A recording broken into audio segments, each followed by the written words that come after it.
The Horrible Gamers podcast may contain content not suitable for all ages. Listener discretion is advised.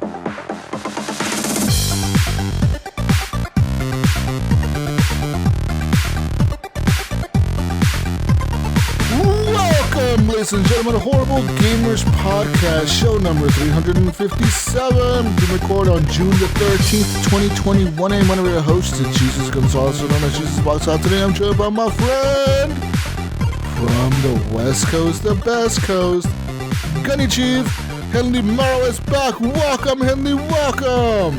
Hey, good morning, good afternoon. Howdy. You two guests. You know, this is the first time in a while I've been able to say that in one breath.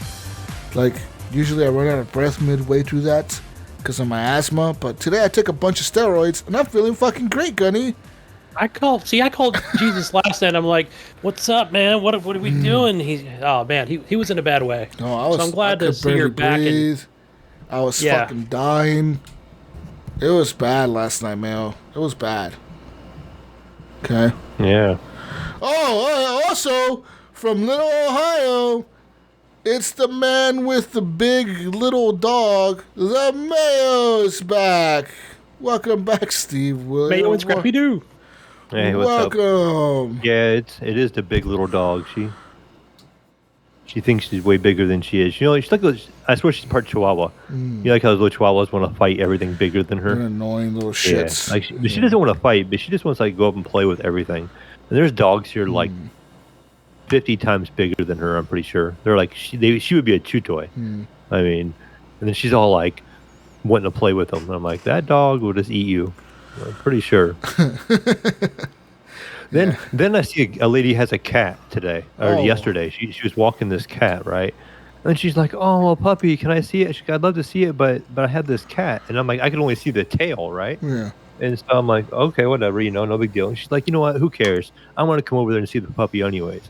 And so she drags her cat out, and it was in the bush. And this cat, I kid you not, was like double the size of a normal cat. Like a big fat cat? No, not fat, long. And it was striped like a tiger. I'm like, holy shit, was it one of those? What the hell? What the hell is that? It's called a Bengal. I had to ask her what it was. It was an awesome looking cat. I'm like, now I need one of these things. Bengal? It looks like a tiger. Yeah. Let's see, Bengal cat. Yeah. And now I need one. Yeah, I know what you're talking about. My puppy needs a playmate. Oh, they're cute. You know how much they cost, Mayo? They're a good chunk. I know that. $1,500 to $3,000. Yeah. Not the one I want. The one I want costs like $20,000. That's like an actual cat, fucking half cheetah, half cat thing or whatever. This thing looked. I mean, the striping on it, everything. I mean, it was larger. She said hers was like 10 years old, but it was like double the size of a normal cat. I was like, holy cow, that thing's huge. And it had the pointy ears and everything, like a cheetah. Yeah. It was pretty cool. Yeah. Of course, my puppy wanted to play. The puppy wanted to play with it, and then it wanted nothing to do with that. Or at it. It could have been a Savannah cat. With Savannah cats are even more. That's the one that I want. That one's like too expensive. I'll never buy one. They're like $15,000 to $35,000. Damn. Yeah, it's crazy. Yeah, I'm seeing that one too. Yeah. Yeah, this one, she's like, yeah, this is called a Bengal. And I'm like, oh, that's really cool. I'll have to look this up when I get home. Just go steal it, Mayo. Go steal a cat. Yeah, when she's out walking again. Who walks their cats? That's what I was thinking at first, but then I seen it, and I'm like, that cat's cool. Yeah. Well, actually, no. I mean, okay, so I've seen people walk a raccoon before. What? Yeah, this Really? old lady. Yeah, it was an old lady, dude. Back in my old town when I was living with my foster parents, I was walking around and I look across the street and I see like this old lady with like a cane and she's walking this like, it looked like a cat or a dog at first, but I was like, that's not a cat. It's walking funny. Like, you know how raccoons walk? They look like kind of like cats, but not really. That's what this thing. Okay, so like, and they had the big long tail, like the striped tail. I was like, what the fuck is that thing? And I kind of walked towards, like across the street, kind of get a closer view. And I was like, excuse me, are you walking a raccoon? She's like, yeah, it's my pet coon. I had him for years. My pet coon. Is that what they do up in Oregon? I'm like, what? I'm like, is this even legally? She's like, I don't know. She's like, I got me this pet coon I had since I was a baby. It's real nice. And the little fucker was like a raccoon. It was just a raccoon on a fucking harness, dude. Looked like Rocket Raccoon walking around and shit. The little old lady, I'm like, a little old lady is taking care of a fucking raccoon, dude. Like, that is wild. I'm sure they could be domesticated. I don't know about I've seen stuff like that before. like a possum or something. I have a friend, when you think of Ohio people, you think of the farmers and all this and that. I have a farmer friend from up north, and they've had raccoon pets. And they've also had a pet duck that they had in their house, and it was like special needs duck, and it would do backflips. It would just walk and just do backflips. It was the goose game duck that does backflips. Yeah, it was the weirdest thing. Special and needs. then they've had I think they've had goats, they've had raccoons, they've had ducks. Yeah, just the craziest geese I think they've had. I mean, like, how do you just find these animals and just make them your pets? You know who did that? I think Alan maybe did that, dude. Because I looked at Alan, I have Alan maybe on my Snapchat machine, and sometimes she'll post in there like just random shit, that he's doing. And I see him lately. Like, I remember a few months ago, he posted a video of himself like playing with like baby raccoons on his back porch. Like, they were like jumping on top of him and shit. I was like, what the fuck? I was like, are you playing with like wild raccoons? He's like, yeah, they're my friends. I'm feeding them. And then like recently, like I want to say last week or the week before, I saw a video of him that he posted on there. And he had like a bunch of raccoons in this fucking cage looking thing. Like a big cage looking thing. And he was like fucking with them and shit, like petting them and shit. And I was like, I was going to ask him, are those the fucking raccoons you fucking found on your back porch that one time? Just fucking made them your pets, dude. I was just getting a cat or dog here, people. Capture them and then domesticate them. Yeah, just fucking capture them and fucking domesticate the fucking raccoons. But yeah, Alan, maybe, I don't know. I don't know what he's doing with them. I don't know if he's breeding them or selling them or raising them. I don't know what the fuck. I'm afraid to get rabies or something. Alan, are you fucking raising raccoons? But he's like from fucking Missouri or Missouri. Is that where he's from? Don't they call him Missouri down there? We're from Missouri. Misery, as I call it. Yeah. From down yonder, Missouri. Yeah, he's from down there in fucking Missouri. Maybe they don't have any fucking laws against that, right? Probably not. It's probably encouraged. Because there are some states that just have no laws against like weird animals, like Florida. Like in Florida, you could just fucking have like a crocodile as a pet. Just have it. Could you just walk a crocodile on a leash? I'm assuming you probably could. Probably could if you could we have domesticate. some limitations here. But I remember like it was probably like 5 years ago. It was like between Columbus and this town, I want to say like Lancaster, which is like an hour south of Columbus. Mm-hmm. There was a guy that basically had their own zoo, and a whole bunch of animals got out, and they had cheetahs and bears and stuff. Was it the Tiger King? I find it. What's that? Was it Tiger King? No, it wasn't like the Tiger King, but it was something. It reminded me of that. Tiger King. While we're talking, I want to look some dude just buying a bunch of fucking tigers and keeping them in his house. Yeah, I'm just gonna do this for the rest of my life, Gunny. I'm just gonna buy a bunch of tigers and keep them in my house. Why not? Have a tiger sanctuary, yeah. I remember people were having sightings. I can't remember if it was like a lion or what, but all right. Well, here's an article that said 6 years after bears and tigers were set loose in Ohio. There's still traces of like a wild bear out there somewhere. Wild tiger still living in the woods for a long time now. I just remember when it happened because it was the weirdest thing because it was kind of close to Columbus. People were seeing sightings of like a tiger and stuff. Fucking Jumanji. I just saw a fucking elephant going down the road. Fucking Jumanji out here. Y'all need on the freeway. Finish that fucking game of Jumanji there, guys. We got some fucking tigers and monkeys driving a cop car. We're over the I-95 right now. I was on my tractor and I saw it. I saw it. I swear I did. I swear I saw it with my own two eyes there, Pops. No, man, but for real, that's like, there's some law. I remember here in my town, I want to say 10 years ago, these people that own a pet shop, they somehow, I don't know how they did it, but in Oregon now it's illegal to have this pet here, but they somehow had a pet kangaroo. Like a fucking kangaroo as a pet. Like a little... From Australia, mate. That's what you're saying, eh? Like a little baby kangaroo, and they would just jump around their fucking yard all day. Like they would have it on a leash.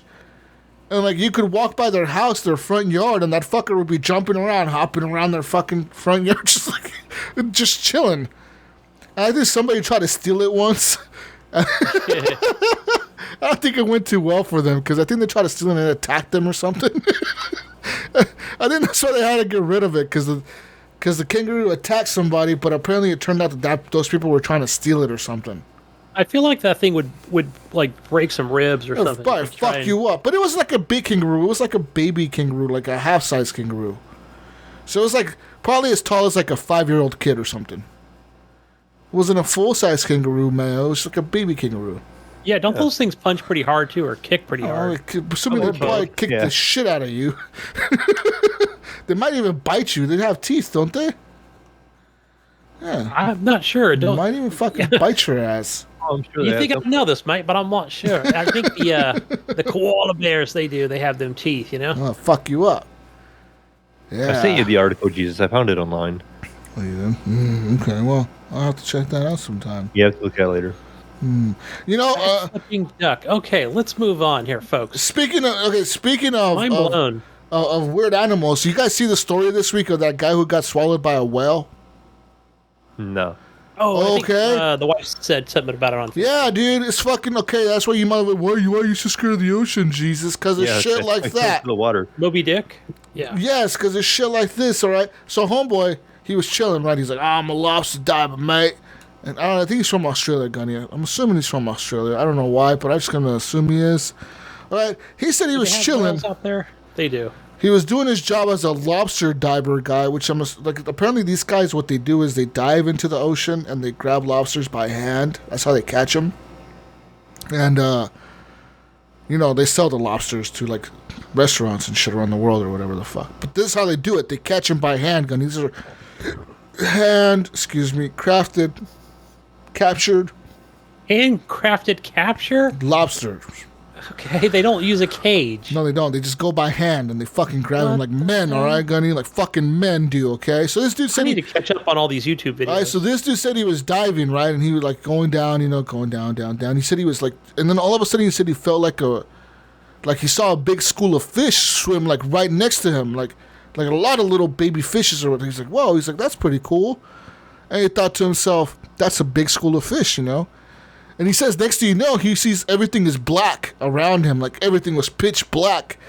And, like, he said he could feel, like something squeezing him. And he was like, what the fuck? So he said at that moment, he was like, okay, I'm not, like, swimming anymore. I'm inside something. But he said he couldn't realize what he was inside of. And he thought to himself, what the fuck could have happened? And then he realized he was inside a fucking blue whale, dude. Like those biggest whales in the world. The ones that I was talking about that the orcas kill and shit and eat their tongue. He was in one of those motherfuckers, dude.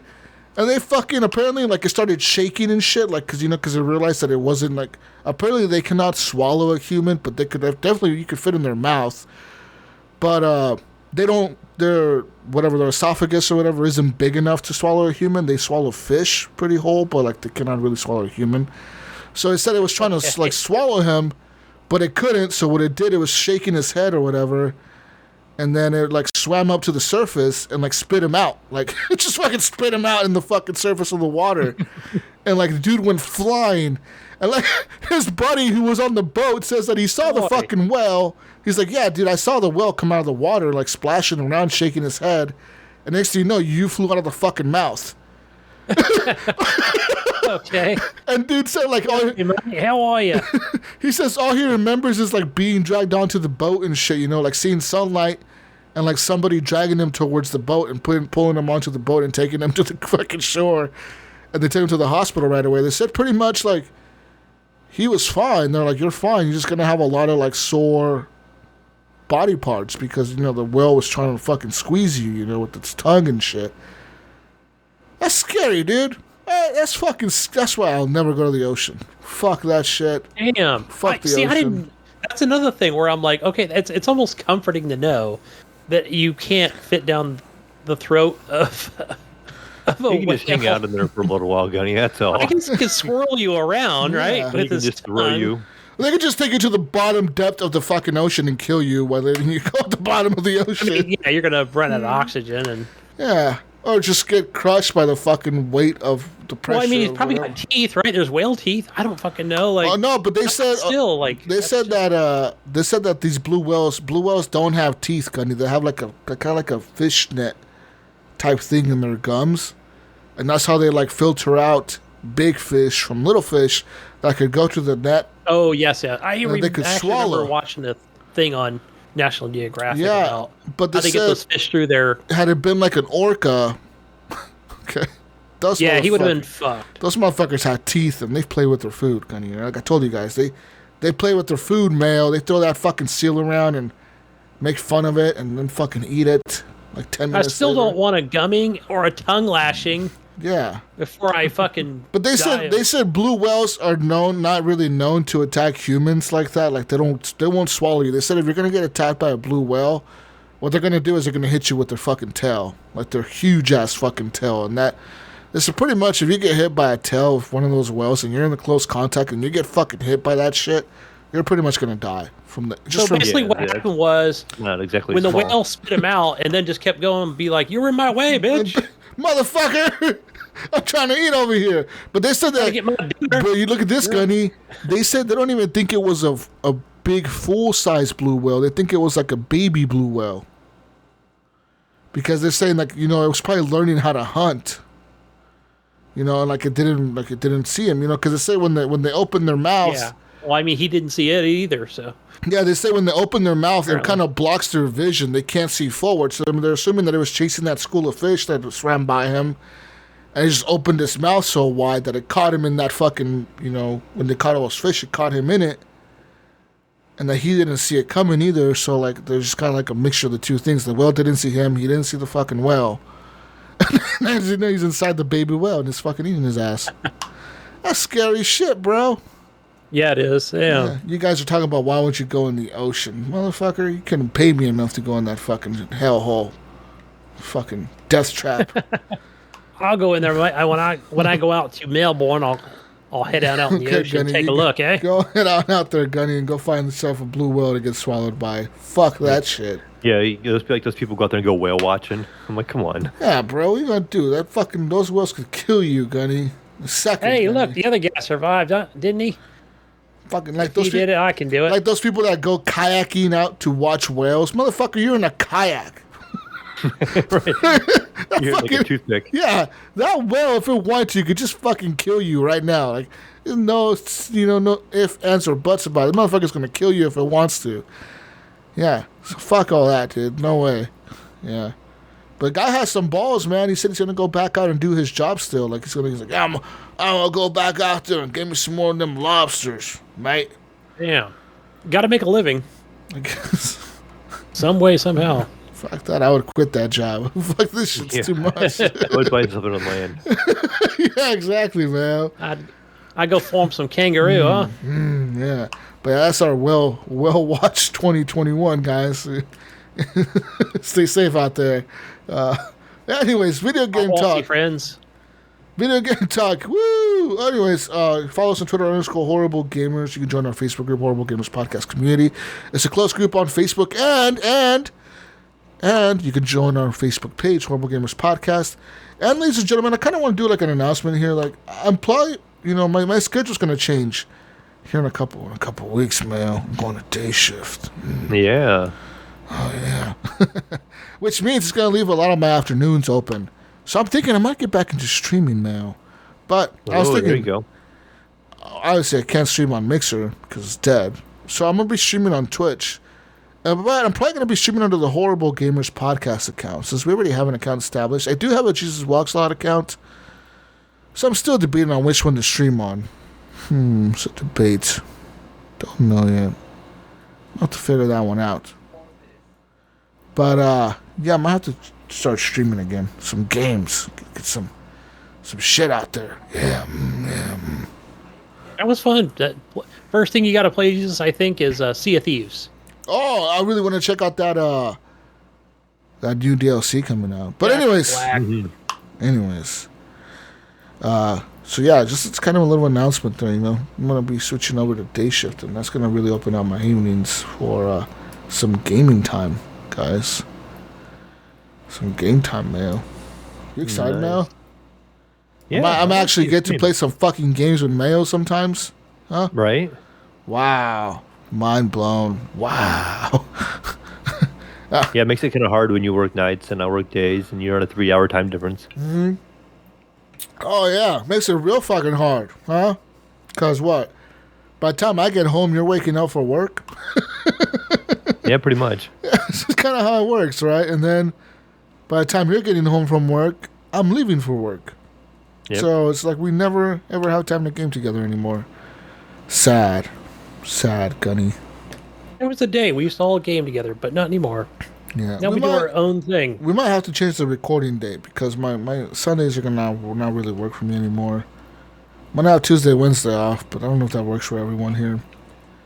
So we need to figure out a date to record. It might have to be Saturday evening. It might have to be Friday evening. I don't know. We'll have to figure that one out on the side. Outside the show. Anyways. The record. Shout out to our Patreon friends over at patreon.com/horrible gamers that support the show with the big monies, the big money machine makers like Leahy the Legendary D. Shout out to Leahy who's getting surgery for something. What's he getting surgery for? Let's just disclose Achilles tendon. Did I get that right? his fucking all his medical issues on the podcast. Doesn't he have some fucking I'm sure he appreciates that. some Achilles? His Achilles tendon broke. I don't. Shoot, maybe I spoke too soon on that one. What? Can you not walk if that happens?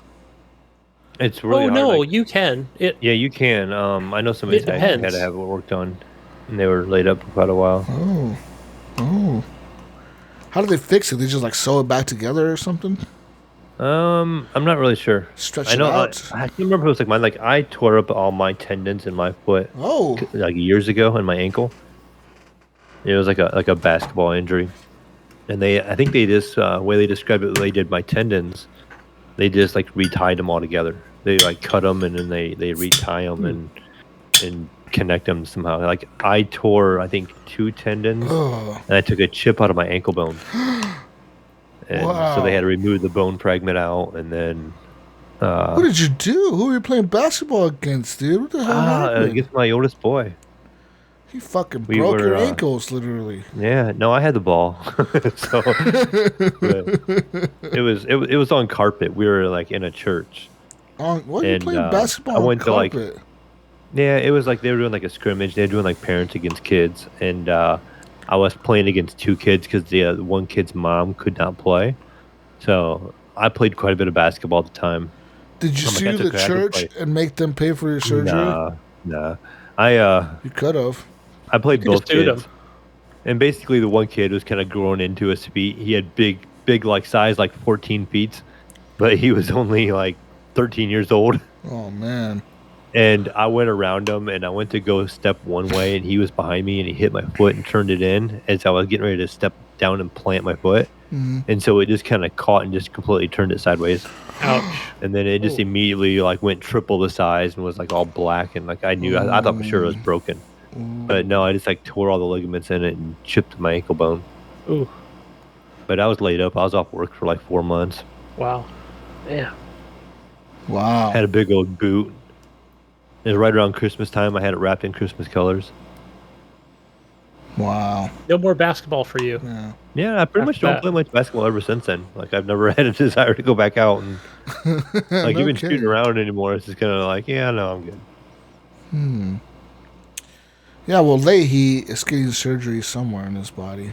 Wonder It's where. not. I said the Achilles, but it's not. It's something else. I apologize. Lee, I forgot what it Didn't was. he break his tailbone or something? I know you heard it initially, but I don't know if that's what he's having surgery on. Surgery? His pelvis? No, something else. It was something else. Is it his ribs? They're gonna break an arm? What are they doing to him? What's going on here? Anyways, shout out to Leahy, who's gonna have surgery soon. The legendary D. Shout out to Jason Sams, Robert Noble, Sean Patrick, Chad, good old Chad, Vader Holic, Native Lives Matter, which reached out to me a few weeks ago on PlayStation. I think I mentioned that last week. Henley M, Pork Chop Poo, Nipron, the best HGP host ever. Adam Sunday, John Jerome, Evan the Grower, Not a Shower, Big D Tanaka. Wow, it's just a long name right there, man. Yeah. Wow. Wow. Jonathan, Titan D Hall, Titan Big D Hall, and Bill, still even the biggest D Garner the second. Who's gonna top that? What do you think, Jonathan? Okay, Jonathan, this all started because Jonathan's middle name is D, right? We just brought it up one day. We're like, what the fuck does D... What does the big D stand for? What do you think Jonathan's middle name is? Starts with a D. I think it's Dylan. Donald. Okay. Jonathan Donald. Oh, yeah. Jonathan Donald. Oh. Dwayne. Yeah, there you go. Jonathan Dwayne Hall. Jonathan Dwayne Hall, you get your ass in this house right now. Dillard. How about Dwayne? What else? What else could be? I mean, I don't know. Dwight. Get some office references there. Could be Dwight. Jonathan Dwight Hall. Could be Dick. It could be Dick. Right, that's a name. I'm just saying, just throwing it out there. Yeah, Dick Clark. Look at me. I don't know why people call Richard like to be called Dick. You call me Dick. What? What the fuck? What the fuck, dude? I just rather call you Rich or Richard. Right. No, they go out of their way to tell you to call it. Like, no, bro, call me Dick. Call me Dick, Mayo.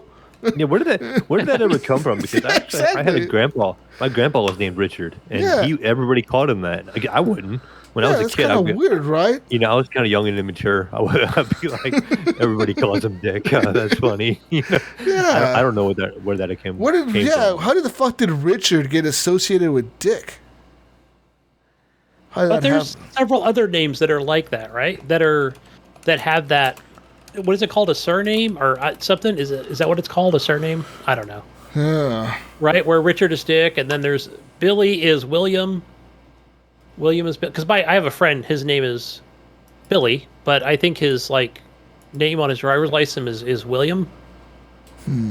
Yeah, I know somebody like that as well. Something like that. Yeah.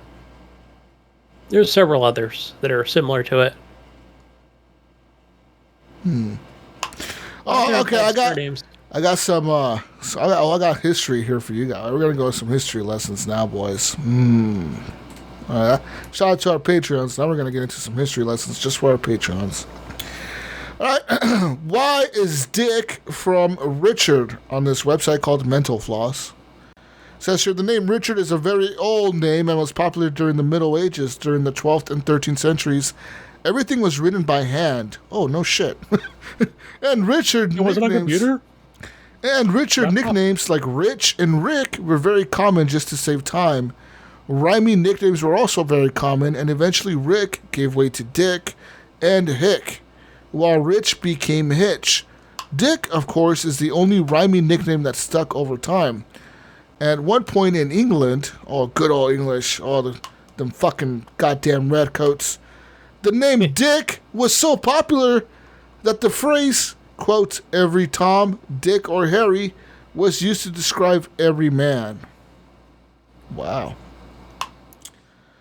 Oh, how about Bill from William, right? Yeah, that's what I said. There are many theories. Billy is William.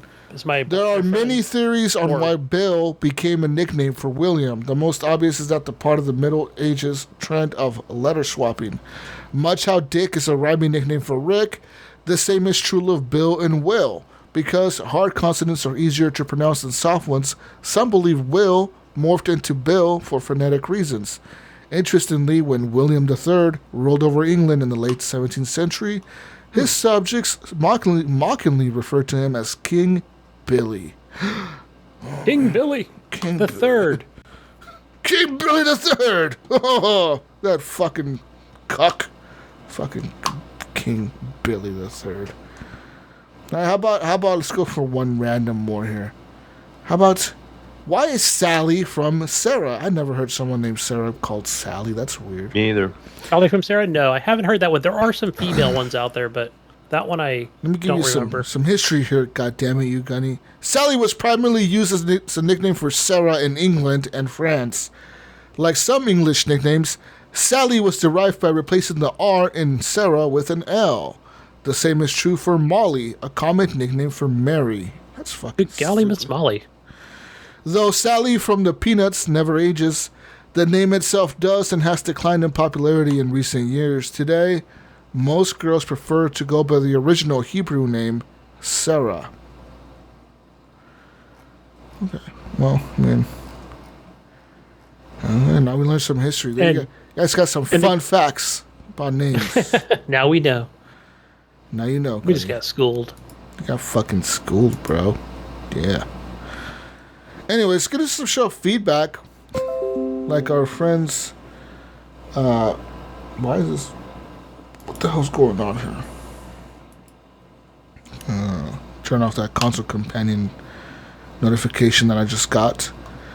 Got a show feedback from Dead Kamikaze. That Gunny missed his feedback. I had to put it in here. He said, Oh, was that from Facebook? Okay. Dead Kamikaze or D3'd Kamikaze 3. If you want to read the numbers out, Mayo. I know you do. It's hard to remember, but I wish all podcasts would say the game name again after they talk about it. Most of the times I'm working when listening, and the game's description will catch my attention, and then I have to go back and figure out what game it was. Well, maybe you should be working instead of listening to podcasts. Huh? How about that? Hey, I do the same thing. I listen to podcasts while I'm working. Just fucking, Hey, same here. I'm a driver, so that's all I do. I'm all just day. jealous I can't do it, alright, guys? God, man. Oh, you motherfucker. Yeah, you're jelly. I- That's why. I get it because I've done the same thing on podcasts where I'll like not really be paying attention completely, Yeah. and then they'll start talking about a game. I'm like, oh, that sounds really good. I wonder what it was, and You have then to go VGO is back. famous for that. Yeah. Oh God! Every time Michelle or John, what I'm like, wait, what? The fuck What are game they? is she Yeah, talking they're about? going on and on about some fucking game, right? And they're like, "What the fuck are they talking? This sounds cool, but what the fuck is it?" And you just, yeah, I never go back. I'm just like, whatever. I'll usually ask Matt. I'll message Matt like, "Hey, what the fuck were you talking about?" Or I'll message Michelle like, "What the hell were you talking about?" And then she'll be like, "Oh, I was talking about this game." I'm like, "Oh, Yeah, okay, I've had cool." to send her a message twice to go, what was that fucking game you were talking about? You forgot to mention that. She's like, oh shit, I did. Yeah. Yeah, whatever. It's cool though. It's cool. Man, Because fucking John. as Yeah. podcasters, you just get used to talking, and you just talking. I don't have time to explain games, man. I don't have time to fucking. Podcast is already 5 hours long. What do you want to make it 6 hours long by adding fucking yeah, we need names? to add an extra hour. Just add, That's why we need that soundboard. Name and description Let's of get a- game. let's get an extra fucking hour of us describing what we talked about at the end of the show. The HGP After Hour show that describes about what we just talked about on the podcast. Yeah. And what system you played it on. Ghost Nico says, Gunny, MechWarrior 5 is best played with the PC, with either mouse and keyboard or HOTAS joystick. HOTAS. Also, as far as darker on your screen, you might just need to adjust that Hobo TV settings. They said the PC version is lighter in order to work on the console port, from what I understand. Also, to better enjoy the experience of this game, co-oping with Ghost Nico is a plus. So there you go, Gunny. That's the way to go. I know I messaged him about yeah, because it like when I went into the options, like there is not one. There are no options for video. Like none of it. Like On the brightness. Xbox, or Why don't you Yeah, just on the adjust your Xbox. TV, bro? Your TV I know. has settings I was in it. trying to flip my TV like the colors or whatever, or to change like the the style from like vivid to to sports and then normal and then back to vivid again, but it for some reason it didn't want to fucking take. And then I was trying to like lower the black level to like you can turn the black level off and it's still like a good amount of black in your OLED TV. But I was like, okay, this is weird. Like, why is it not? I probably had to close the application out and then bring it back again. I mean, it wasn't like pitch black or anything, but I thought, okay, come on, seriously, can you like include like a brightness thing in this thing or something? It was odd that You know what it sounds like, man? it's a hobo What's game. that? Somebody that doesn't know how to adjust their TV settings. That could be. I did adjust the Yeah. TV settings and Yeah. it Trying to put it in better. sport mode. Yeah, I watch my video games in vivid sport mode. Hey, but who makes a fucking video game without some kind of brightness scale or something? Who has a TV that's not calibrated correctly? My shit is calibrated. I even changed it and it was still too black, too dark. Yeah, maybe because it was on the Xbox, maybe they just kind of locked the settings because I know the PC version had a lot of Xbox. Fucking. it had a lot of settings, and I remember having to play with it because the game didn't even run that great on my PC. Like Wow. it had ray tracing and stuff on it. When I turned ray tracing on, it was like one of those games where it instantly drops down to like 30 frames with ray Wow. tracing on, and you're like, holy cow! I think it's just because it's a big open world. Yeah, mean, destruction, all the destruction, and everything is just everything can be broken. So it literally has, everything. AI. You could walk through any fucking building in that game pretty much and just fucking walk Yeah, through and the then buildings. trying to control a lot of AI, which I think that's hard for the Xbox. I think I don't know about the new ones. CPU usage. Yeah, maybe the new ones would be better, but like the old Xbox, yeah, the definitely. CPU usage would be difficult. You think about the old Xbox, dude, that CPU's from 2013.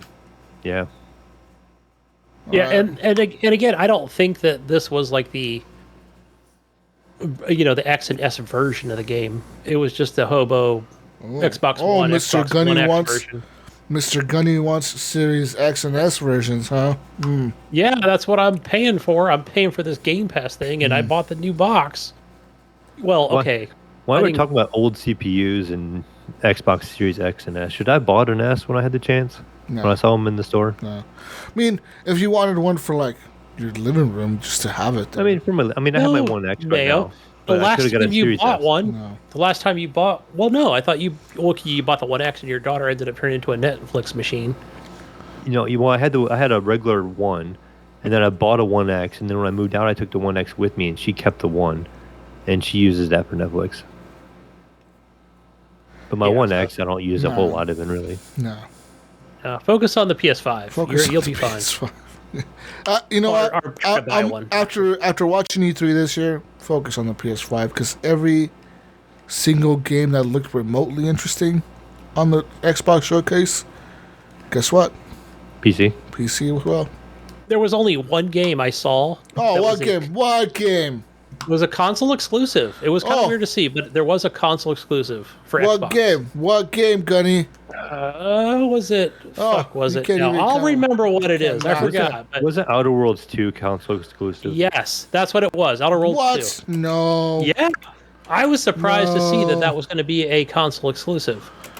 Okay, they probably mean console exclusive is only coming out on the Xbox, but it's coming out on PC too, right? No. Yeah, I don't know. That's just what they were saying at the beginning when they kept showing No, so- on okay. Game Pass. It would be like Game Pass console exclusive.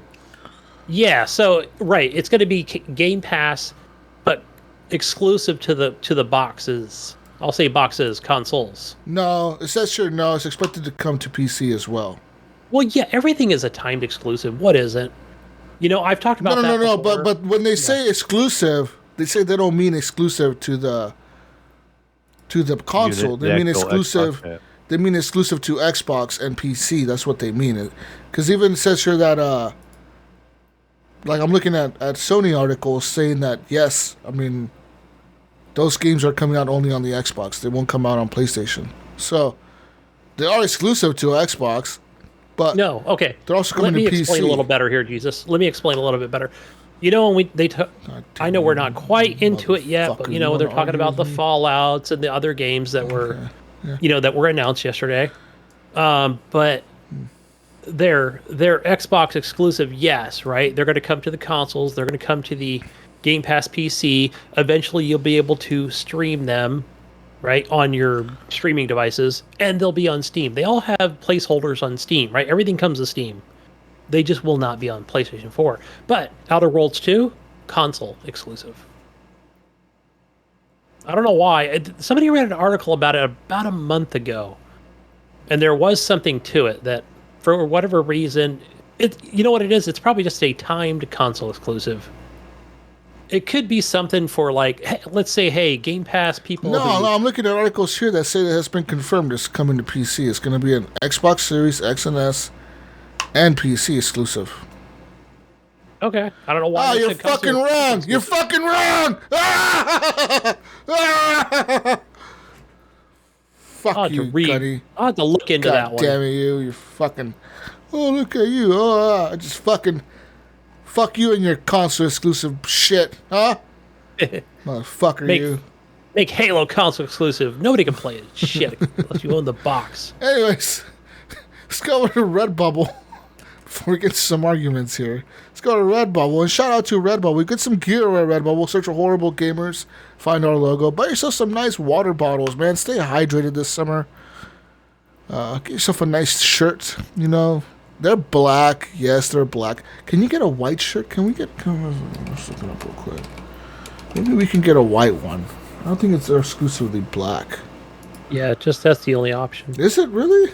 No. Yeah. No. No way. Cannot. No. Yeah, I don't remember seeing white either, but I don't remember if I tried changing the color or not. Look at t-shirts here. Ooh, look at this sexy shirt by this sexy model. Alright, you get up to 5XL Mayo for the big and husky boys and girls out there. And yeah, black is the only color. Well, I'm sorry, but hey, look. Black will make you look skinnier during the summer. So, just get the premium material one. I've ordered one from them before, not an HGP one, but the premium T-shirt, and it's actually kind of more like it feels like a Nike Dry Fit shirt. Yeah. It's like a real. You mean this active T-shirt, man? It's called the active T-shirt. I think the one I ordered. I mean, this was like 3 or 4 years ago, and I ordered from Redbubble, and it was a PUBG shirt. Back in the PUBG. Okay. So we have. And it was called premium. We have an active T-shirt. This is a quick dry material, breathable performance tee for the gym, the trail, or wherever. It is comfortable fit with the sport-friendly stretch, man. Okay, this comes with a double needle stitched hem and self-fabric collar. There's also a premium T-shirt. Okay, this is a deluxe top-of-the-line tee with a larger print area, an extra layer of printing, and a gift-ready packaging. This comes with regular fits. It's also heavyweight 5.3 ounce solid color T-shirt with 100% cotton. All right.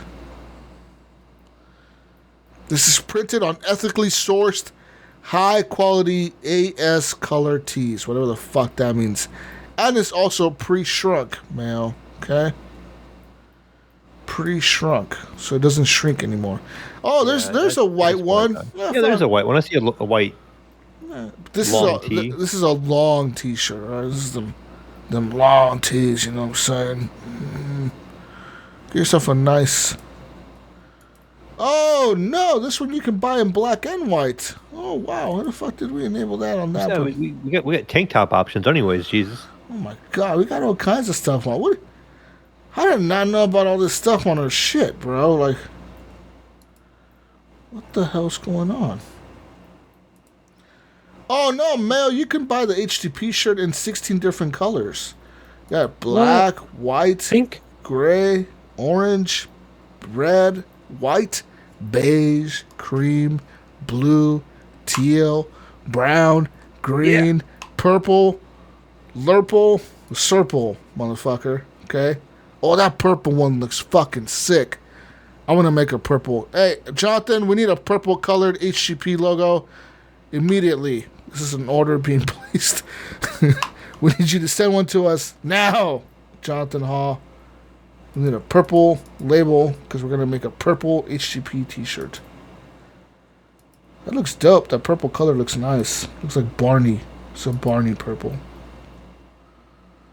I like it. I like it. See, man, there's different colors. You just gotta click on the little color thing. It brings all the colors. What? Up. What shirt are you on? I'm on the regular one, the classic T-shirt. That has 16 colors. That red looks nice too because it matches with the red on the controller, and then there's like a light blue that matches with the blue on the logo as well. Looks kind of nice. Looks very, very nice. Very, very nice.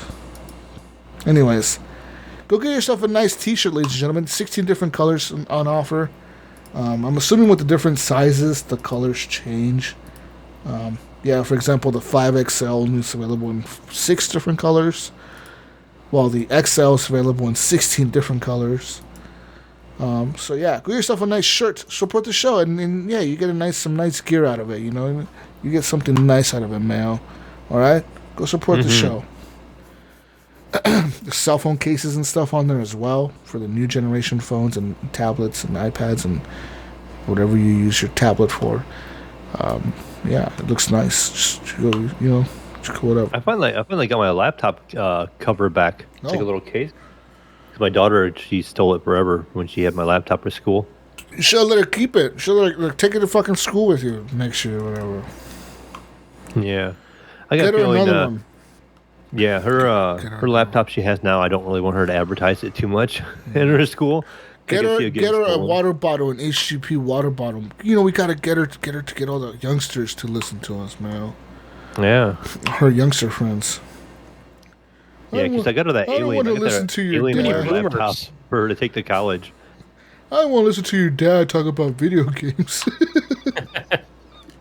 I don't want to hear about Pac-Man, them old people talking about their video games. Was he talking about stupid fucking Mario all day? Mario Brothers? He probably ordered the Atari VCS. Yeah. What's he playing on that stupid hobo PlayStation 3? He probably still playing on that, huh? Remember when he told you about his Space Invaders, his quarter muncher machine when he was a kid. Quarter muncher. Anyways, let's move on now to video game talk. Shout out to Fantail Meg for the intro and outro music to the podcast. And let's get into some video games. So Big E3 happened this week. What's happening? Excuse me, I gotta keep burping, man. This beer is really fucking me up. Beer and steroids. Yeah. Probably shouldn't be drinking with the medicine I'm taking, but it's okay. It'll be fine. Sure, why not? It'll be fine. The worst side, okay, you guys are alive. You guys can call an ambulance for me or something if I go down. You know, just do it. Yeah, Gunny. I'll let Gunny call. He's closer. Gunny. He might have better access. Yeah, you know, my brother's phone ready. You know, it's kind of weird. You know, my brother's. You know, I don't know if you guys. Well, you guys don't know this, but my brother's been having medical issues lately. He got hit by a car back in January, and he hit his head really hard on the concrete when he got hit by the car, and he's been having issues, you know, with seizures and stuff since then. And like, it's really bad. It's to the point where he's been to the hospital like over 15 times in the last 3 months or whatever. You know, since he got hit by the car, and like they really can't figure out what's wrong with him. You know, like it's that bad.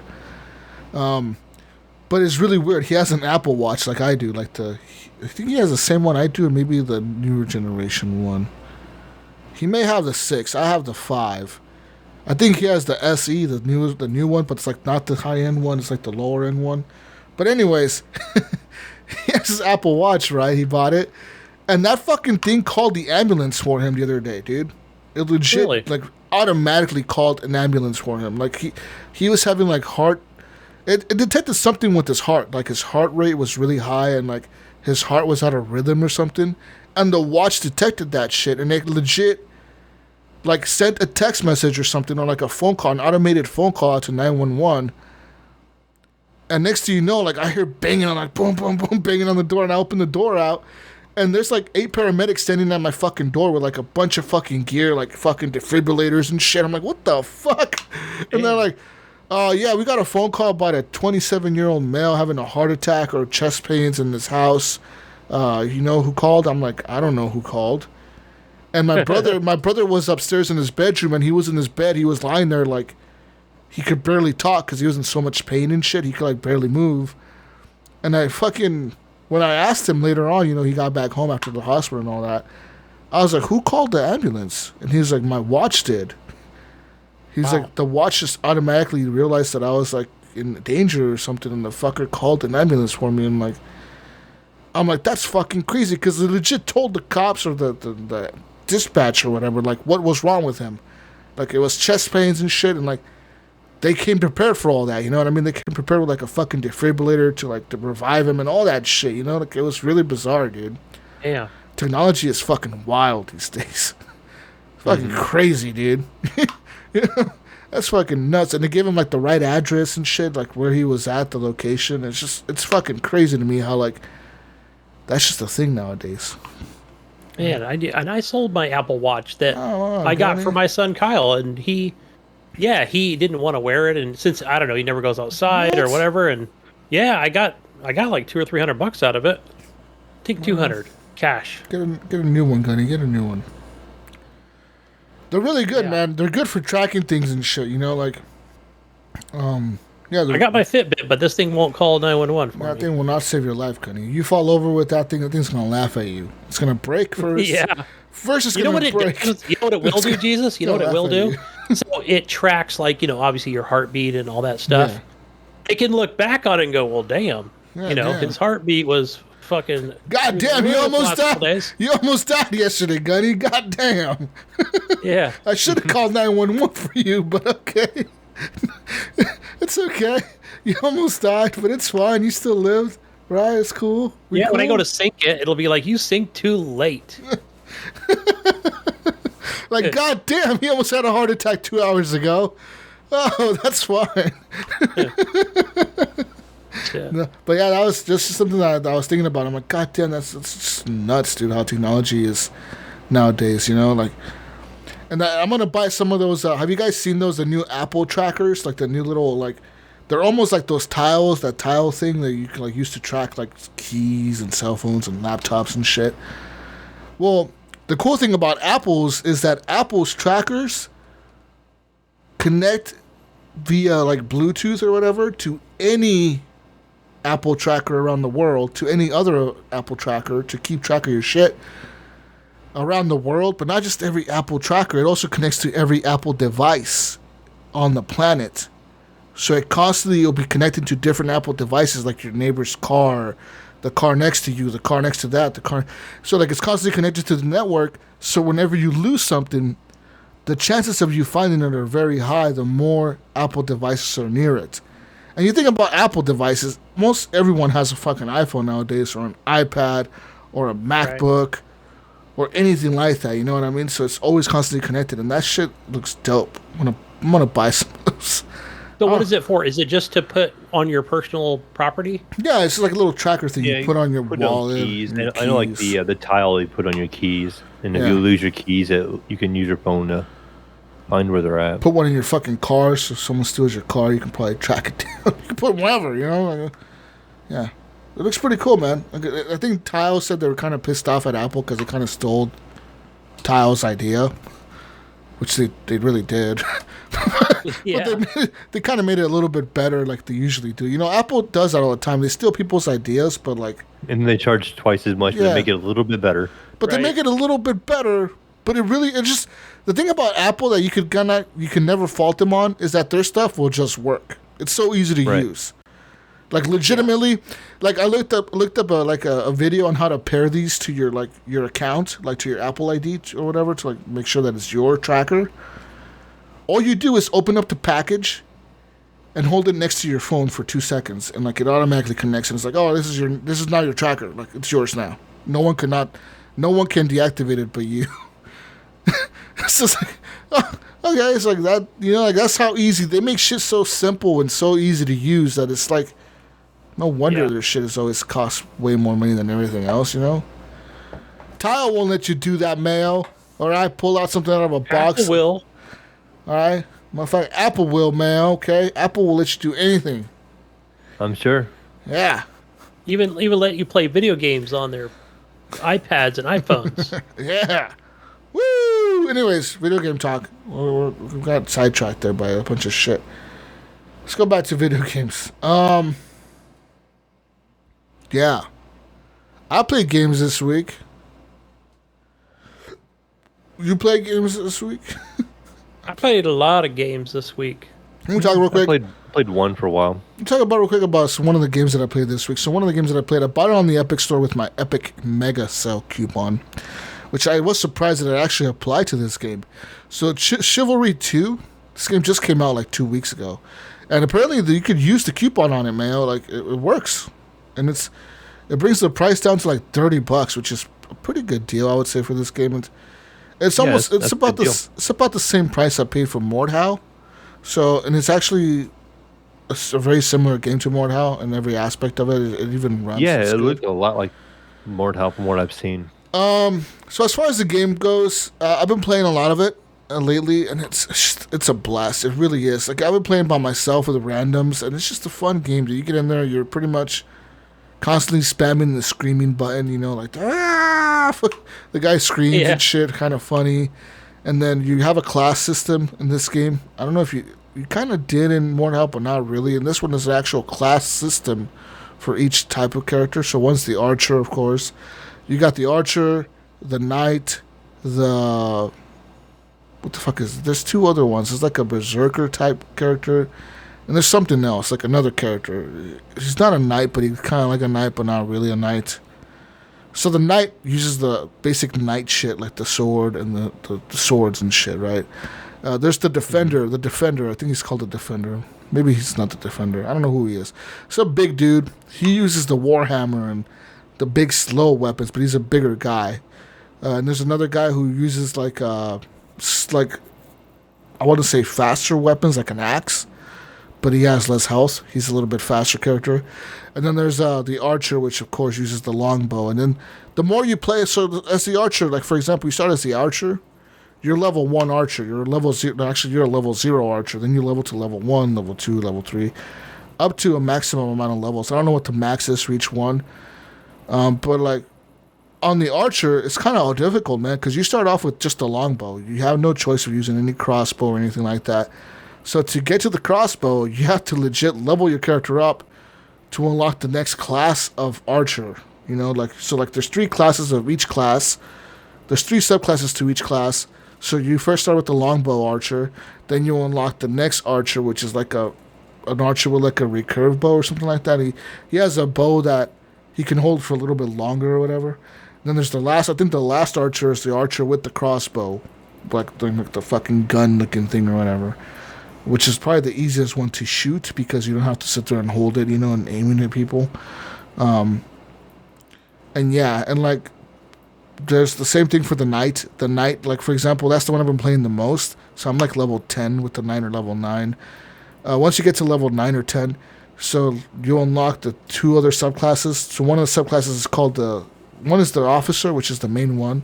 Second one's the defender, which is a knight, but he has a shield and a sword instead of just the 2 swords. Like, the first knight only has 2 swords. He has a long sword and then a short sword. Like, he has 2 of them. The second knight has a defender. He's a defender class. He has a fucking a shield, like a big shield, and like a sword. And then the last one has like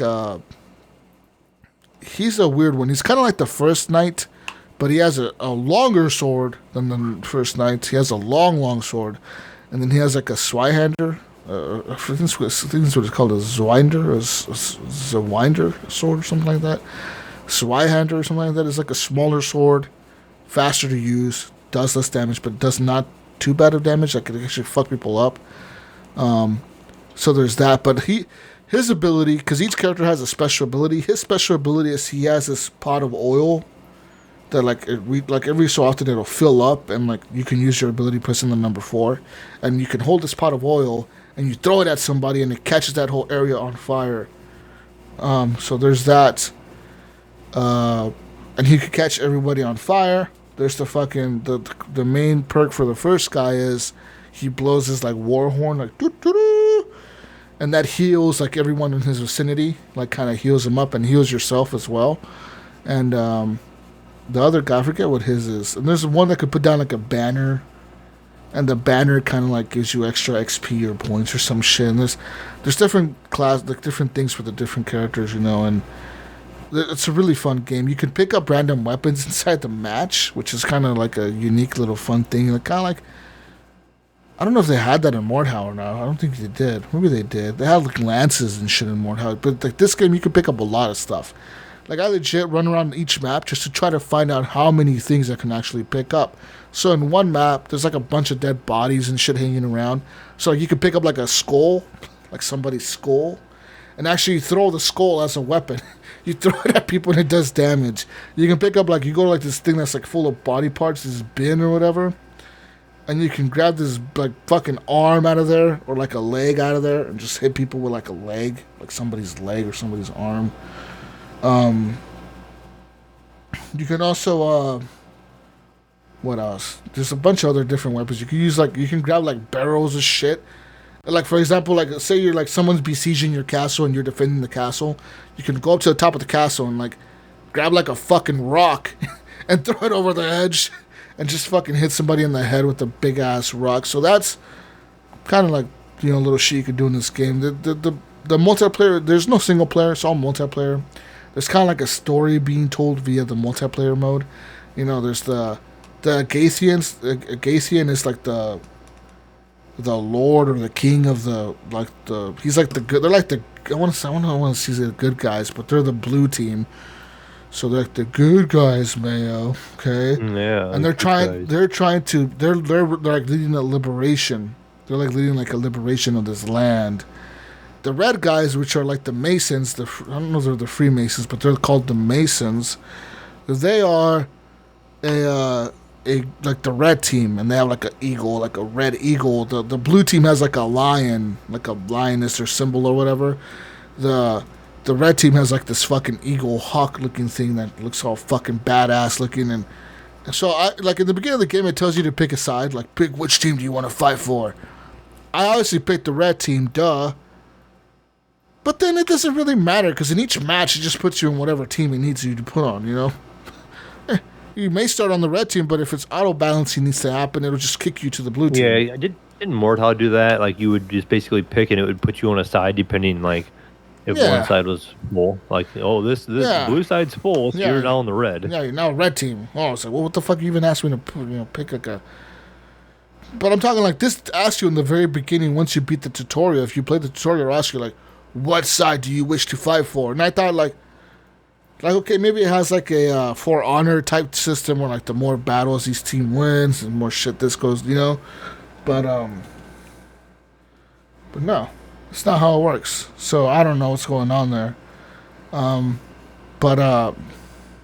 Yeah, Chivalry 2. It's a dope game. It does have dismemberment. That have played Mordhau, is it enough different from Mordhau for me to like justify buying it? Yes, it's fun. Mordhau is a lot of fun too. Yeah, but this has like cool little objectives you can do, and like it's a lot of fun, man. It's a lot of players, and they're constantly talking shit to each other. I don't know if there's it'll be maybe crossplay, maybe the way it sounds, maybe down the road here. So it is going to happen. Yes, it is. This game was promised to come with crossplay, and they haven't enabled it yet, but it will happen. But right now you got all the PC people just constantly chatting and talking shit to each other. Everyone's always talking shit about something, you know. And yeah, this game is a lot of fun. I really am liking it. I like the missions. I like the story. Like it's kind of being told through the multiplayer, kind of like most like Titanfall or something. Like it's just being told through the multiplayer. What the fuck's going on with this light? It keeps like flickering and shit. Fucking weird. Is the combat complicated like Mordhau was? You know, like you'd use your mouse on Mordhau, and it would control which angle you swung from and stuff like that? Yes. So you hit from the top, the left, the right. You can feint, you can parry, you can block, it's all there. Yeah, all that stuff is there. You can use the controller with the game as well. It's controller friendly, but I haven't used the controller. I've used mouse and keyboard the whole time. I looked at this game on Xbox yesterday, or Saturday, whichever day it was, and it said, like, it showed up, but it said currently not available or something. Like when you go to click on it. What the fuck? Like, not that I was going to purchase it, but I was like, okay, that's weird. I wonder why they did that. Yeah, I don't know. Besides all that, besides Chivalry 2, which I highly recommend. I fucking love that. The game is really good. I was having a blast playing the other day. I was like 2 in the morning playing that shit. I bought another game that's a new game. It's a next-gen game. Was it? I bought Ratchet and Clank Rift Apart. Ooh. Ratchet and Clank. So this game, guys, is some next-gen shit, all right? This is next-gen. This is next-gen, Gunny, okay? This is now you're playing this on the PlayStation 5. Yes. The only system that it's available on. The only system that it's available on, Gunny. Only system ever available. I don't want this on the PlayStation 4. No one. Well, they said the PlayStation 4 couldn't run it. Even the Pro. Oh, they say that. Okay, so this game is really cool, man. Like, you guys obviously have seen probably gameplay of this or whatever. Like the rifts, you can put yourself into a different dimension or whatever. I was looking at like technical specs of how they did that, and like Digital Foundry pretty much said that the game is constantly running both scenes simultaneously at the same time. Makes sense. So like, whatever you're pulling yourself into, it's running that scene the same time as running the scene that you're currently in. They're saying that there's no fucking way the PS4 Pro could ever do that, you know? Damn. On top of that, they're saying that... Weak-ass system is what it is. They're saying that there's areas where, like, as you pull yourself into a rift, the game is loading from the hard drive that world. Immediately it's loading that world into your game. So they're saying the speed of that hard drive is what's really pushing this tech, you know, where it's just impossible for the PS4 or PS4 Pro to do that, or Xbox One, you know, or whatever, you know, like they just. What about an Xbox Series X? Well, they probably could do it, right? But they're saying that the tech, you know, currently like the PS4 Pro, that's why the PS4 Pro and the PS4 were not targeted as systems for this. That's a good way to take advantage of the hard drive. That's definitely pulling you know the world immediately from the hard drive. So they're saying that there's that. And this was pretty much a next gen game from the get go. They said that you know they're planning this to make it next gen, so they did. The game runs extremely fucking well. So it starts off you could play it on right off way in the settings. You can fuck with the settings and you can change it from there's 30 FPS with ray tracing at 4K. So that's 4K resolution with ray tracing on at 30 frames per second, locked. There's also a 60 FPS with ray tracing mode on, which dynamically reduces the resolution on your screen. It's playing at 4K, but it's lowering and super sampling. You know what I mean? So there's doing that, but it runs at 60 frames, solid. And then there's also a 60 frames only mode, which takes off the ray tracing and it runs the game only at 60, but at 4K, I think 60, but without ray tracing. I went with a 60 with ray tracing and dynamic resolution, and it looks fucking insane, dude. I'm like, wow, just fucking wow. This game looks like a fucking movie. And of course, the previous Ratchet and Clank looked just like the Ratchet and Clank movie.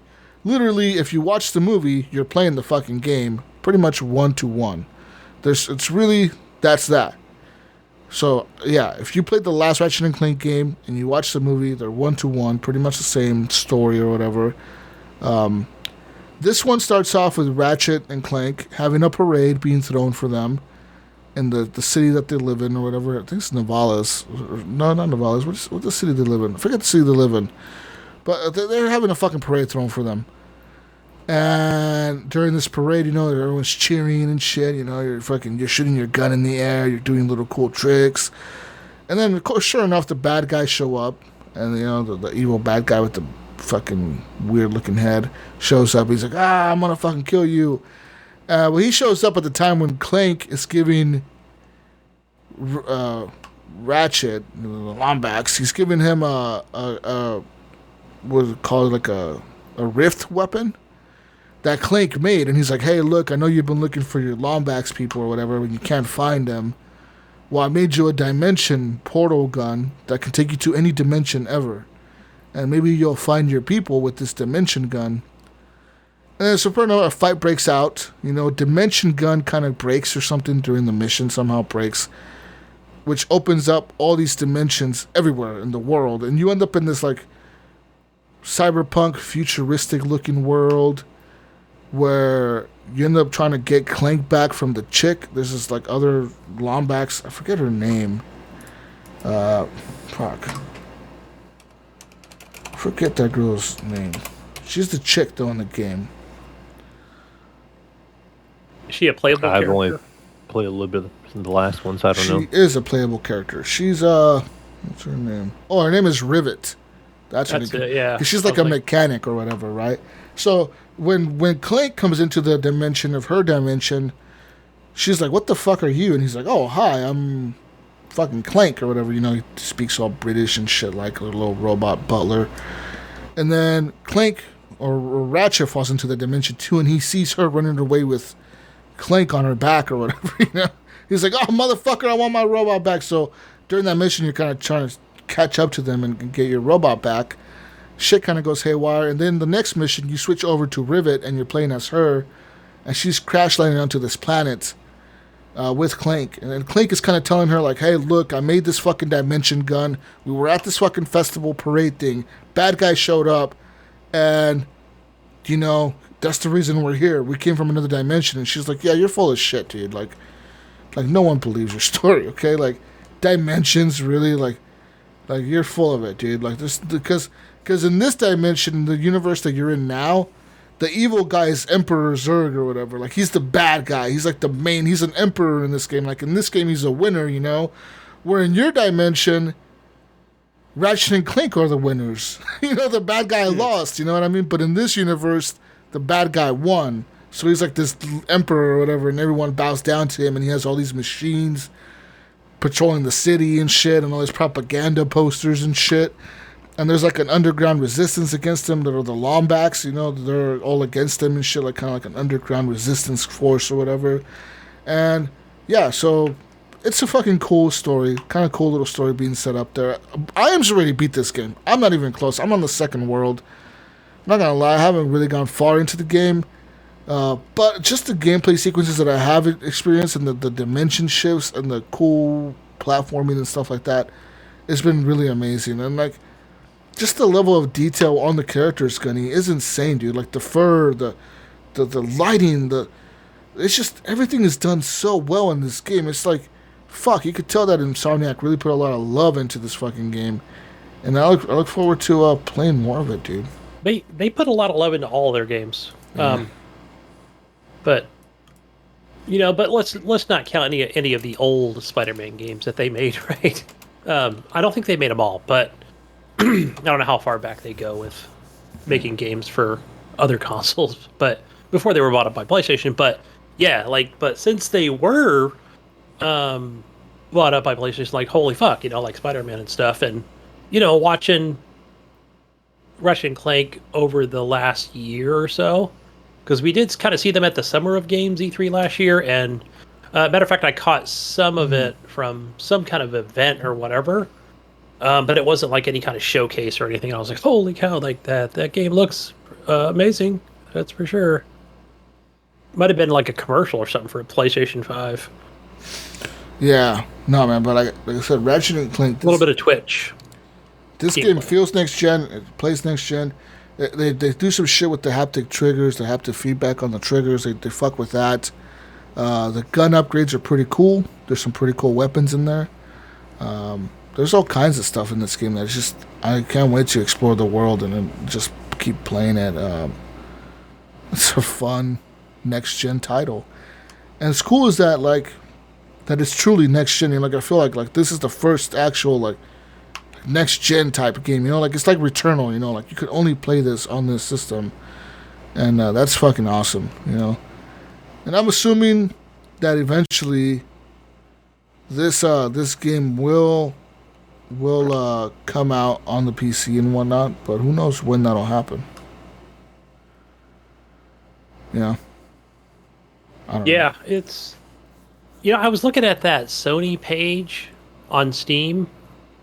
What is it called? Sony Studios like where they have a page on Yeah. Steam, but it's old stuff. Like it looks like they add something to it once a year or once every couple of years. But yeah, it'll be a long time before we see this game on PC, I think. Yeah. Anyways, that's all I played this week, man. Like I said, Chivalry 2 is taking up my time. I've been working a lot and shit, it's at swing shift. It's hard for me to find time to game. So, doing all that. I've been playing this game and Chivalry 2, and that's kind of my two bounce backs, bounce back to one, bounce to the other. And that's really it. I mean, I'm trying to think if I played anything else. I thought I played something on Steam maybe, but I don't remember what I played. If I did play anything on Steam.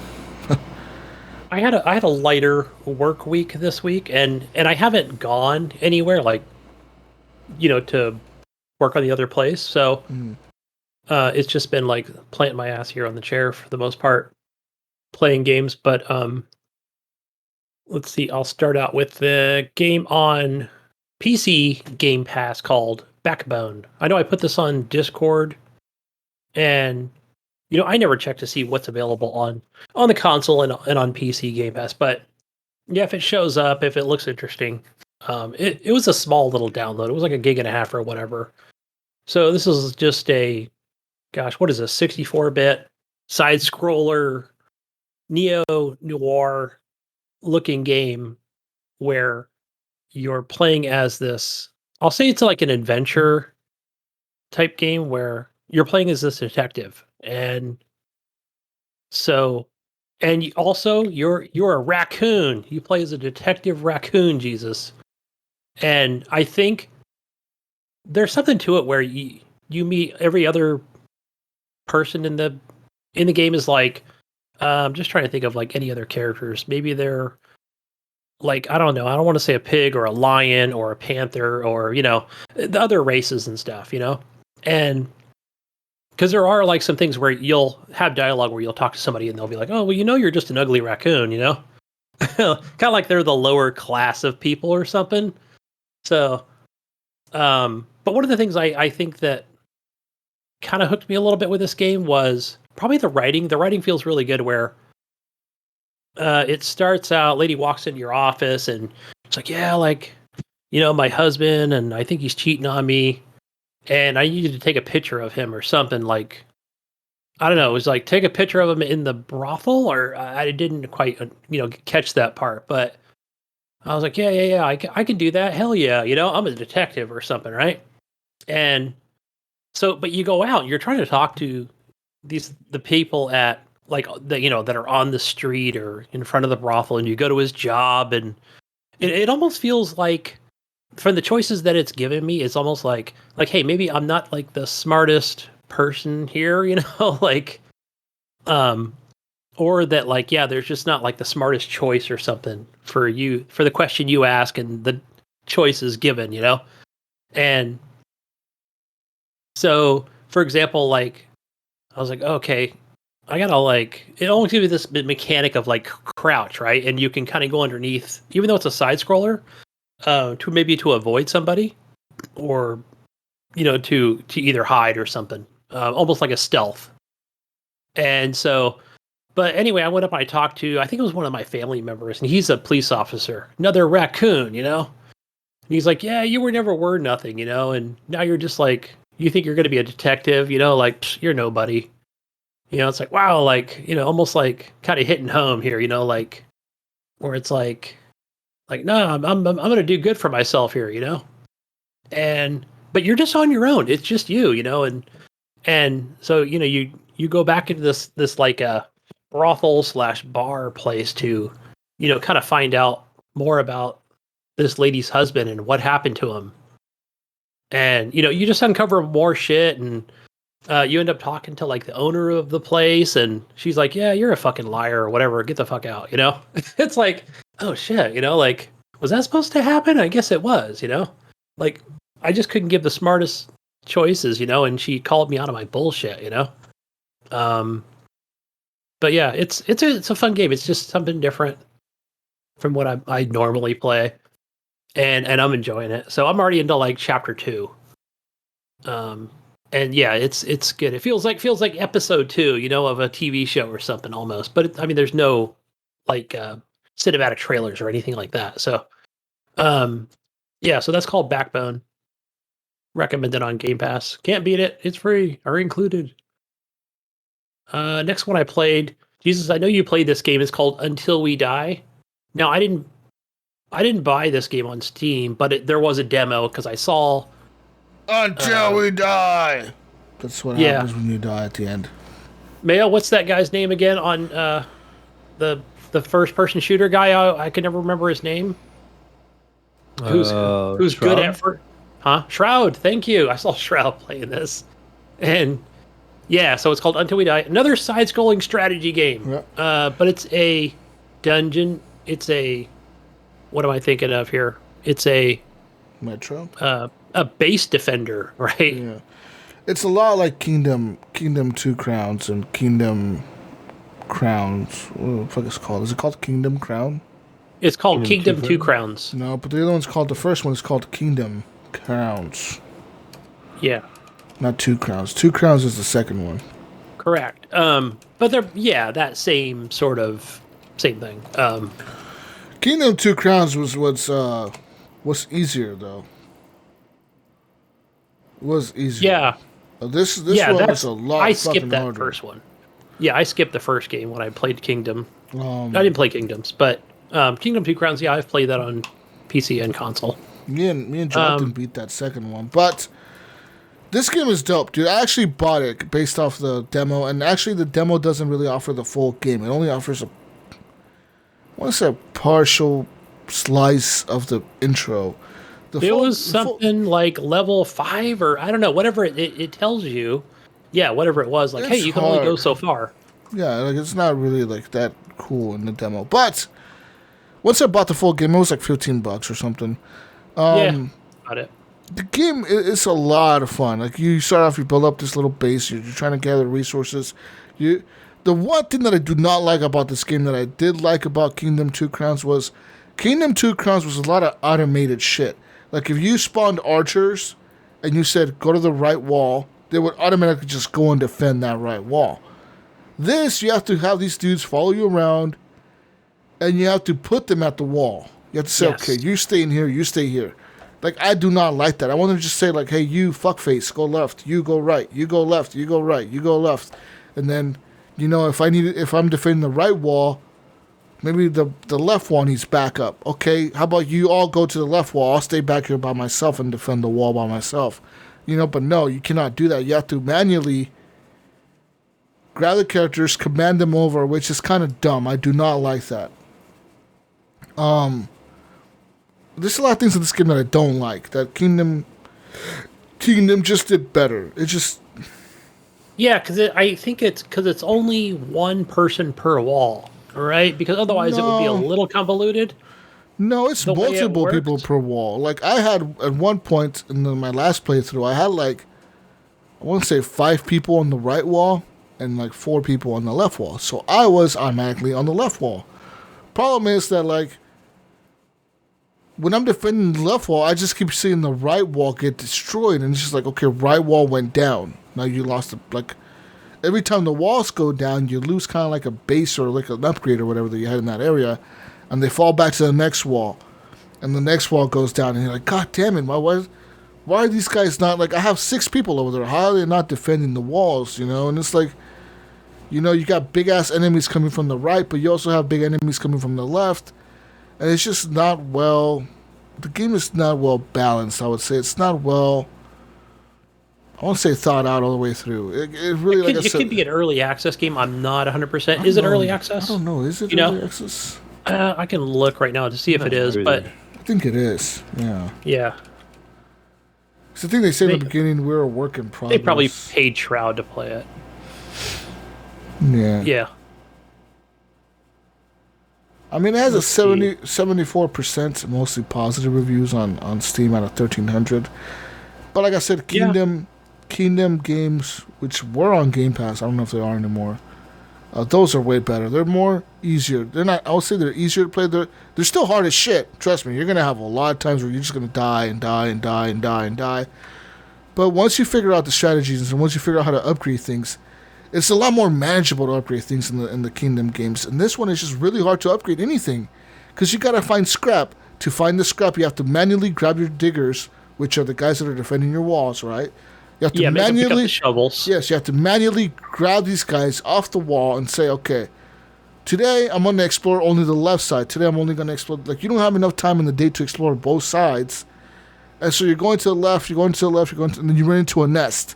So now you got to sit there for fucking 2 minutes destroying this nest egg bullshit. You'll need to unlock your iPhone first. Yeah, and you do get... Which you do default get a gun. Like, it's not... You have a gun...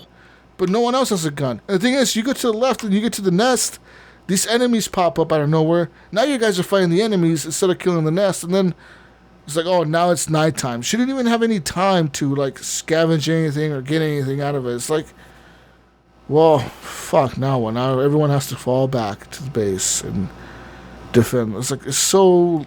That's what the one thing. It's like, the days were too short. There's not enough reward for the risk. You know, you're being put out there. Too much risk, not enough reward. And this is playing the game on like normal difficulty, like easy difficulty even. I was playing it on easy difficulty, not even normal, easy. And it was still like, no, dude, like, fuck you. We're not gonna. You're gonna die. Yeah, because I wasn't sure just like how much you play to this, and do you get grenades? Do you get recruits that come off the train with? Well, no. To get more recruits, you have to give the guy food. You give the guy 8 food, he leaves for a day, and it takes him a while to leave and come back, and he'll bring back like 1 person. Now, if you have the upgrade where he'll bring back 2 people, he'll bring back 2 people. But now these 2 people are just useless people that you need to grab them. Okay, I'm gonna make assign them. Yeah, I'm gonna make you the engineer. So you have to drag them all the way to the left, all the way to the left. Grab the wrench. Okay, now you're the engineer. Okay, now all the way to the right. Okay, grab a shovel. Now you're a shovel guy. Okay, now I'm going to put the engineer all the way to the left, build this wall. Okay, now I'm going to grab the shovel guy, go all the way to the right, start digging this mushroom pile to get more food. It's like, God, and it takes forever for the characters to run. Your character does not have infinite stamina. Your character's stamina runs out really, really, really, really fast. You can build these health stations that kind of refill your stamina and your health, and they do so for all your guys. But like I said, the AI is not automatic. So if your enemies come through and they injure a lot of your guys, say your guys are about to die with 1 hit, those guys are not smart enough to just walk over to the healing station during the day and heal up. No, they just stand at the wall until the next night, and then they get hit 1 hit and boom, they're dead. Now you lost 5 guys and your wall is destroyed, so you lost the wall. You lost that little healing station. Now you lost the second wall because there was no one defending that wall. So it's kind of like a lot of like, oh, man, so stupid. We're Kingdom 2 Crowns and Kingdom Crowns, or whatever the fuck it was called. New Lands. It was called New Lands. That's what it was. Kingdom New Lands is what it was called. That game was so much better. It was so much more fun. Yeah. More enjoyable to play. Because it does look like, I'm just looking at screenshots here where, unfortunately, I don't see that it has a co-op feature or that it has a, what's that mode called where, Mayo, that you can play with on somebody else's Steam account, where it's almost like that share. I can't remember what they did call that now. Co-op bullshit. Matter of fact, it even shows up on some of this. It's not like a game share. Like, you can play basically like a game that would be 2-player on one screen. Yeah, like a stream share almost. But yeah, it's like a co-op. Like, you don't have to download. Yeah, it's a co-op. So anything that would have been one nice. Screen, 2-player, like split screen or anything like that, you basically can send it to a friend, and they don't have to own the game, and they can actually join you on Steam, and you can play it online together. So to kind of sum it up, Jesus, I recommend they go play Kingdom 2 Lands or 2 Crowns. Yeah, Kingdom New Lands. Yeah, Kingdom New Lands is $15, same price as this game, and Kingdom New Lands is just so much better. Yeah, so this game is more set like think of Metro 2033 meets Kingdoms, right? And they had a baby. It's down in a subway. There's an actual older game called Kingdom Classic that was in 2015. Your name is Ivan. You have a gun. You're like commanding people to. No, but in the actual game, there's another chick. There's a chick called Petra or whatever the fuck, and she has a shotgun. He's like, oh, she has a shotgun, but it's lame. Who the fuck wants a shotgun, dude? These fucking zombies are coming at you from a mile away. A shotgun ain't gonna do shit to them.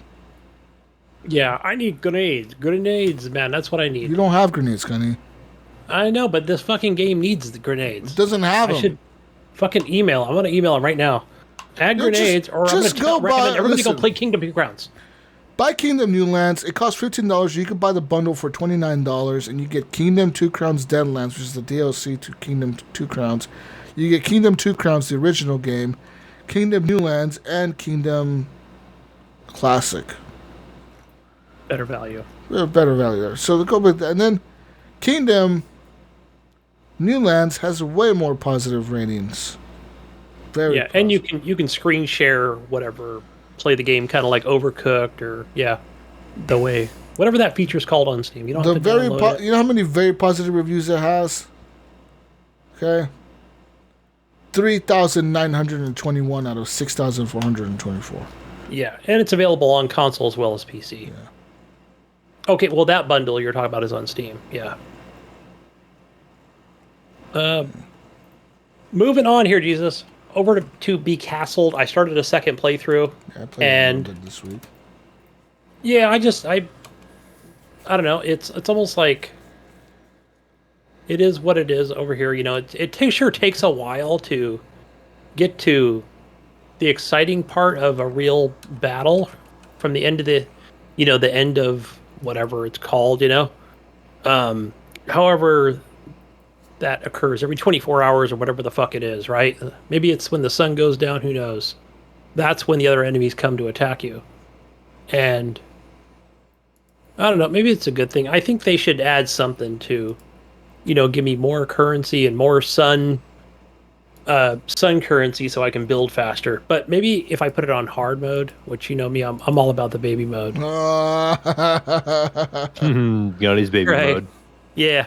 But okay, so Be Castled. Sorry, Bo. This is available on. I'm playing this on Steam. Early access. Yeah, early access. Be Castled and mouse and keyboard. I don't know if you can play with a controller or not. I don't think you should play with it. That game was definitely a mouse and keyboard game. Yeah, you gotta kind of click back and forth, especially when you're trying to look for where. When it's that time of when the enemies come. They give you a general direction of where the enemies are going to come from. And it's really helpful in the later game when, you're about to either start building walls or you have walls but it doesn't necessarily mean that they're going to attack like said wall because they're coming from that direction. They might come in and then immediately start heading south and then kind of work their way around because you can take all your knights and you can put all your archers on the wall and your knights and other military personnel. You can put them outside the wall so they can kind of catch them before they come and try to, tear your walls down or tear down, your tavern or your other resources that you might have. Oh man, especially if it's something to do with like your food or your farm, because that's one thing where, hey, if they take a farm out, man, that's a lot of food.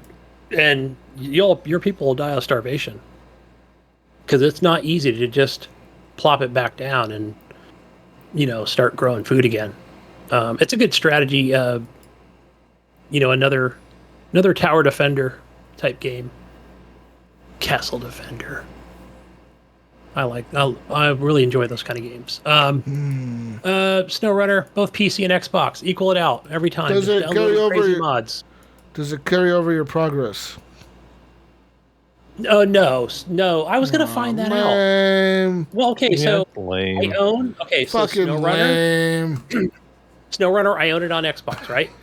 Obviously, that's going to transfer between the family of consoles on that. But I just play it on the Series S, and I also own it on Epic. I don't own it on Steam. No, I think the rumor was there was going to be some sort of cross progression between the Epic and the Steam thing, but who knows Why if don't you just play it on Game Pass and then have cross progression there? Well, what's funny is because I already own it, I do get the Game Pass notification that, hey, you earned a reward for playing this on Game Pass, even though I've been playing it for the last year. I mean, that's Fool, what I I would already do bought now, the game. but- I own the season pass. Yeah, if you want to continue on your progress, I would just say maybe go with the Game Pass version because it should carry over from the Xbox. No, But he doesn't no, I have the guess I would season. say- He doesn't have the season pass on the Xbox. He has it on Steam. No. So I play it on Xbox, right? No, I think I'm just enjoying playing 30 frames a second or less on my Xbox One S, and because it does have the mods are also on there as well, and I feel like I'm doing something completely different on the Xbox versus to when I head over to and I do Epic, and I can download a lot more mods. Modded vehicles, right? Modded trailers. I can do a lot more. It's almost like what am I thinking of here? Maybe a couple megabytes or kilobyte. I don't know what it is, right? You only get so much on console, but when you're playing on PC, they give you like 6 or 7 times as much space or room or whatever that are allocated for your modded vehicles. So you can download a lot more of them, activate them, and play them,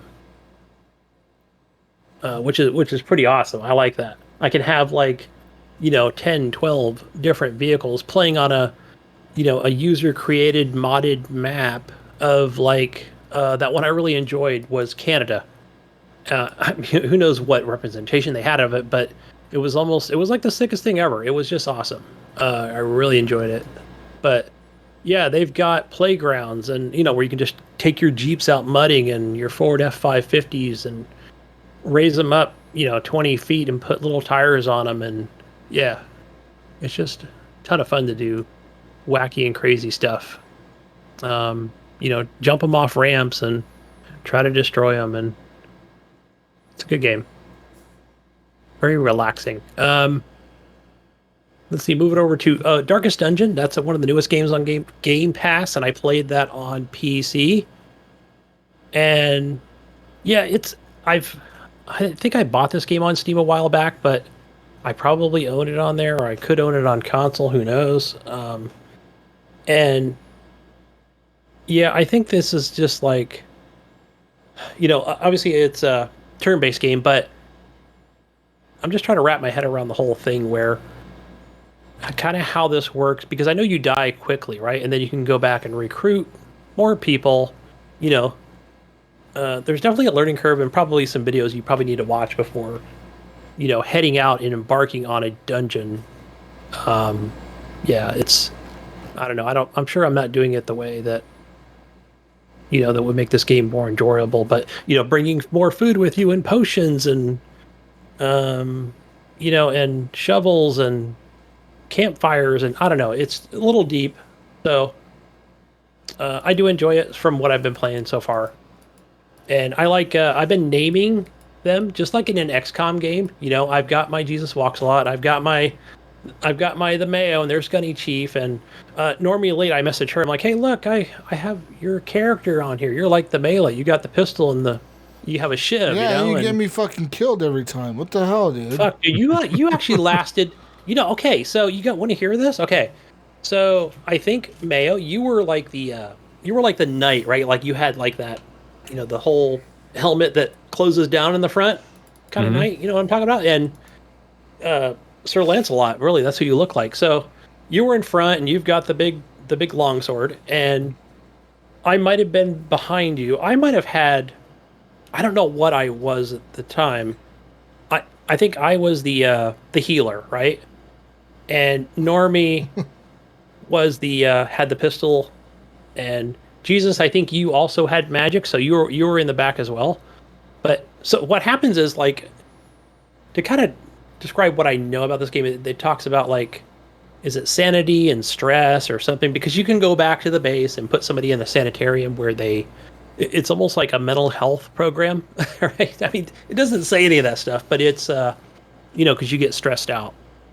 And XCOM has a teeny bit of that, right? Just a little bit, but it's almost like in game, where you panic, right? but just whatever the words that this game uses. So Mayo kept freaking out because he didn't like being at the front with a longsword with the most armor. Right. I And, know I have Gunny back there healing me. That's why I was worried. oh, really? Let me finish here, Mayo. So then you would put me in front. You'd be like, "Woof," right? Then I'd be in the front, and you'd be standing behind me going, "Go get him, Gunny! Go get him!" And I'm like, "Wait, why the fuck am I in front?" It's automatic. It just happens. Now, if I want to, what I was doing, Mayo, was and it's my turn. I have to put you right. If I move you in front, that's a turn. That's all I get. I don't get like a 2 or 3 other things, right? I can't shoot a gun or I can't, drink a potion, right? You get one chance at it. So I'd be like, no, fuck you. Here's my turn, right? Whoop, put you back. But you kept doing it, and I was like, God damn it, man! I'd be right? like, trial by fire, Gunny. You get out there and you learn to heal. Take some damage and learn to heal yourself. I was healing you guys, but Normie was out there just kicking ass and trying to shoot everybody in the back rows of the enemy, and Jesus was tearing them apart. But then I think you guys both failed me. What? Jesus, you guys both failed me I think, Jesus, you know what? You died fuck? nobly. Okay. You died nobly. You died on your fucking knees, blood coming out of your ears going, I'll fucking stand with you guys to the death. But old Mayo, I think he peed and ran away. What? What am I doing? Bye. I'm out of here. I'm scared. Yeah. He just abandoned you in AWOL. I probably saw what happened to Jesus, and I said, I'm done. Yeah, he's like, I can't handle this. I'm stressed out or something. Oh, but there is like some things where, when it comes to like, getting scared and stressed, whatever they're calling it in the game, right? It's always been a part of it. So I think I saw one where even they hurt themselves. Like even the Shiv guy was like, or a woman, right? Whichever one, like they might take, one hit out of the enemy or they might hit another opponent or something, one of your teammates. And so I'm like, oh, okay, this is fucking weird, Definitely a true dungeon crawler RPG, but yeah. I don't know, it keeps me coming back. I've been, I've dabbled in it on the Steam machine. I might have played it on your account, Mayo, who knows. But yeah, now it's available on the Game Pass. So Yeah, that is in my account, so. The last thing I played was The Elder Scrolls Online. Now, Jedi of Light, shout out to him in Discord because he was talking about it. I think we were talking, some E3 stuff, and he had mentioned that he still plays it. So I had downloaded it. It was like 108 gigs. Now, yeah, so I think I had to put this on the primary hard drive. There is an update for.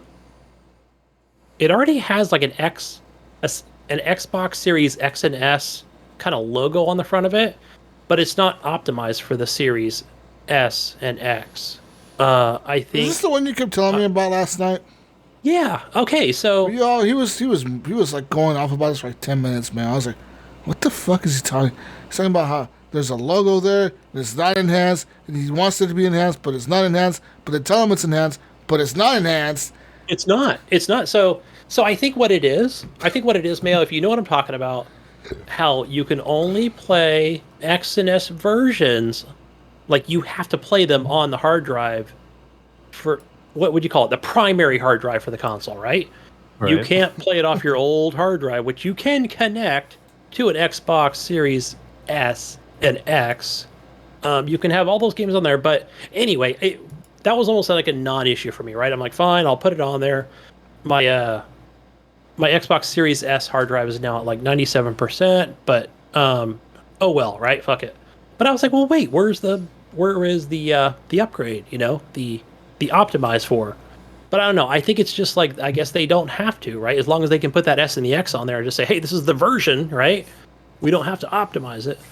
But from what Jedi said, and I did read an article that this will be optimized on June 15th, or is it today? I don't know. I'll have to look. So could be the 14th. By the time you hear this, it should be optimized. I think the game already looks good. Even when I played it a couple years ago or 4 years ago, I thought, okay, it looks decent, but man, it really looks a lot better now. And Yeah, I don't know. Whatever got me off that game. I already had like a level 11 character, but now he's already up to like level 15 or 16, thanks to Jedi and Big Red on Xbox. So, Jesus, I know we played Siege with him way back in the day, and Rainbow Six Siege when that first came out. So that's been a while. But man, one of the things that's cool is like the houses, right? Like, oh, hey, you can own a house or whatever, like in Skyrim or something. But no, holy fuck, these things are like. It was more like Big Red's house was like.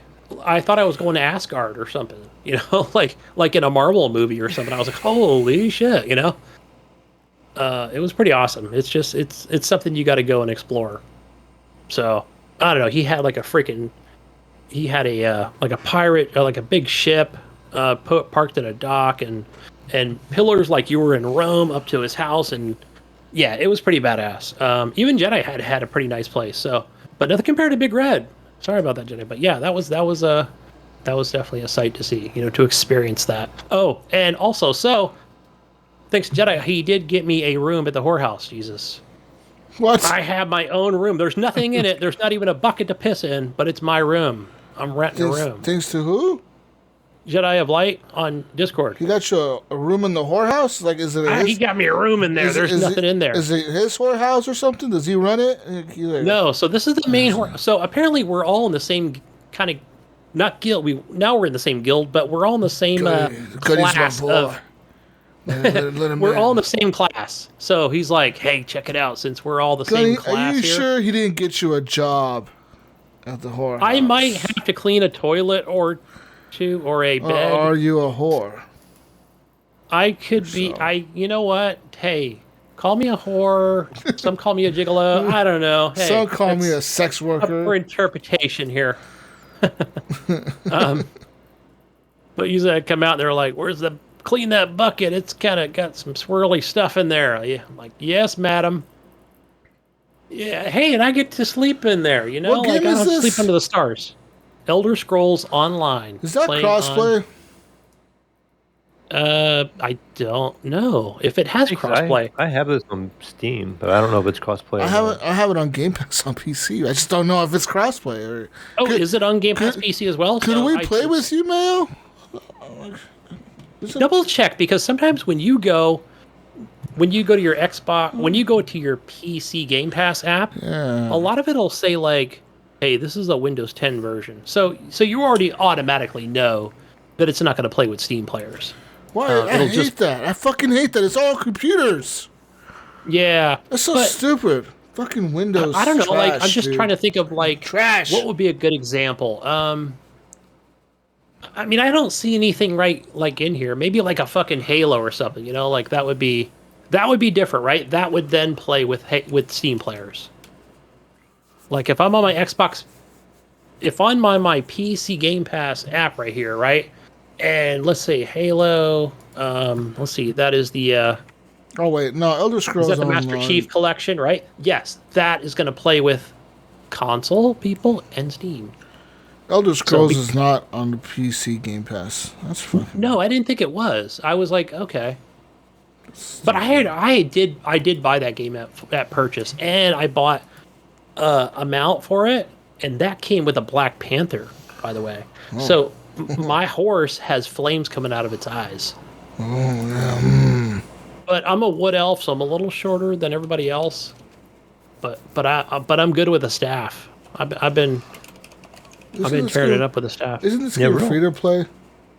I got it free on Steam at one point in time, but I just looked it up, and now PC is pretty much by themselves, and Xbox is by themselves, and PlayStation is by themselves. Like PlayStation 4 and 5 people can play together, and Xbox One and Series X and Series S can play together, but PC has their own.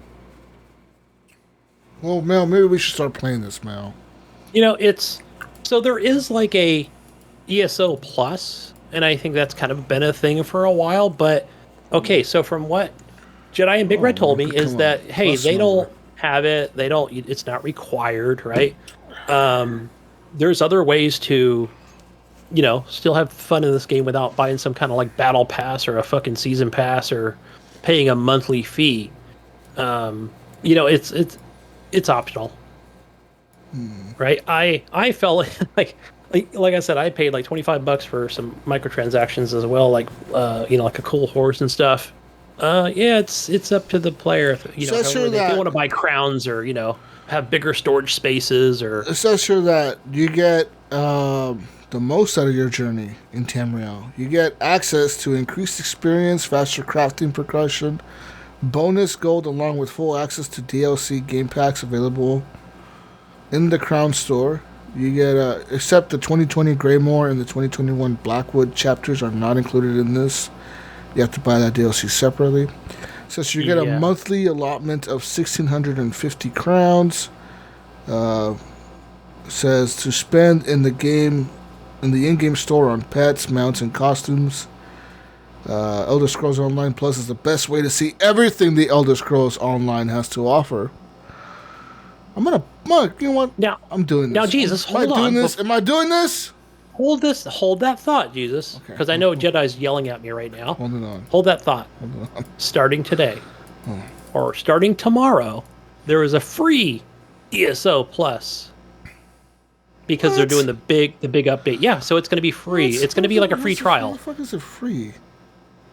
You'll talk to Jedi. Jedi, message Jesus about the free. It's just Mayo. It's just Plus. Mayo. Just $140 for 12 months. No, don't do it yet. Just get the free month. I'm claiming my free month tomorrow. It's a 22% savings, says here. Yeah, I'm going to claim the free month tomorrow. It's probably something you have to sign up for. Now, $42 for 3 months, Mayo. Maybe I'll play this for 3 months. $42. Now, Jesus, you have Ratchet and Clank to play, Mister. I'm over here trying to buy this fucking. I'm never gonna play this. No, don't do it yet. So, I'm never gonna play this. Making the time to play one game only. Right. Yeah, I'm never gonna play this shit. Let's be real. It's too Jesus, much. so do you plan on playing this? The game's probably like $20 on Steam, or on Xbox if you're not a Game Pass member. But if you do play this on Game Pass, yeah. So I want to say I'm going to ask Jedi how this works, but you said Blackmore, right? Is it Blackmore or Blackwood or whatever the fuck it was? Blackmore, yeah, Blackmore. Blackmore. So okay, so I didn't purchase that. But eventually, because Microsoft owns it. Well, there's a Blackwood. They'll eventually give it to us. There's a Blackwood expansion, but what is Blackmore? Is Blackmore part of it? I know it just came out. I saw a trailer for it not that long ago, because I have everything but that, and I don't know. I don't know. Jedi said I didn't have to buy it, so I was like, yeah, okay, cool. Since I'm kind of just getting my feet wet again after a few years. Is this not on Game Pass because Bethesda's making too much money off of the Steam players, Mel? Look, I think is that what it is? The subscription, they're making too much money on the subscriptions that Microsoft is like, well, why the fuck should we put this on Game Pass if the PC players are just willing to pay us every month? Well, look here, Mr. PlayStation fanboy. Look at this. Check this out, okay? Check this out, because a lot of those games on the Game Pass, you buy the game, but you don't get the expansion packs. They don't give that to you. But I mean, usually, okay, but no, yes, you do, because usually every game that's on Game Pass that's an Xbox first-party title, usually, fucking Gunny, you motherfucker, you, comes with all the DLC for that game, or the Gold Edition, or the Ultimate Edition of that game. Example, Halo. Example, Gears of War. Example, what other examples do I have here? Fallout 76. It's the Ultimate Edition. It's not the Fallout 76 Hobo Edition. If you play the Game Pass version, it's the Everything Included Edition. All right, motherfucker. No. There was an expansion for. There's like a season pass for Fallout 76. We don't get that as Game Pass members. We should. What the fuck? No, we do not get that. I'm boycotting Microsoft. I think I paid. Fuck Microsoft. I bought something. I might have bought an outfit in Fallout 76. Making us pay $15 a month to not get Ultimate Editions of games. What the fuck kind of trash is this? At least. You know what? At least Rockstar is giving me free. No, listen. At fucking least gold bars. EA makes us pay $15 for EA Premium on PC. But guess what? With EA Premium, you get everything, including all the DLCs, everything for a game that EA puts on that shit. Everything. If it's an EA title, say you want to play the next Battlefield 2042 or whatever other EA games coming out this year. You want to play that with all the DLC at launch, the premium edition. All you have to do is sign up for $15 a month. Boom. I know. That's what we need. We need more shit like that. I know. It's going to be spoon-fed, right? I'm sure it's going to be one of those because I know I have the other Damn DLC. Xbox. They're just waiting. They're just like, all right, fine. Let's not give it to them all at once. But Fucking trash box. I love you, Phil. I love you, Phil. Uncle Phil, you're my boy. That's all I play, guys.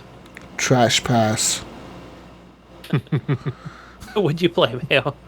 Oh man, I pretty much only played this one game this week. And it's called Tainted Grail. There's the third name behind this here. Let me click on it real quick here. Conquest. So it's called Tainted Grail Conquest. And this game is a deck building game. So it kind of gives me the Slay the Spire kind of feel to it with like better graphics. So in their description real quick, I know I showed this to Jesus last week. It says it's a unique and definitely replayable story-driven hybrid between a deck building roguelike and an RPG game. And it says explore the ever-changing maps, fight with deadly enemies, blah, blah, blah. But so I picked this game up. Figured, the graphics actually what drew me to it. They're very modern-day looking graphics. Kind of something like you would see in Diablo. It's kind of like a top-down.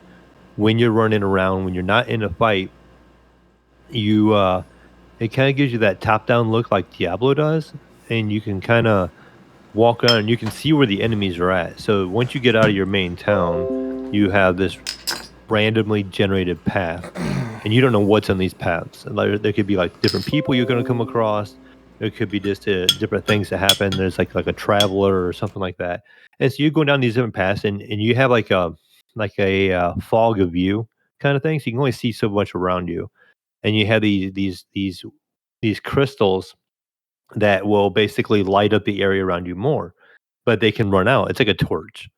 So when you activate one, it makes a torch and it burns out over time. But if you have that active and you run into combat, it actually gives you a buff card that you have to play. But it will say you do 20% more damage against your enemies. But if your candles are like really dim and you go into it, it can actually hurt you to say like you do 20% less damage against enemies, or they'll do 20% more damage to you. And you have to play that card. It takes you have like 3 points to use, like a typical deck builder, and it takes away one of those points if you don't, but you have to play it. And I can't remember what the penalty is if you don't play it, but there's like some kind of major penalty, like if you don't play that card at all, so many turns, I can't remember what it does, but basically I always play it right away to get it out of my hand. And then it's your typical card game. You start off with this character called a ward, like a ward hunter, and he's basically your typical fighter guy. And you go in there, and every time you strike somebody, it puts a mark on them. And every time you get 4 marks on them, you'll do like bonus damage against them. So like the way this character plays is kind of one guy at a time. You're kind of hitting them and doing marks on them and stuff. And I had a hard time. My first quest was, it gives you quest, and my first quest was to go find this big golem and kill him. And I get to him finally, and he has like 10,000 HP, and I have 100 HP. And he would just beat on me. And you have the ability to block, like you have cards that can block, but they take a point. You get like one block is 1 point. If the enemy's going to hit you 3 times, you have to use 3 blocks. But there's times you don't have a block card that pops up in your hand. You may only have 1 block card and all attack cards in your hand. So you're only going to get 1 block in. And this golem thing would keep summoning more enemies too. And so like they would all attack me and they just kept killing me. Eventually the game would give you XP, and it gave me another character. So this game has unlockable characters, and it gave me a summoner, which I ended up taking him to the golem, and it was way easier. So the summoner basically, like you would think, you can summon other creatures with your cards, and basically it makes the golem have to attack those creatures instead of you. You don't do any damage yourself, but all your creatures that you summon do damage. And with that summoner, you can do like a healer. You can do like I think it's a fae with it does buffs for all your characters. And then you have like a serpent, and then you have like this other like worm looking creature that can hit multiple enemies at one time. And with that, you can actually have a card that makes that summoned creature attack. They don't just all attack on their own. You actually have to activate them. So it kind of plays different. As the game continues to progress, it looks like you'll continue to unlock more characters, and hopefully the game will maybe get a little easier to get further into the game. It does say there is character customization and stuff like that, and I have not seen any of that yet. Like I haven't been able to get far enough into the game, and I'm like 5 hours in, and I Jeez. haven't seen any of the character customization yet. I have seen random cards, like you will get random cards. So when you beat some enemies, or say you take a path and you run across some kind of traveler, and might have to fight somebody to help them out, and then they will give you like a choice of like 3 cards as reward, and they basically that card will stick in your deck for that run, and that's the only time you're going to have it. So when you die, it starts all over, and you don't have that card anymore. So it's kind of weird. So it has that roguelike in that aspect, but I haven't seen the RPG elements yet, and I haven't seen where I've gotten really stronger with like playing the same character over and over. But I think you can customize your deck more. So like a typical deck builder, I haven't seen much of that yet. I'm going to assume I'm going to be able to customize my decks better as you play a little longer and maybe unlock some more cards. They become permanent unlocks, and then you can build your deck up. But I'm enjoying it. Like I said, the graphics are really what brought me into this game. The music is really good too. It's got like a little a neat soundtrack to it, and just I don't know. It's got a very good presentation. It's from a small developer publisher. It's called Awaken Realms, and it's really flush. It runs great. It runs like 200 frames on my PC. It looks amazing. You can change the camera angle during your combat. It you know, you can change, I guess, against like I said, the way your character looks and stuff like that. Um, but yeah, it's pretty addictive so far. Like I've been enjoying what I've been playing, but Yeah, we'll it see looks. as it once we get a little deeper into it. I like it. I just continue to keep watching this little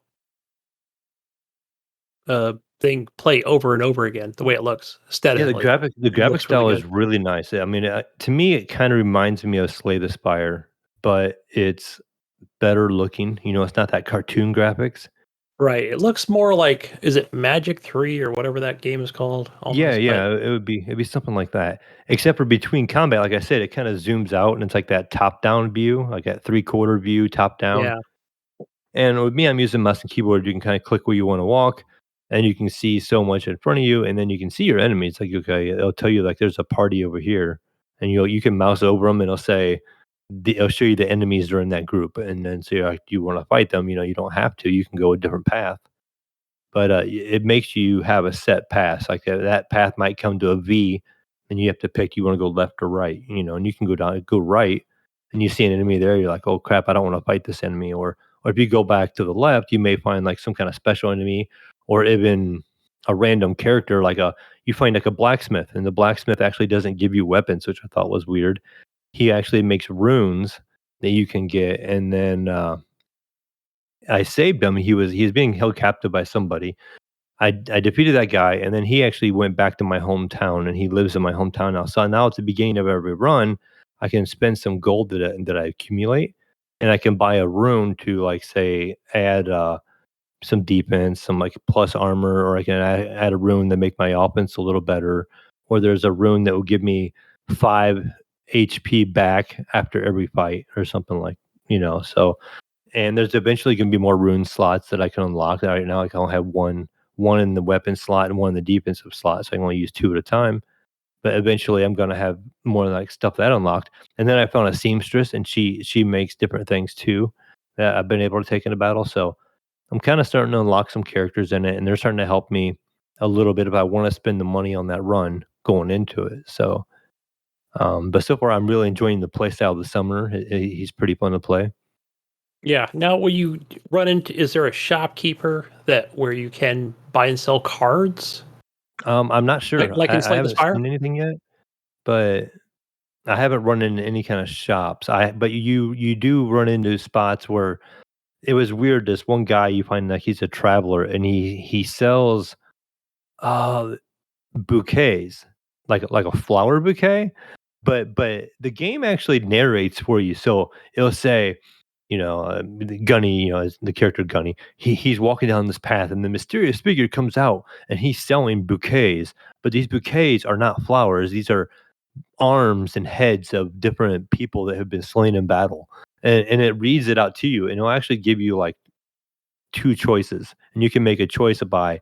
Do you want to buy a bouquet, or do you want to say no and just keep on? And if you buy something, it's going to open up another option, and you can choose yes or no. You don't know what's going to happen, and it's going to cost you money, like that you have on your run.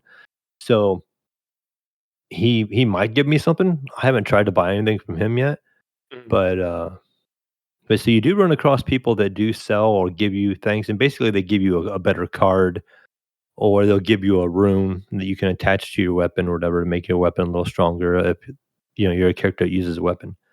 There is, I think, nine different classes, I think, or something like that. And there's like a necromancer, and then there is a blood mage, a sentinel, a berserker, a pathfinder, a summoner. So I'm curious to see what these other classes are like, and you unlock those just by getting XP, by playing a little further into the game, beating different enemies and stuff like that. But like I said, I've got about 5 hours into it, and I've only seen just what I feel is like a small fraction of this game. Nice. That's good. A lot of content there for $20 on Steam. Yeah, yep, on Steam, a good old PC. Checking it out right now, and it's a pretty fun game. That's pretty much all I played this week. Right. All right. Woo! Card games, sir. Fun. Jesus, sounds fun. Yeah, card game. Card games are fun.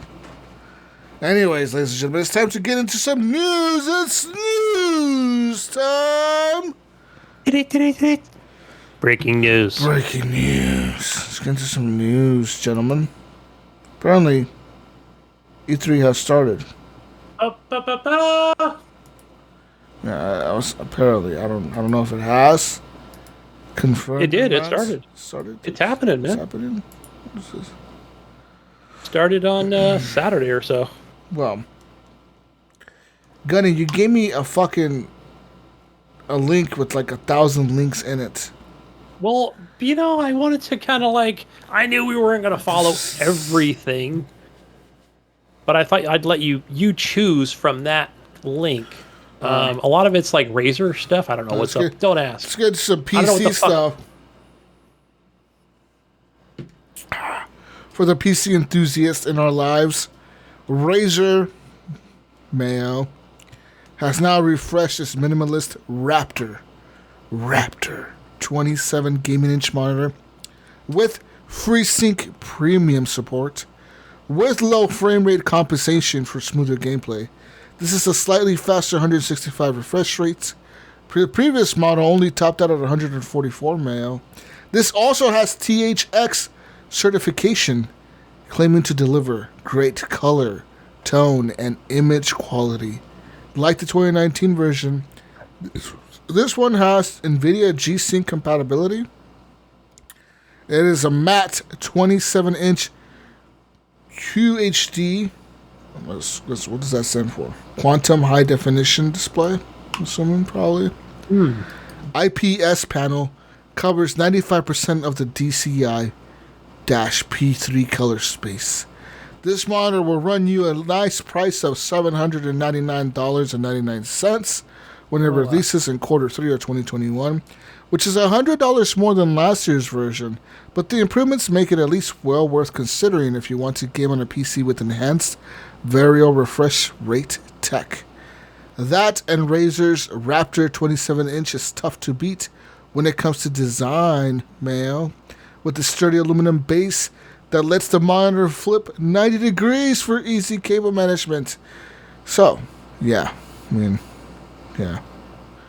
Also, there is an optional VESA adapter that you may buy for this Raptor 27-inch model. So, you could buy the adapter. It'll cost you $100 more. But it lets you mount the Raptor 27-inch monitor to a monitor arm or any other VESA-based things that you may prefer to attach it to. It's funny because the arm that they're using to display this Visa mounting.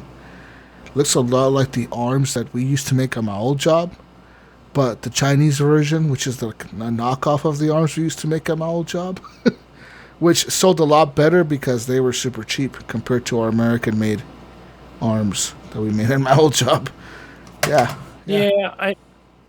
I don't know, geez. I kind of like that.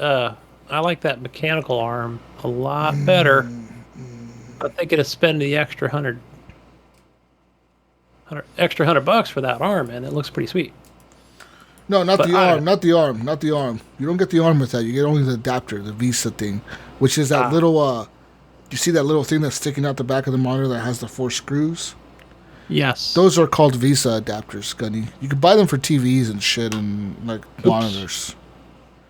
That's what you get. You don't get the arm. The arm probably is another. That arm right there would probably cost you another. I want to say $200, maybe more. Jeez. Yeah. I mean, and trust me, they're made in China. When we used to, when on my old job, because we used to actually compete with these companies that make these arms, because we used to make the same type of arm, just that our arm was industrial and more like sturdy. It was American-made shit, brother. So, America. It was made like really high quality shit. It was like. Plus, I built them, so of course they were made nice. Damn right. They were hand built, dude. I'm talking like. We would machine these fucking metal, we would machine all the metal parts, get them all welded, and I would hand assemble these fucking things. So these things take a lot of money to make, but they cost a lot of money, but they last forever. I mean, we had customers of ours that said they had the arms for like 30 years and shit. They're like, yeah, we had the same arms for 30 years and they still work. Built Jesus tough. We just need you to like refurbish them a little bit because they're kind of rusting out because of the paint wore off or whatever. But they still work. But yeah, like we had a company send us their arm out, right? And there was this Chinese fucking like plastic flimsy ass fucking arm. And it was like, what the fuck is this trash? The thing is though, the company that we wanted to buy, they told us, can you make this arm? And we're like, we cannot make that arm, but you realize that arm cannot hold the same amount of weight our arms can hold, right? And they're like, yeah, but we like the aesthetics of that arm. And we're like, okay, you might like the aesthetics, but that arm is going to eventually fail because it's not a spring compression. It was like a, what was that? Like, that I know what you're talking about. Is a piston compression. So the gas... The gas in those pistons eventually wears out, and that's when you see those monitors all saggy and shit. And we told them, like, that's not going to last, like, that long. It'll last you maybe a year or two. You're going to see the compression, get lost. Like, oh, no, we don't care. These arms cost $90 for a whole arm system, dude, to get shipped to them. When our arms, just the arm alone that we used to make, cost $300. That's not including the base for it, which is like another $75 to $100, plus the Visa mounts and the attachments we used to make for them. They're like another $50 to $100 a piece. So an arm system that we would sell would cost around $600. Our systems they were selling in China, shipped from Taiwan and fucking China and shit. These fucking systems would cost like $95, but they were so cheap, dude. They were like legit Gunny, made with like the cheapest fucking metal, the cheapest. It wasn't even hot metal. It wasn't metal. It was like aluminum. Like it wasn't even steel. It was hot metal. It wasn't steel. It was aluminum. Like fucking aluminum, fucking trash shit that you could just hit with like a fucking. You could bang it on your desk and probably bend it. You know what I mean? That's how light it was. Or it would crack. Yeah, or it would crack. It was just shitty. But yeah, I'm just saying. Buy American made. American made. Yeah. Also, speaking of American made, Mayo. Razer also announced the next generation of wall chargers. With this $179.99 GAN charger that can supply up to 130 watts of total power, it's worth noting that it has 2 USB-C ports that support up to 100 watts and the 2 USB Type-A ports which can pull 18 watts each. So if you have multiple devices plugged in at once, it'll share all the wattage between all of them, totaling up to 130 watts per charge. The charger comes with some global adapters included, Mayo, so you may use it like in other parts of the world, such as Europe or Japan or China or Russia or wherever the fuck you go that they don't have the same wall outlets that we do. American made wall outlets. Yeah. I remember getting those with when I went way back in the day when I had I think it was the Steam Link. It came with multiple ends. You could swap them out for different kind of outlets for different countries. You could charge 4 devices for $180. That's so expensive. It's a lot, yeah. I'll stick to my $10 Amazon charger that I'll buy and lose in 2 weeks, and then I'll buy another one. Just buy another one, and then buy another one, and replace that cord. And oh man, what else? Oh, let's talk about this. Big news here. Big news. Black Panther is coming to Marvel Avengers this August. Previously announced for Marvel Avengers, today Square Enix announced a showcase. At their showcase, they gave a first proper look at Black Panther, who joins the superhero roster in a brand new expansion called War for Wakanda. Yeah! Woo! Wakanda forever. Yeah, anyways, if you're excited to play that, it comes out in August. Also, who plays that game, by the way? No one plays that fucking game, yeah. Also, speaking of Square Enix, Eidos Montreal, the team behind the Deus Ex games, is tackling one of Marvel's most famous superhero groups. Guess who? Guess who, Mel? Guess who they're going to make a game out of? Am I allowed to make a correct guess right now? No, make an incorrect guess. The Avengers. Oh, no, they already did that. Come on, man. They already did that, Mel. Come on. Our Lord. They're making a Guardians of the Galaxy game. I know. You guys suck. What other team games are out there? What other Marvel team games are out there? Okay. I would make one about. I don't know, man. Yeah, X-Men. I don't know. I guess I was thinking there's X-Men. X-Men, and then there's another one too. But then there's Spider-Man. Spider-Man's Marvel, so there's that. But he's not like a part of a group. He's sort of part of the Avengers now, I guess. Well, right? didn't they do like that New Age Spider-Man where there's like a couple Spider-Men together?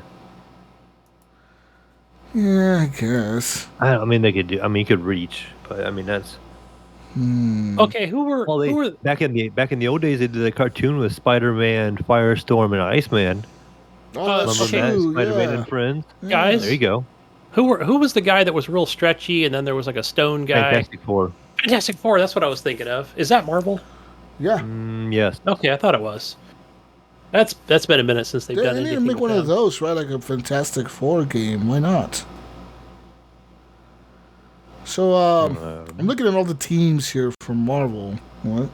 They got a lot of teams, dude. There's probably a lot I'm not even thinking about. A lot of them are like super like obscure shit from like the 70s and 60s. But did you guys see any of the gameplay for Square Enix with Star-Lord and Looks I trash. did. Guardians of the Galaxy? It's trash. Yeah. Trash? What? I thought the game No. looked okay, but to me, the same problem that's going to happen in that game is like what happened to like the Avengers game. I think the character looks too different from what we know. Yeah. Like they didn't want to pay the licensee to get a guy that plays Star-Lord. Yeah. And so he looks a lot different. And like the Avengers game, like all those characters look different. I know they didn't have to do it by the way that people looked in the movies, but I feel like it's a golden opportunity missed. I feel like it would be a lot more welcomed if it was. Yeah. But I don't know how these things work, but I'm sure there's a lot of money being exchanged in hands, right? With would it be Disney? Would that be the parent company that talks to Eidos Montreal, right? Or they talk to each other about how this is going to go. But I know that one of the writers is not that he works for Square or Eidos, but it's the comic book version apparently. And I don't know. I'm fucking fine with it. It's fine, but it just comes across as being it kind of comes across as being generic. Like from the outside looking in, like if I was a kid looking at that game, I'd be going, "Oh, that's a generic looking, Star-Lord," or that Gamora looks generic. That's not the Gamora I know from the TV show. That's what I kind of look at it like. I feel like it's gonna get branded as generic right away, and nobody's gonna want to like it.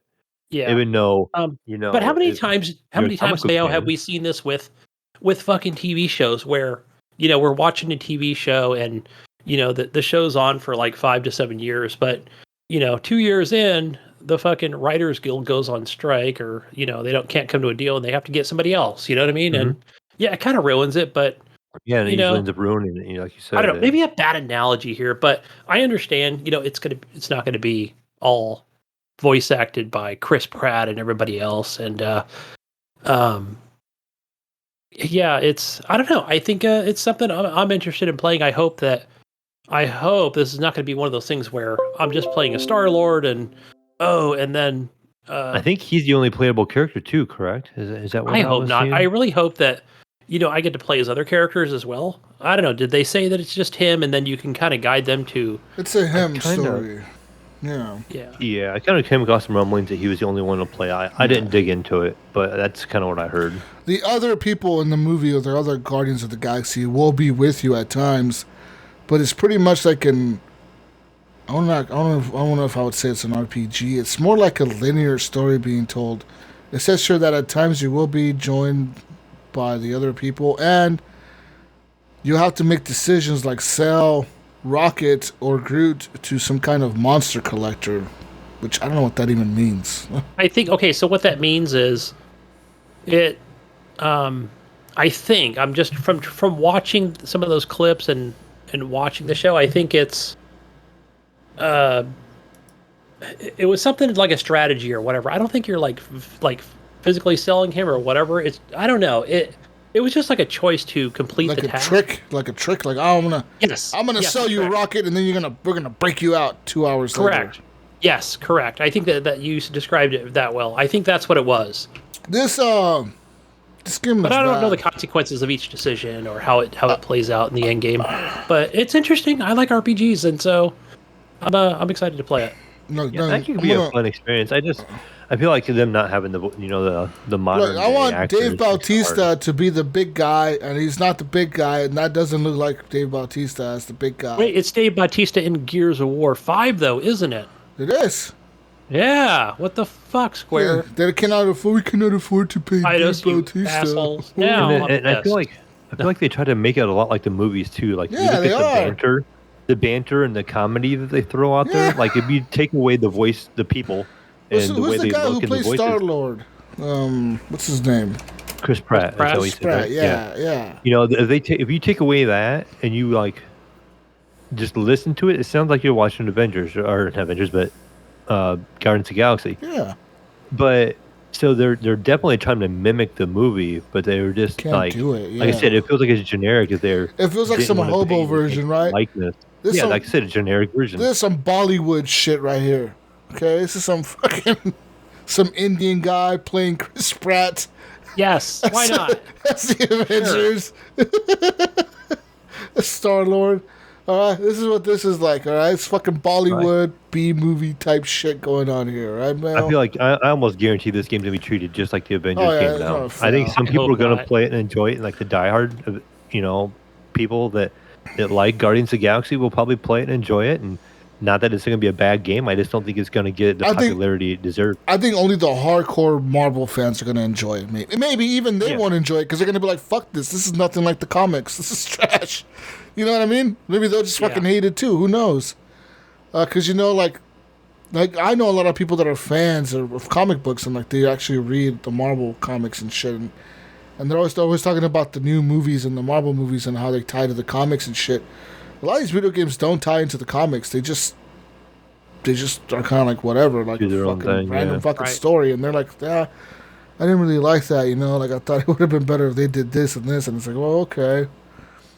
But I feel like Disney or Marvel is very protective over their Well, yes, brand they and their are, asset, but they don't right? give a fuck as long as they're making money, dude.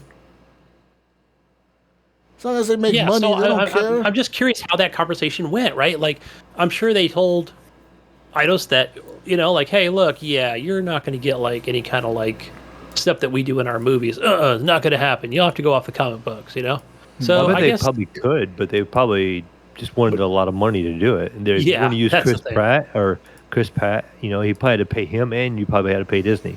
You know, you Yeah. probably had to pay a license to both of them too. Right, or you'd have to pay fucking, Marvel fucking Disney 40% of your profits, which wouldn't work out either.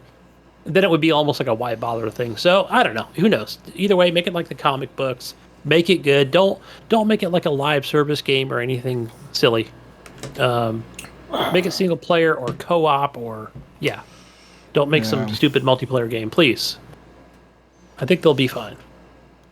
Also, Gunny, they showed Forza Horizon 5.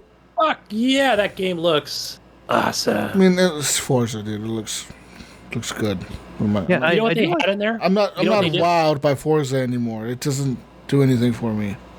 So, no, Jesus. No, check this out. So, No. What am I going to race now? Now you're going to race a fucking... Okay, so we raced the train. We raced a boat. We raced a plane. We raced... What's next? You're gonna race a spaceship now. Well, is it going to have those modes? Because they were talking like there's going to be like a campaign, and it's kind of like, from what I was kind of seeing in the trailer, it's kind of like like how when you first did that on Forza 4 and Forza 3, that introductory race, all that stuff's kind of going on. It's kind of cool, and they're talking to you, and there's banter between you and another. It looked like they were doing that as like a little campaign, and they're going to add that into it instead of maybe these showcase events, which I really like the Halo event, and we raced the hovercraft, and you raced the train and the airplane. I had fun with those, but they were kind of short because you could go back and replay them, but it was like, okay, that was cool one or two times and it's kind of done. Where if you have a full length, like say a long campaign, that to me is kind of cool concept. At least it's something new they added. Something better, yeah. Because I think that would actually keep me playing the game. Like, the problem with that game is I like it, but I mean I'm a car guy, but I'm not really a car guy. Like, I don't give a fuck about car. Like, it is what it is. You know what I mean? Like, take it or leave it. I'm whatever about cars. Like, cars come and go, in my opinion. And, like, it's cool to race these cars, and I'm wowed by the graphics at first. I'm like, yeah, wow, so amazing. And then I'm just like, this is boring. I'm just driving around. What the fuck am I doing here? I'm just driving around in circles, racing people left and right. Like, there's nothing here. There's nothing there for me, Gunny. I want a fucking story, okay? At least... I gotta give it up for what's their name, the other stupid franchise that racing, Need for Speed, because at least they try to do some. They did have something there. They at least try to do a story, like, okay, you're trying to kill the cops or something. I don't know. Yeah, I mean, it's hard to incorporate a story sometimes into something like that, Well, how hard is it, May? Okay, think about Fast and the Furious. You could just copy that first story from the first movie. You're an undercover cop trying to infiltrate a street racing group. And you infiltrate them. It's basically done something like that. Yeah, it's kind of like what Underground was, and it was exactly. Like you do that. Why don't we have another Need for Speed Underground? Like, bring that back. Have nice ass fucking like a nice ass the new Subarus and shit, all fucking kitted out with fucking racing gear and shit, and be like street racing, and then you can even have a multiplayer mode where you have like real players playing as the cops and real players playing as the Need for Speed street racers. And you can have that cop mode still in there, because they keep bringing that shit back, the cop mode. Okay, put that into Need for Speed Underground, and now you have cool-ass street racing cars against these cop cars, and they got all this cool city, Put it in a cool city like Tokyo or something foreign, Tokyo. I just think in Tokyo because of all the lights and shit, the big city, we associate that with street racing and drifting and shit. Make that cool, They could really make a cool underground game. It's just they haven't really done that yet, Yeah, I don't know what happened to me, like with me and the Need for Speed franchise. Like, I was hardcore Need for Speed. The very first one on the PC, I didn't play it on PC, but I played it on PlayStation. Yeah. And that was one where you were basically at the starting line, and you had to hit the button to release the brake, and you would both take off. And it had the McLaren. It was like the top car in that game, and and it had traffic, and it was so cool. I remember the second one had like a Lamborghini, a Porsche, or something like that. Yeah, and then the second one that had like these mods we could put in these codes, and you could race as a log. I don't remember that. It was like a bar stand, and so there's a track on the moon. It was really cool. And then the third one, I think they did where you were micro, like you were really small, and you were like on a play set, like on some little kid's bedroom or something. So they did really cool stuff like that. And then they started coming out with Underground, which was great. It was cool as fuck. And then I really started dying off after kind of like the Hot Pursuit was great. Yeah. You know, and I enjoyed the first Hot Pursuit when it came out, and the next To one me, after that, the one that and then it kind of slowing down on me, and then the I one kinda that quit playing it. I kind of fell off of Need for Speed the franchise for a little bit was Need for Speed Payback. That's what I was getting ready to say. That's About the one that time, that- I think when they were Because that one went back to like actual racing on courses and shit, and I was like, I'm not feeling it. Because they had gone off of Need for Speed Underground and Need for Speed Underground 2 right before that, and it's like you go back to like putting us in a close course. I don't really like this, you know. And I'm assuming at the time they were probably trying to compete with Project Gotham Racing, which was another racing game that came out at that time, and they were doing pretty good. And everyone was, That was wow. Xbox, right? That was Xbox's franchise. That was pre-Forza. Forza, yeah. So that they were all like super like worried about this new franchise, this killer graphics and shit. So That was trying Turn to, 10 that did those. yeah, so they were trying to showcase what Need for Speed could do with this close course shit, but it's like, no, man, like they I feel try like to it do got too kinda- much. not saying that it's not supposed to do this, but it kind of felt like to me I got too arcade. Mm-hmm. Like I like arcade racers over simulation, kind of like regular Forza. Yeah. You know, I don't mind. I used to love like Gran Turismo, but then like Need for Speed came out. And I love the Need for Speed. I like that arcade feel. Yeah. But I felt like the newer ones they just got too crazy. Like it was just too much going on all the time, and the game would be just super quick and it just felt very arcadey as you were just super drifting through corners, you know, and just the game would just constantly super fast, you know, everything going on. Whereas for me, Forza was a better balance. You know, like I felt like I was driving fast, but the field of view seems better. You kind of seem like you know what's coming up more ahead of you and stuff like that. And I don't know, if Forza became my favorite racing game in, you know, Yeah. on anything right now. I thought it was neat to see that pinata mode. Like they entered that mode where I'm sure it's gonna get boring after a while, but where it just drops a whole bunch of pinatas and you had to work together as a group to try to break them all. Wow. And then they kept the battle royale mode. That battle royale mode is actually fun. Like it really Yeah, is. and they kept It's that in the actually new one, cool, so you know? that's pretty cool. You're So they're trying to. trying Everyone do some starts off things. with Mini Coopers, and you fucking race like a fucking big truck, and then you got to race a Lamborghini, then you got to race a Porsche. Like it's cool. That battle royale mode is actually a lot of fun. It's too bad people don't play it as much. Yeah, that was fun. And I still jump back into the Lego version DLC. I should buy that, dude, just to Forza play with my 4. kid. You know, I should really buy that because she's into Legos and shit. Yeah, and there's a couple. I want to say there's one, but I think there might be a few of the Lego cars that they give you one. I think the other ones you might have to purchase. Maybe not with real money, but with your points or what the fuck have you. But yeah, you just drive around Lego World and break Legos, and it's fun and still complete challenges. You know, of who could jump the highest, and just like in the regular game or whatever. Yeah, it's a ton of fun. You build a Lego house basically by completing challenges and collecting Legos and Yeah, good stuff. I but also- enjoyed the number 3 version better. I like the Hot Wheels version. Like that. I thought that one was really fun. good. That was definitely a day one purchase for me. And something Island, I think, was that Forza 3? Grizzly Island. I don't remember what it was, but it was like constantly storming. Why hasn't Hot Wheels made their own racing game? They have a They new do. one coming out. They have a new one. It looks exactly like Forza Horizon 3. Yeah. I would have By the way. took all that shit and stole it right back from Forza. Like I'm doing Stole it this right myself. back. Yeah, pretty much. I was like, oh, is this a new Forza game? I was like, no, this is Hot Wheels, the game. And just put every single Hot Wheels car in there, and you could put so much DLC with Hot Wheels cars because there's Can you there's imagine every selling single that each car? That would be, oh my gosh, they make so much money. Better, like I actually have some guys I work with that collect Hot Wheels, right? Yeah. And they've told me some stuff that actually is kind of neat. Like there's ones that have like, I don't know, it's like a QR code or whatever. It works with your phone, so it puts the toy car that you buy in that game on the it's like a phone game or whatever or something like that. Oh. But it are in the game, so like you can actually go out and buy this Hot Wheel like in real life, and then you scan it in with your phone and it puts it in game. If they could do something like that into the actual, you know, like say PlayStation game or whatever, it would be kind of cool. If you have like an online account, you just scan it in, and you could just have that car. So if you bought a real car in real life, you could actually have it in game. That'd be a neat way to do DLC. Like where Forza, you can buy car packs. Yeah. You could literally just go to the store and buy the Hot Wheels car for $3, and then have it. And they would they'd probably make more money that way. They would sell the car and then they would get it in the, you get it in the game. Thank you.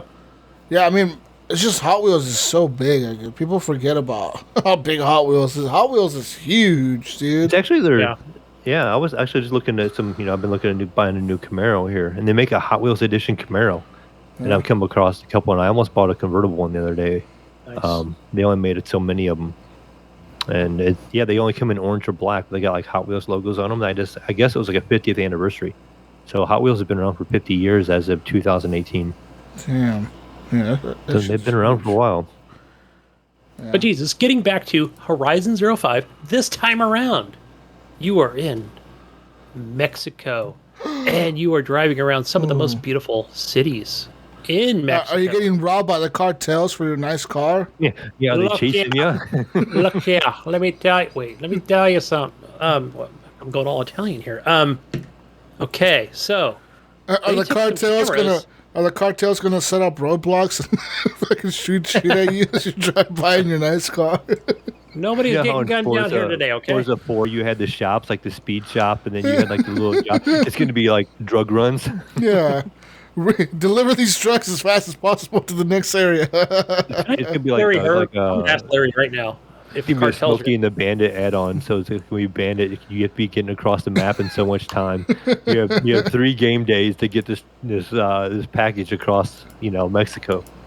I'm gonna find out. Is there any achievements for getting across the border? That's The is that what you wanna know? cartels. So is this like like Texas and Mexico, or just Mexico?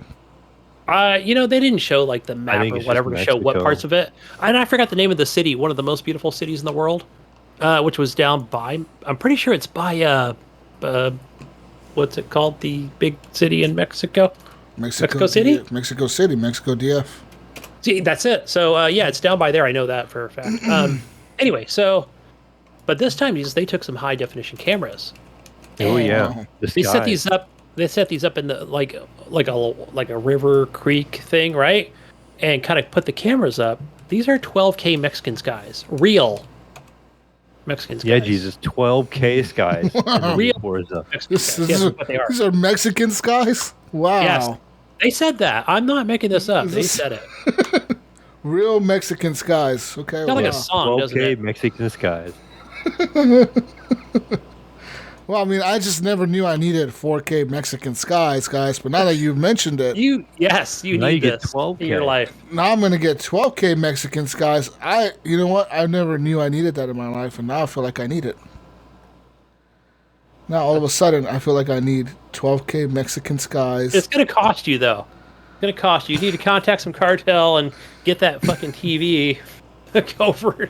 That's gonna just cost saying. $7,000. I'm just saying, all right, this type of shit will never happen in Mexico because the cartels would steal all the cars, or the cartels would be the ones racing all these nice cars. One of the two, okay? The only people driving Ferraris and shit in Mexico are the fucking cartels, man. They're the only ones. And even they don't drive that shit. They drive armored vehicles and shit. It's what they drive in, 'Cause Hey, I was watching a TV show in Mexico, but they were driving Ferraris, just regular people. But that was a TV show, That though. was a TV show, yeah. The cartels don't want to kill somebody on TV. They get bad rep. Right? You try to go drive a Ferrari down through Mexico, Gunny. Tell me how it goes for you. Yeah, I'll be dead. I'll be kidnapped. You'll be kidnapped with the ransom letter sent back to your house talking about give us $1 million or Gunny's fucking dead. Here's his finger for proof. Man, I want to go down to Rosarito again. I had so much fun down there with my friends. I'm But just they saying, drove look, down there. Mexico They drive. is not, it's not crazy dangerous, but it is dangerous. And it is dangerous to drive nice fucking cars in Mexico. Like, you will get robbed. Like, straight up robbed for your Certain car. places. They'll Just fucking like America. follow you. They'll fucking follow Just you like to your America. house and rob your ass for that fucking car, okay? Because even like CEOs and shit in Mexico, man, they go like with armored escorts to get to fucking work. They're driving like Humvees and shit, like military grade vehicles, with bulletproof glass and shit to get to work. And that's CEOs and shit of big corporations, Can you imagine? Detailed security. That's, yeah. Yeah. See, geez, this is a mode we can incorporate into the game. Oh, If you get the other opponent to drive too slow, that person gets robbed and they lose their car. See, then you can eliminate cars that way. Oh shit, that's a cool mode actually. Sounds like a really cool mode. Yeah, you try to wreck somebody to slow him down, kind of like get some like burnout, in there. Oh, we can cause this guy to wreck, then he loses his car and he's just gone. You see him 1 foot. Yeah, but it looks nice. I like the desert area. There's a lot of, like, people think Mexico, they think a lot of desert. There's a lot of desert, but there's a lot of jungles and shit in Mexico too, man. A lot of biomes in Mexico. A lot of biomes. You're right. You're right. I need 12K skies. Look forward to it. Yep. The 12K skies and those little villages we're gonna run through at 100 miles an hour and knocking over pinatas. This game could not be more cliche. I swear. I feel like, I don't know if they're being racist or if they're being inclusive. I cannot tell. I would think inclusive with that. What's going on here, man? Mayo? Have to include it. Mayo, are they being racist or inclusive here? I can't tell, man. I can't. Should I be offended that they have pinatas, or should I be happy they have pinatas here? What's going on here? Yeah, I never made that connection that it's in Mexico with pinatas. Yeah, I don't know if they're being inclusive or racist here, Gunny. You know what? I feel like they're being a little racist here, Gunny. Candy's not popping out. They're not being inclusive enough. Oh. You know why? Because I go to a Mexican party every week. You're fucking right, in real life. No candy popping out. You guys are being racist. I'm calling out Phil Spencer. I know you're listening, motherfucker. You guys better change your shit or I'm going on Twitter. And pinatas. I'll fucking cancel Forza Horizon 5, motherfuckers, okay? You're going to have to remake that whole fucking game for another... We're in a fictional setting. This is not Mexico. It's some new country. We don't know what it's called. It may look like Mexico, but it's not Mexico, guys. We promise you that. Not the Mexico I know. Also, we took out the piñata mode because we felt it wasn't inclusive. And then we added candy back to it. So now they're being racist. PlayStation would never do that because PlayStation is inclusive and thoughtful and real. They think about their gamers and their people playing their games, Gunny. Unlike Xbox, just being all racist, they're non-inclusive piñatas with no candy in them. Fucking racist. Gosh, so insensitive of Microsoft. So insensitive of the Mexican culture and Mexican heritage that people hold so near and dear in the land of Mexico. Our people are very proud to be Mexican, Gunny. Okay. Orale. God, your people just make video games about our land. And drive all over your land. Yeah, with drive all over our land. Just breaking piñatas everywhere like it's okay. Like it's not insensitive to us, you fucking dicks. Here's a first look at Halo Infinite's multiplayer mode. Mayo, I know you're excited for this. Yeah. Microsoft announced at the Bethesda Showcase, Microsoft Showcase, we got a new look at the multiplayer side of Halo. It runs at 120 FPS on the Series X and offers classics like Capture the Flag, mixed in with new abilities like using the 2021 tool of the year, the grapple hook, to pick up objects. It says here, when it comes to gameplay, our goal is to deliver a multiplayer experience that honors classic Halo combat, while also offering new players the support needed to jump in and have a great time, says Joseph Staten, creative lead for Halo Infinite. To that end, we're introducing the Spartan Academy and the Spartan Commander Lorette, who will help players familiarize themselves with maps, weapons, and equipment. 343 is also adding bots into matches of Halo Infinite, so players new and old can warm up before they hit the battlefield. The multiplayer part of Halo Infinite will be free to play across Xbox and PC, Mayo, and 343 Industries is supporting both crossplay and cross-progression. A behavior-based anti-cheat system will also be in place, Mayo. This will run on the server side. Unfortunately, the trailer does not mention if and when there will be a beta for Halo Infinite multiplayer, nor when it will launch. Both the campaign and multiplayer modes for Halo Infinite will launch simultaneously later this year in the fall. Brian Gerard, community director at 343 Industries, has confirmed that technical previews for Halo Infinite will launch later this summer, though. And so, yeah, pretty much it was Halo multiplayer, dude. As soon as I noticed a grappling hook, I was like, God damn it, another fucking game with grappling hooks. You know what? Battlefield 2042 or whatever the fuck, or 2041, has fucking grappling hooks. Yes. This shit has grappling hooks. What else is gonna have does Forza have grappling hooks in it? Not They yet. should. They should have grappling hooks and grab those pinatas. Yeah, grapple your ass up a mountain. Yeah, I'm a grapple hook onto a mountain.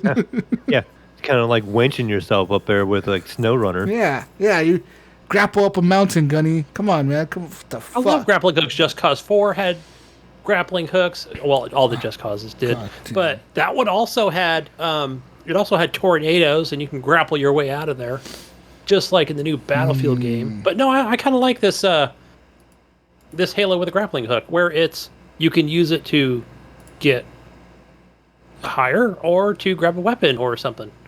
Whatever it is, usually it's a weapon or get to a higher place. I thought it was kind of cool. Whatever. In other I think it's news, awesome. Grabbing weapons off the wall. what's cool I thought Yeah. was that they did say that it's coming to Steam free. The multiplayer is, so like if you don't, There's a page. I saw that Yeah. page like a couple of months ago.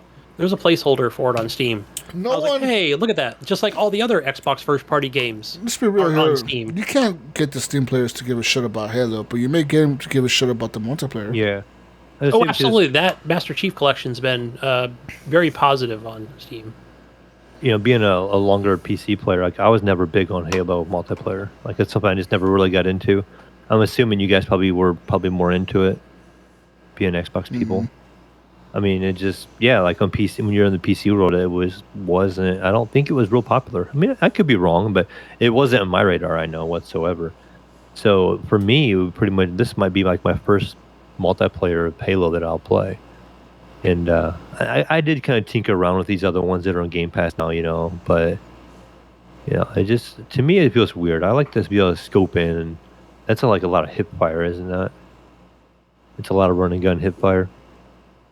I don't know. I don't know if it's hip fire or not, or I just don't think it's like a zoom in or whatever. But definitely scopes, yeah. Yeah. Halo's never had that aim down sights bullshit.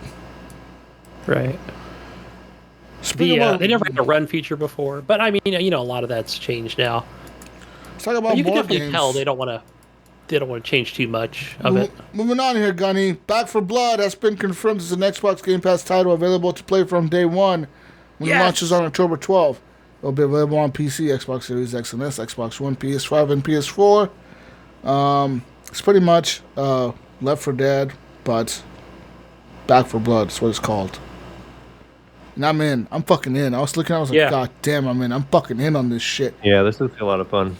Yep. Yeah, I think I walked by whatever I was looking at on Saturday, and I was like, what the hell? What game is that? I was like, oh shit, they're showing the actual gameplay for it, and I think it looks awesome. It's amazing. Can't wait to play it. Speaking of more news for Microsoft, they announced some Sea of Thieves DLC coming out this month on the 22nd, just next week. Captain Jack Sparrow will be joining us as Pirates of the Caribbean is coming to Sea of Thieves. That's right, Mayo. This unfolds across 5 incredible tales packed with secrets and side quests. This new campaign will give players a lovingly crafted story to play solo or with their crew. The new Sea of Thieves, a pirate life suspension, you will work to free Captain Jack Sparrow from prison and avoid pursuit from the famous Pirates of the Caribbean villain, Davy Jones. You'll also Davy Jones. explore memorable locations from both the Sea of Thieves and Pirates of the Caribbean franchise. So, dude, I'm excited. Actually, I'm excited for that. That mode looks pretty cool. Davy Jones' locker. That, But see here, we Looks see fun. we see expansion for Sea of Thieves, and what do? They get Johnny Depp and yeah, Jack fucking Sparrow. Jack Sparrow up in that bitch. Yeah, Square Equinox. They're gonna make a whole Fucking game based off of movie. DC or Marvel character, and they can't get the Yeah. evidently Disney will work with them because Disney just worked with Microsoft to make Jack Sparrow in this. So why couldn't Disney Yeah. work with Chris or Square Enix on getting legit people for Guardians of the Galaxy? I think that Guardians of the Galaxy would do way better and have way more hype if it would have had people who look like the actual actor. yeah, they had Chris Pratt in there and the fucking Dave Bautista as the fucking big guy. Oh man, Been all in that motherfucker. Yeah, let's go. You would have pre-ordered. You would have pre-ordered the game. I would have pre-ordered on Steam right now, Gunny, but I'm not going to because they're not in there. Okay.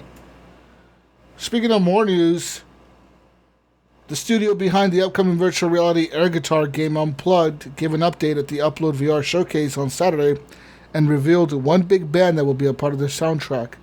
Unplugged uses hand tracking technology, Mayo, to let you rock out on a guitar in VR with no gloves or any special guitar controller needed. So yeah. Anyways, you're pretty much strummed by following a Guitar Hero-like stream of notes that roll at your direction, and you earn points for nailing your virtual chords and strums. This game looks pretty impressive, and the developer, Another Way, announced that The Offspring, which is a band, will be a part of the Unplugged's official soundtrack and teased that we have bands in the soundtrack that we've always loved. The game will also have power-ups, minigames, and crowd interaction, and so much more. Unplugged is set to release this fall for Oculus Quest and Steam VR headsets with hand tracking capabilities. That looks cool, actually. I've always said Guitar Hero would be perfect in VR. These guys listened, and they're like, "Yeah, we're gonna do that. Yeah, fuck yeah." We got a game about it now. Thanks, Jesus. Yeah, you're welcome. You're welcome, guys. You're welcome. Thanks, HGP. Fucking give us our money. That's right. So Far Cry 6 it's coming out. Yeah, I think they showed another trailer. It's coming out. Giancarlo Esposito is the main villain. He is the despotic leader of the fictional island nation of Yara and is seen making his terrifying entrance on board a boat where protagonist Danny is attempting to flee with the group. And one of them who turns out to be Diego, who is Castillo's son. Oh my. But in the season pass, Gunny, you will also get to play as Vas Montenegro, which is the villain from Far Cry 3. Hey, the predictions were right. Pagan Min, which is the villain from Far Cry 4. And Joseph Seed, which is the father and the villain of Far Cry 5. Nice. In the 3 unique episodes, as you delve inside the minds of these legendary villains to uncover their backstories and experience what it's like to be a villain. Oh, I'm fucking in, dude. Yeah. Woo. Oh, yeah. So yeah, I'm excited for that. Fuck yeah, I'm excited for Far Cry. I'm in, dude. Are you in, Mel? I'm in. I enjoy Far Cry. Day one purchase for me. And the DLC. I'm buying all that. I'm buying the season pass just because they announced that you could play as bad people. Yeah. Fuck yeah. Fuck being inclusive. I want to be a bad guy. Yeah. But a kill.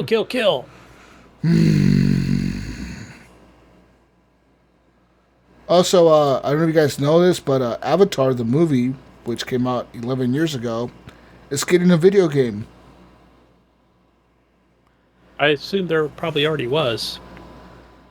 Well, you think there was a video game already made? I just, why not? Why wouldn't there have been a movie about it? Let's see. There probably is. Let me check. So that's the one was that Sigourney Weaver in that movie? I don't fucking know. You know what? I've never actually watched that movie. Everyone talks about it being like the best movie ever made. I just watched that movie Literally last week. It's on Disney Plus. You watched it last week? Yeah. How was it? Was it worth it? Is it the best movie you ever seen in your life? No, I mean I've watched it in theater and I've seen it like before. So like, did it impact I just wanted you? to watch it on my OLED because of, like the bright colors and. Yeah. And did this like impact you? I mean, it didn't impact me. I mean, it's a good movie, but did it change your life forever? No. Then should I watch it? It's a good movie. I mean, what is it about? All I know is some planets, some people land there. I remember I watched a little bit of it. I saw some giant robot thing, and then I was like, this it's is basically stupid. very video game-like. So basically, if I remember right, Earth is basically destroyed, not maybe destroyed, but you're on a different planet. And they send you there because your brother was able to like do this link where you're in like one of these creatures, and they're bigger than like humans are. You would come up to they're the alien creatures, right? The blue creatures. And so this guy goes there and he doesn't have any legs because they were hurt in war or something like that. And he's like a jarhead. And so basically the military guys are saying, hey, go in there and get intel on these people and find out where this place is at, and we're going to go in there and hit them when it hurts. We're gonna kill them. And then you're working with the scientists who want to come in and try to become friends with these people and learn their culture and learn what they're about.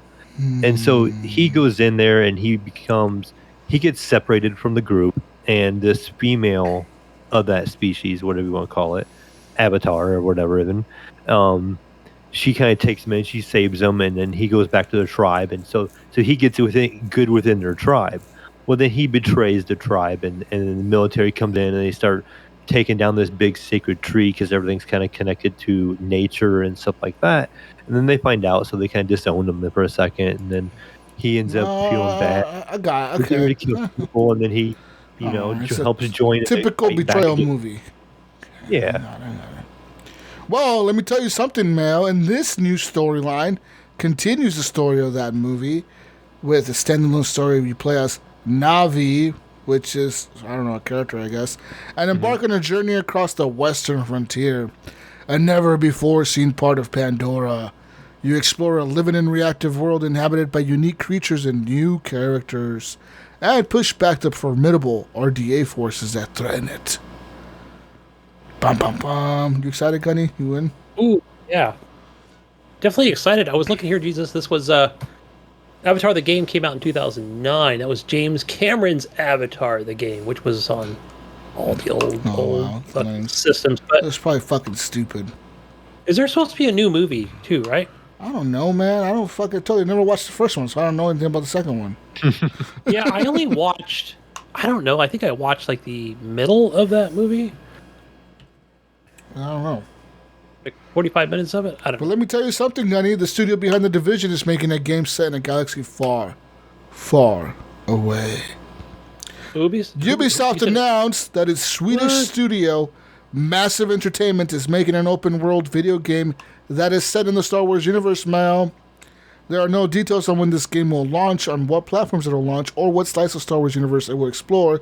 The game will be built using the Ubisoft Snowdrop engine, which is best known as the tech behind the Division series. Earlier this week, Disney rebranded its game divisions to Lucasfilm's Games for what it described as a, quote, a new era. Since then, the company announced that not only Ubisoft's Star Wars game, but also an Indiana Jones title from Bethesda studio Machine Games.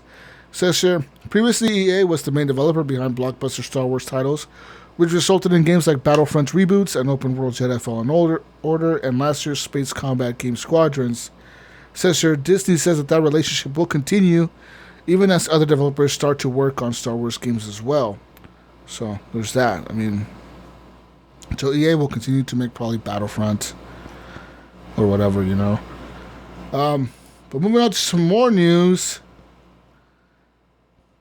Previously known as Rainbow Six Quarantine Mail, Ubisoft finally released and revealed Rainbow Six Extraction. The presentation started with the cinematic reveal. Extraction is set in the game in the same Rainbow Six universe as Siege operators, and it features Siege operators such as Hibana, who's gone missing in action. United under the Rainbow Exogenous Analysis and Containment Team, short, or I guess REACT is the short acronym for that. You form a team with other operators on a rescue mission and face a creepy alien threat known as the Archean. Yeah. So this is a PvE co-op experience for up to 3 players where you'll be able to choose from a roster of 18 Rainbow Six operators with their own unique gadgets, weapons, and abilities. Extraction is going to be set across 12 maps, which feature procedurally generated challenges and a diverse set of enemies and infestations that will evolve into greater threats the deeper you go into the map. Working with your team, using tactics, and making tough decisions will be essential to survival. This game, Mayo, I know you're excited for this, is coming to the Xbox Series X, Xbox One, PS5, PS4, PC, and Stadia on September 16th. Woo! Yeah, the Stadia is still going to be around in September? Okay. All right, still a thing. Yeah, that might be pushing it, huh? Okay. So here. I think that, this is going to be another day one purchase for me. right? Because it's almost like that terrorist hunt, but it's more a zombie creature hunt. I'm in. Yeah, I like that mode a lot when they released that mode a while back for testing or whatever. Yeah, that was quite a surprise and good fun. Among Us is getting a new mode, Mayo. Yeah, didn't I see 15 people now, too? 15 player lobbies? Yeah, new mode is a hide and seek mode. Also including the player count goes up from 10 to 15. 15 players. New colors to pick from, Mayo, which include tan. Gray. Wow. Whoa. Wow, this is game changing. Rose. And maroon. And you get to honk the airship's horn, Gunny. You can go to the front of the ship and honk the horn. Yeah. Big updates here, guys. Big updates for Among Us. Uh-oh. Can't wait for this to come to the Xbox. Also, for you Borderlands fans like Mayo is, Borderlands developer Gearbox and 2K Games have announced a new fantasy shooter called Tiny Tina's Wonderlands. It's an all-star cast including Andy Samberg, Will Arnett, Wanda Sykes, and Ashley Birch. This new game is set to launch in early 2022. At the event, Birch, who voices Tiny Tina in the Borderlands series, described it as a high fantasy looter shooter. So there's that. That's cool. That was another prediction I heard from somebody else on another show that said it's possibly a thing, and it's come to fruition. Well, not yet, right? But it's announced. And just like I called it, the one game that needed a director's cut is getting it. Death Stranding. Hideo Kojima stopped by this year's Summer Game Fest to announce a surprise. Death Stranding is not only coming to the PS5, Mayo and Gunny, but it's going to be an enhanced director's cut of the game. Unfortunately, there's no real detail about the new version, but an early glimpse hinted at some additional stealth elements, similar to Kojima's work on the Metal Gear Solid franchise. And since your players can likely expect visual and performance upgrades as well. The director's cut is now stated as coming soon, with the proper reveal in the next few weeks. Is it coming to Xbox? Is it coming to Xbox or just PS5? That's true, right? Is it? I don't know. No, I don't know. I'm just throwing it out there. Because Death Stranding. Didn't I say it like a couple years ago? But then I'm still wrong. Is it on Xbox? Not on Xbox. A PS5 exclusive, right? Or PS4 exclusive, Correct. or whatever. PlayStation exclusive, yeah. Wow. I don't know. Well, okay, but no, they said, remember it was going to come to the PC, and then it came to the PC, right? Yeah. But I was just joking back then, going, no, this game's going to come out. It's going to come out on Xbox, you know? So, but yeah, everybody just left over here. Everybody's gone. So let me see. Oh, I know what I'm going to talk about here. Since everybody, I don't think, did we talk about Starfield yet? And everything that there is to know about Starfield, Bethesda's next RPG. Well, I can tell everybody here, nothing. That's what we've learned so far. Nothing. They didn't really show anything. So yeah, just a guy in a freaking spaceship, just another astronaut, and taking off from a planet that looked like something like the moon. So boom. The only thing I didn't catch was the end of the actual trailer. So I went back and rewatched because I was like, "What? There's no release date." And then sure enough, it shows up on like the center like console. 11/11/22 for Starfield. Jesus, we learned nothing. I was just telling the audience, we learned nothing. It's a star game. Stars, space, field. It's basically like the way Todd Howard. It's Fallout, fucking Fallout universe. But yes. So I mean, I hope it's not as buggy. Excited, I guess. No, but see, I hope it's not as buggy as the Fallout universe. I hope it's smooth, but I mean, it's just. This is on a new engine, right? This is on a different engine rather than their Hobo engine. But hey, it's going to be free on Game Pass, so I don't really care. Stalker 2 looked kind of cool. I don't know what the fuck that was about. Contraband looks kind of cool too, man. Stalker was for the guys that made Metro, so I went back and did a little research on that, and that is from the same makers of Metro. Same. It looked like it. It looked like a Metro game.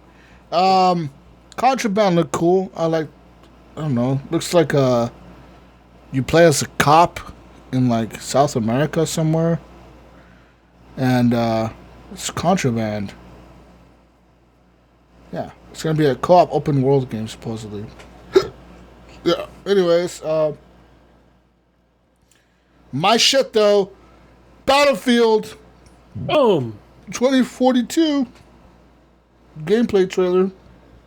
Now, did you watch this, Jesus? Did you watch it earlier in the week? Oh no, we did. We watched it kind of at the same time, right? Well, yeah, we watched. Because I was at work. I pulled the truck over. Did you watch the actual gameplay trailer I though? want to say I rewatched some of it on YouTube yesterday. The one they showed the actual gameplay footage.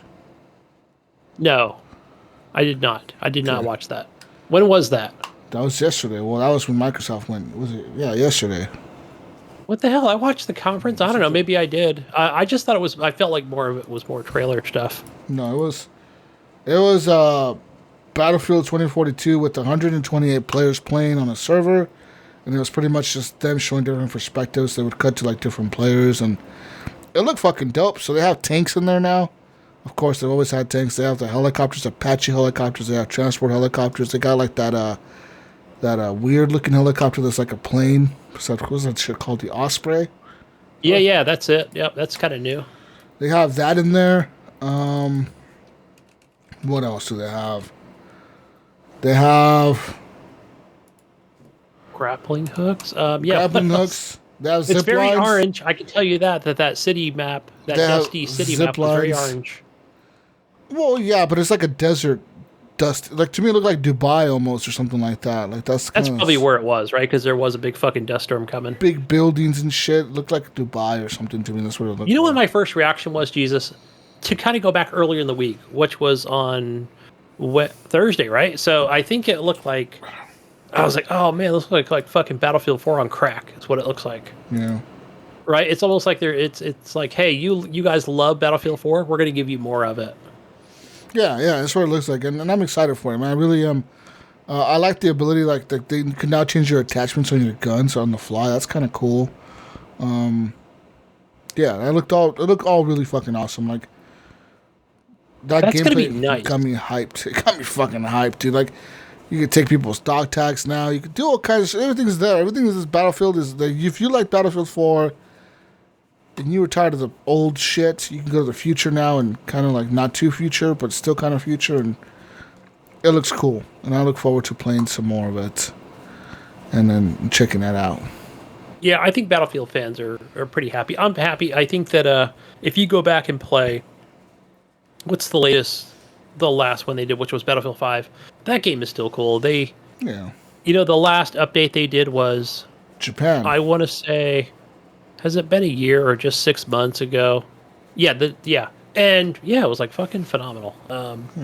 Gives a lot of that realism. It's pretty badass. I like the fact that I'm going to be able to take in Battlefield 2042 where, hey, whatever, you kill the enemy, you take their gun. Oh, I don't like your fucking scope. I'm going to put my own scope on it or whatever. I can change it out or something.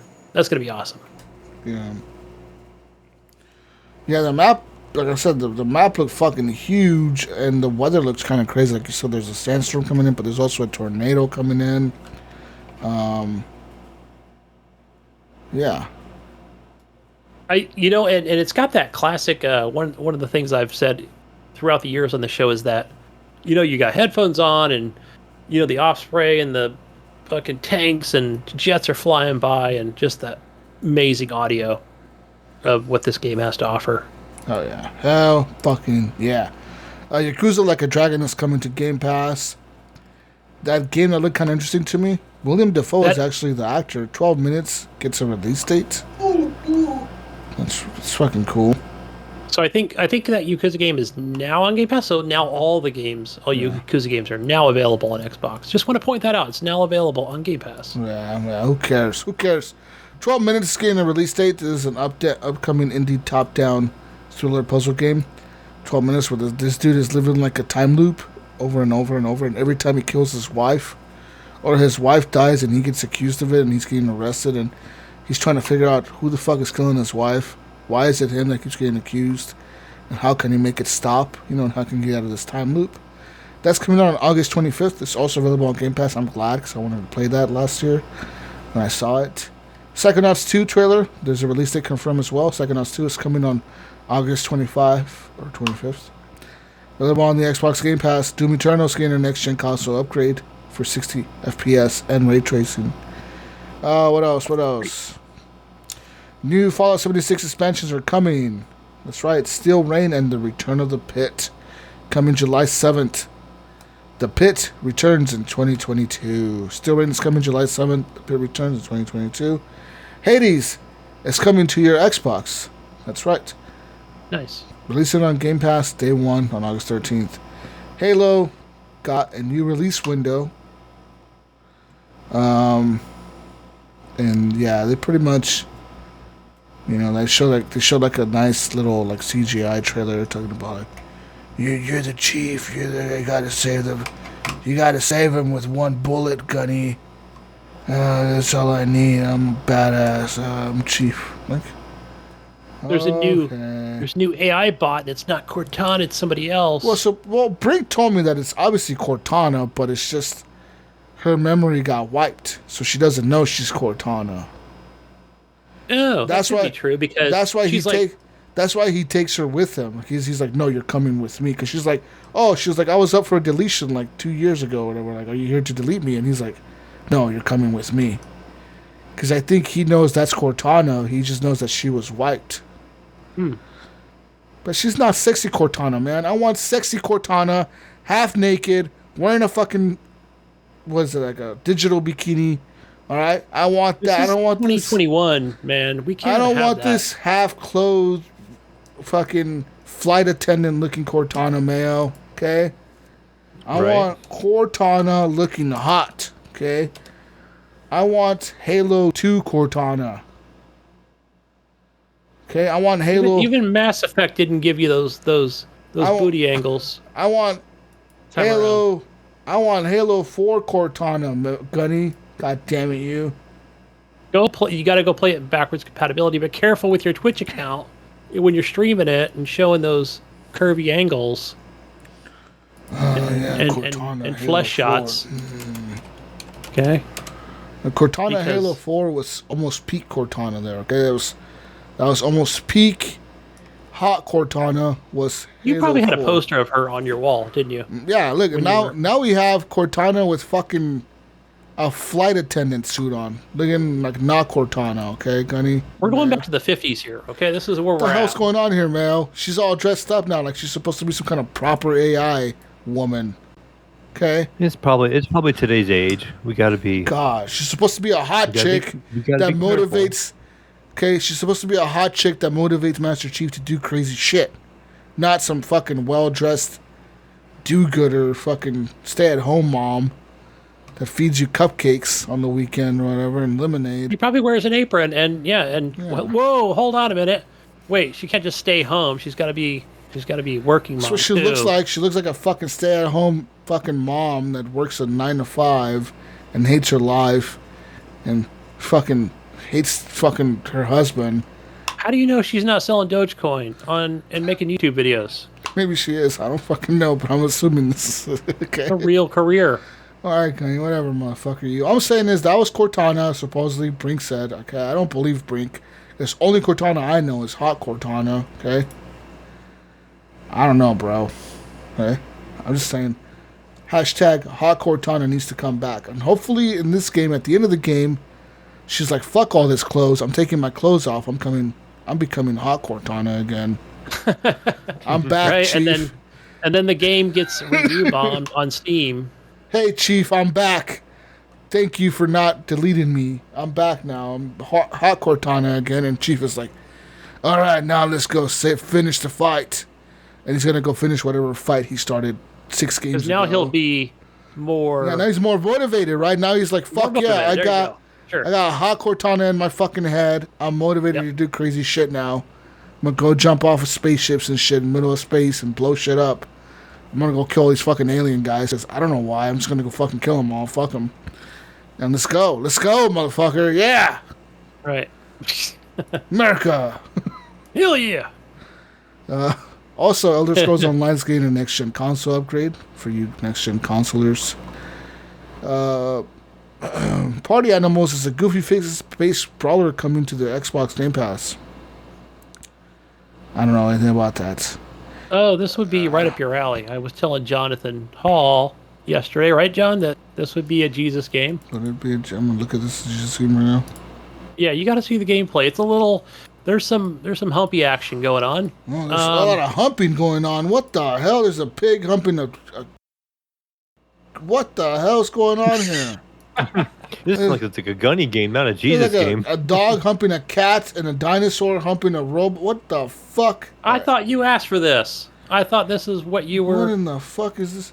Mini Fury. What are they furry? teaching little kids these days, dude? What the hell is this trash? It's a mini furry game, Jesus. I thought this was something you asked for. This is totally a furry game, dude. You're right. This was made for the furries.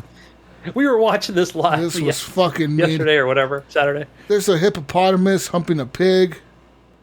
There's a humping tiger. There's a humping rabbit humping the dog. That's my first reaction when I first saw it. I thought, okay, who's this for? Fuck. There's a cat with an eye patch swinging a fish around. There's a gorilla in the game. There's a lizard. There's a crocodile. There's a dinosaur. There's a pig. A punk pig. It might pig. be rated E for everyone. Why not? I mean, if it shows the rating right now, it should show it. Remember that game, Mount Your Friends? Right? Yeah, I know you bought the sequel to that, but you can pre-order this one too. Mount Your Friends. What the fuck are you talking about? Oh, I've heard of that game. I've never played it, but I've heard of it.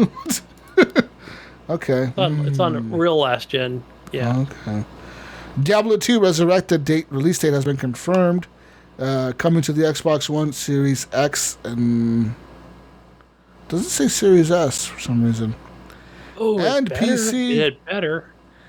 It doesn't say it though. Usually it would say X and S. This only says Series X. It's really weird. Oh shit! Oh crap! I missed that part. That's fucking weird, was like totally... right? Because all these games are listed and all of them say X and S. This one only says X. Oh fuck! Now that kind of deflates my. That's why you shouldn't have. That's why I'm glad you didn't buy a Series S, man. No doubt. I'm glad now. PC and PC on September 23rd. September 23rd. Yeah, so it's what not is out yet? Is this a remastered Diablo 2? Yeah, and I saw some people playing it on Twitch about a month ago, so maybe that was like a beta or something, or an alpha or beta. Yeah, I just assumed it was already out, like on the what's the not the Bethesda launcher? I always mess it up. Battle.net launcher. Yeah. I just thought it was there, and okay, so yeah, those must have been betas they were playing because I was watching on Twitch. Game looks amazing, but man, that sucks. If I can't play it on the S, that's gonna piss me off. Trash box. Microsoft Flight Simulator got a release date. I don't know if you see that or not. Wait, you're skipping my special announcement here from Mayo. Oh, sorry. God, Gunny. A Plague Tale Innocence is getting a sequel in the form of a Plague Tale Requiem. And it's coming to the Xbox Series X and S on launch day sometime in 2022. Very nice. I'll look forward to that one. Yeah, Requiem. Hopefully it's a little longer than the last one. Requiem.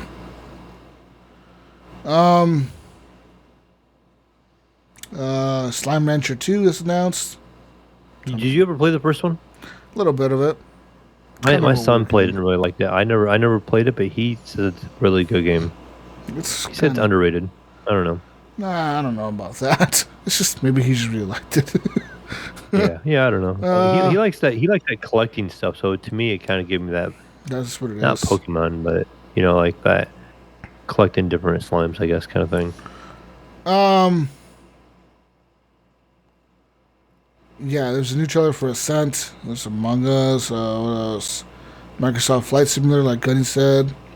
It's coming to the Xbox Series X and S. Wow. And also, Mayo, guess what? It's going to get a free add-on themed around the fan favorite Top Gun franchise.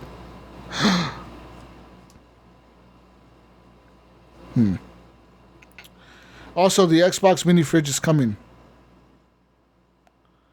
Which I hope that they actually sell that to the public and not just have it to be some stupid like, oh, you got to be some fucking 500,000 person follower having fucking streamer to get it. You know what I mean? Mm-hmm. Like, what's the point of ever making like, I hate when they do that. When they like, for example, like when they made that fucking stupid ass with that Pride controller, right? That, oh, look at this Pride controller we made. Oh, we're only going to give it to certain influencers.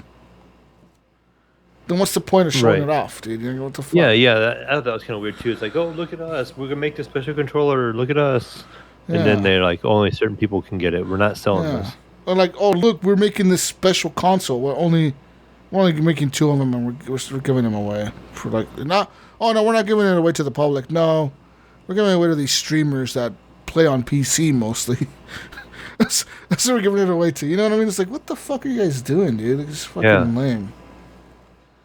Because fun fact, most of your streamers play on PC, not on fucking consoles.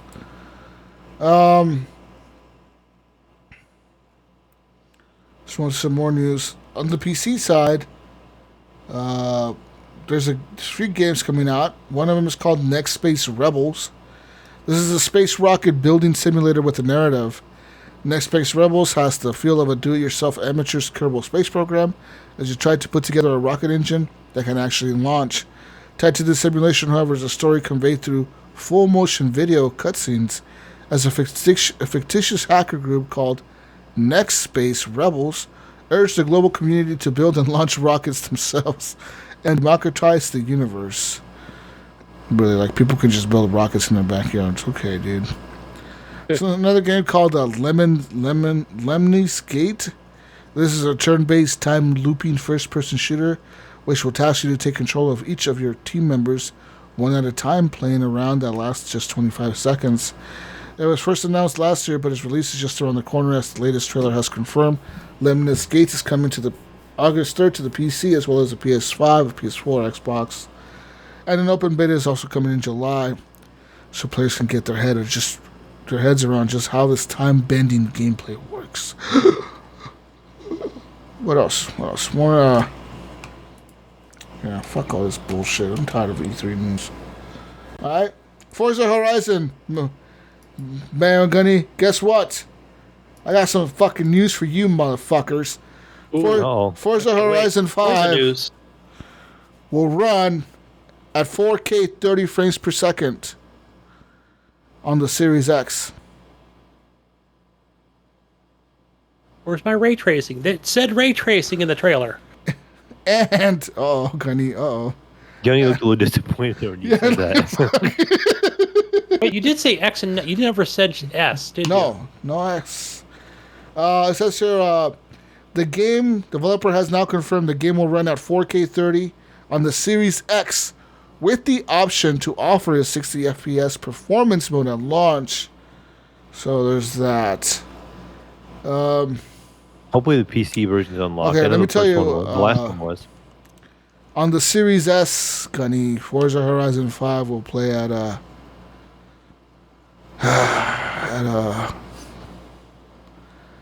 I don't even know if I want to tell you this. Just give me the truth, man. That's the best way to do it. What's the first number start with? Is it a 1 or a 2? It's a 1. It's a 1080p resolution. And not just that, Gunny. You might think like, oh, it's 1080p, so it's going to be 60. No. It's a 1080p 30. What the fuck? Wait, we're talking about the Xbox Series S, right? Yes. The next gen fucking console that I bought, right? I know it's gonna upscale. It's not gonna be true 4K, but this is 1080p. They said 1080p. Damn, I need to get a Series X. 30 frames. Need to get that Series X or a fucking high-end PC. And the Series X it's only 4K at 30 frames. Only 30. They cannot do 4K 60. Wow. What is next gen 4 then? What the hell? Yeah, that's a good question. It kind of reminds me of. It kind of reminds me of like when our graphics cards came out the last time when ray tracing came out. When we were all like buying these 20 series graphics cards and we thought we were going to get like really high frames and ray tracing, And then we got games like Red Dead, And then Cyberpunk came out. yeah, and we're like, oh, okay, Oh, no. well, It's not happening. that's what it reminds me of. I feel like it's hitting the council community now. Yes. Like Finally it getting hit us around to them. Yeah. You know what has ray tracing though at 60, Gunny? Ratchet and Clank, bitch. Yeah. I'm playing that on my Xbox. Didn't Spider-Man have 60 Yeah, ray tracing yeah. too? Spider-Man also had 60 FPS ray tracing.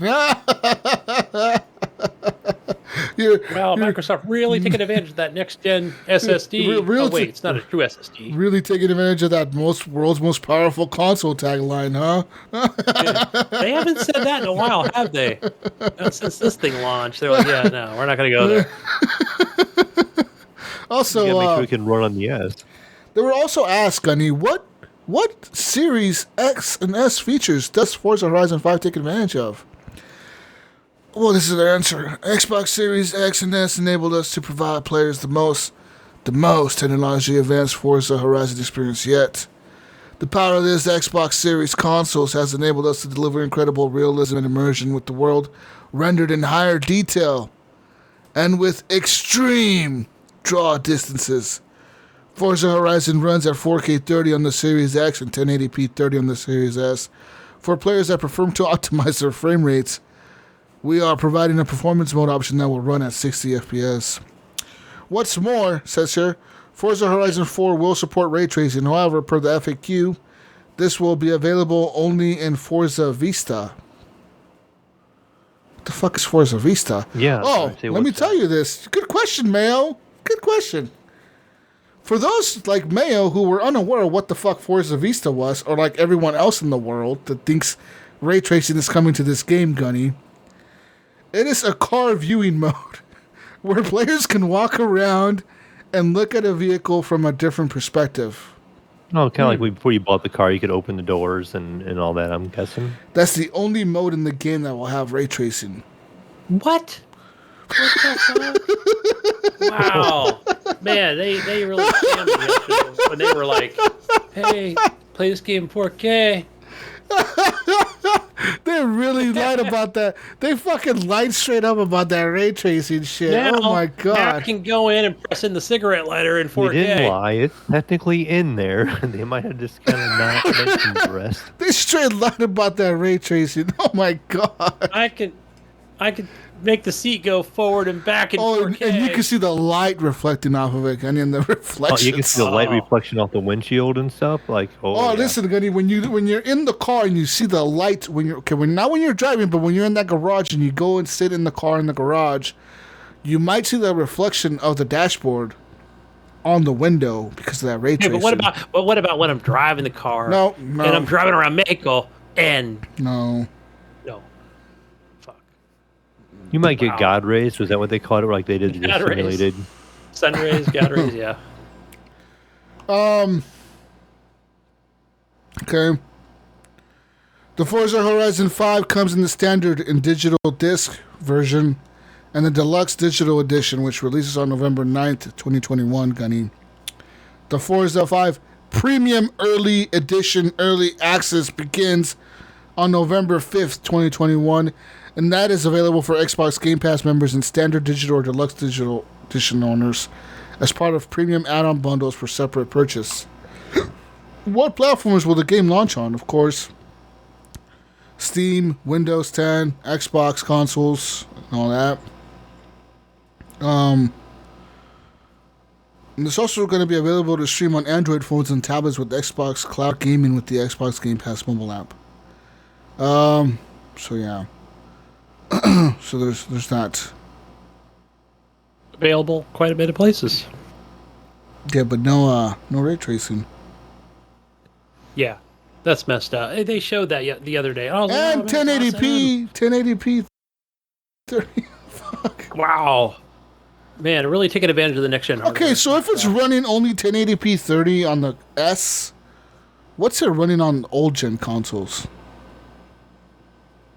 Oh, you know what? That's a good question because I would think that the One X that it should, because they're not doing anything differently that I'm aware of. It should run in native 4K 30, at right? 60.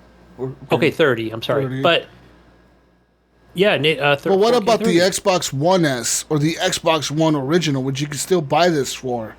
Ooh, yeah, that's. But see, look at that leap, though, right? If you look at that one, the OG One versus the Xbox One S, Xbox Series S. Oh man, that's still. It's not a far enough draw, is it? I mean, it makes it look minuscule. That. Yeah. So we want some more news here, guys. Some more news. More disappointing news for Gunny. Microsoft Flight Simulator file sizes have now been revealed for the Xbox consoles.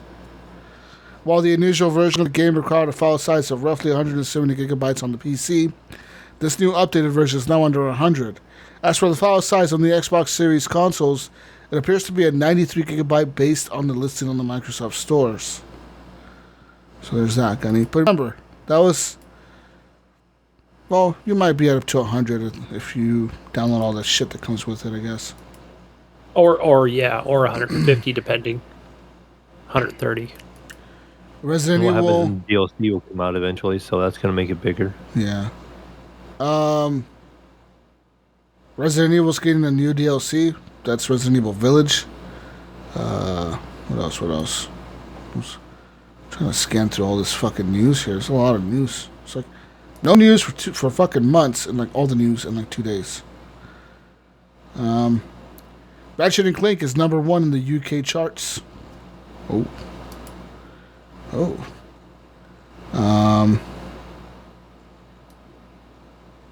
Yeah, that's really all I have for news, man. We need more news. Oh. Every confirmed game available for pre-order: Back 4 Blood, Battlefield, Deathloop, Doki Doki Literature Club Plus, Dying Light 2, Stay Human, which that game looks actually pretty cool. Elden Ring, which looks kind of alright. Far Cry 6 is available for pre-order. Forza Horizon, Guardians of the Galaxy, Hades, Halo, Just Dance, Life is Strange, True Colors. That Mario and Rabbids, that new game looks kind of cool. That Sparks of Hope on the Nintendo Switch exclusive. Was that today? Was that shown off today? Yeah, I don't know when it was shown off, but they showed it off sometime. No, you know what? I think they're going to show it tomorrow. That game. Yeah. Well, there's going to be a Nintendo Clubhouse, or what do they call them? Oh. I don't remember either. Yeah, oh no, they do call them Clubhouse. Whatever Nintendo calls their thing. I think Treehouse. Is it Treehouse? Treehouse. That's it. That'll be tomorrow. Something house. Yeah. I don't fucking know, man. It's a house in a fucking tree somewhere. I don't know. It's something. Okay, Gunny. Bring me here. Everything you know about Bethesda's next RPG, Gunny. Says here, Gunny wants to read it. Gunny, you go ahead, Gunny. Go ahead. No, I already read it when you guys went to take your little breaks. Oh. And that was just that we know nothing about the game, basically. Like, yeah. Nothing, right? I mean, it's just, shit. We know it's a space game. we know it's a space game. We know Todd Howard's. Yeah, it's just going to be like... Just like we have Fallout, just like we have Elder Scrolls. This is more the space version of it. I don't know about you guys. Yay! To me, this is like one of the disappointing trailers. Like, I wanted to see gameplay and stuff, and like between Starfield and what was that red? That new. What was it called? Red something. That new Microsoft game that they ended with from Bethesda. Oh, that vampire game. Oh, that one. Yeah. Yeah, that looked pretty cool. What's that that one? It's Redfall. Redfall. Yeah. It just. I'm like, okay, so it's a trailer. I'm like, what's this game like though? Like, they didn't really give me even enough to really know what the game was going to be like. Is it like a 4-player co-op, like, like Back 4 Blood, or is it going to be like a? Yeah. Is it first person? Is it third person? Yeah, Is it they top don't show down? like. Yeah, they don't show anything, but it could be. I don't know. Let me tell you what it is. Let me tell you what it is, Mayo. Okay, yeah. Tell us what it is, Jesus. Set in the town of Redfall, Massachusetts. That's hard to say, but I can't believe I said that right. I'm drunk. Redfall pits Redfall will pit heavily armed heroes against vampires created in a scientific experiment gone wrong.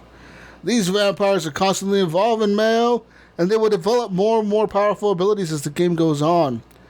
In a follow-up article, Xbox revealed the 4 heroes: Layla Ellison, who is blessed with telekinesis; Jacob Boyer, an ex-military sharpshooter; Remy de la Rosa, who is joined by her robotic companion, Brabon; and Divinder Crossley, a paranormal investigator. This will be a 4-player co-op shooter, Mayo, with the single-player and multiplayer options, which will be blended seamlessly, they said. Arcane said in a press release, all that bullshit. It would include hero loadouts that will allow players to optimize their approach to taking out the vampires that have put Redfall under siege. Yeah, so it's a co-op. It's Left 4 Dead with vampires.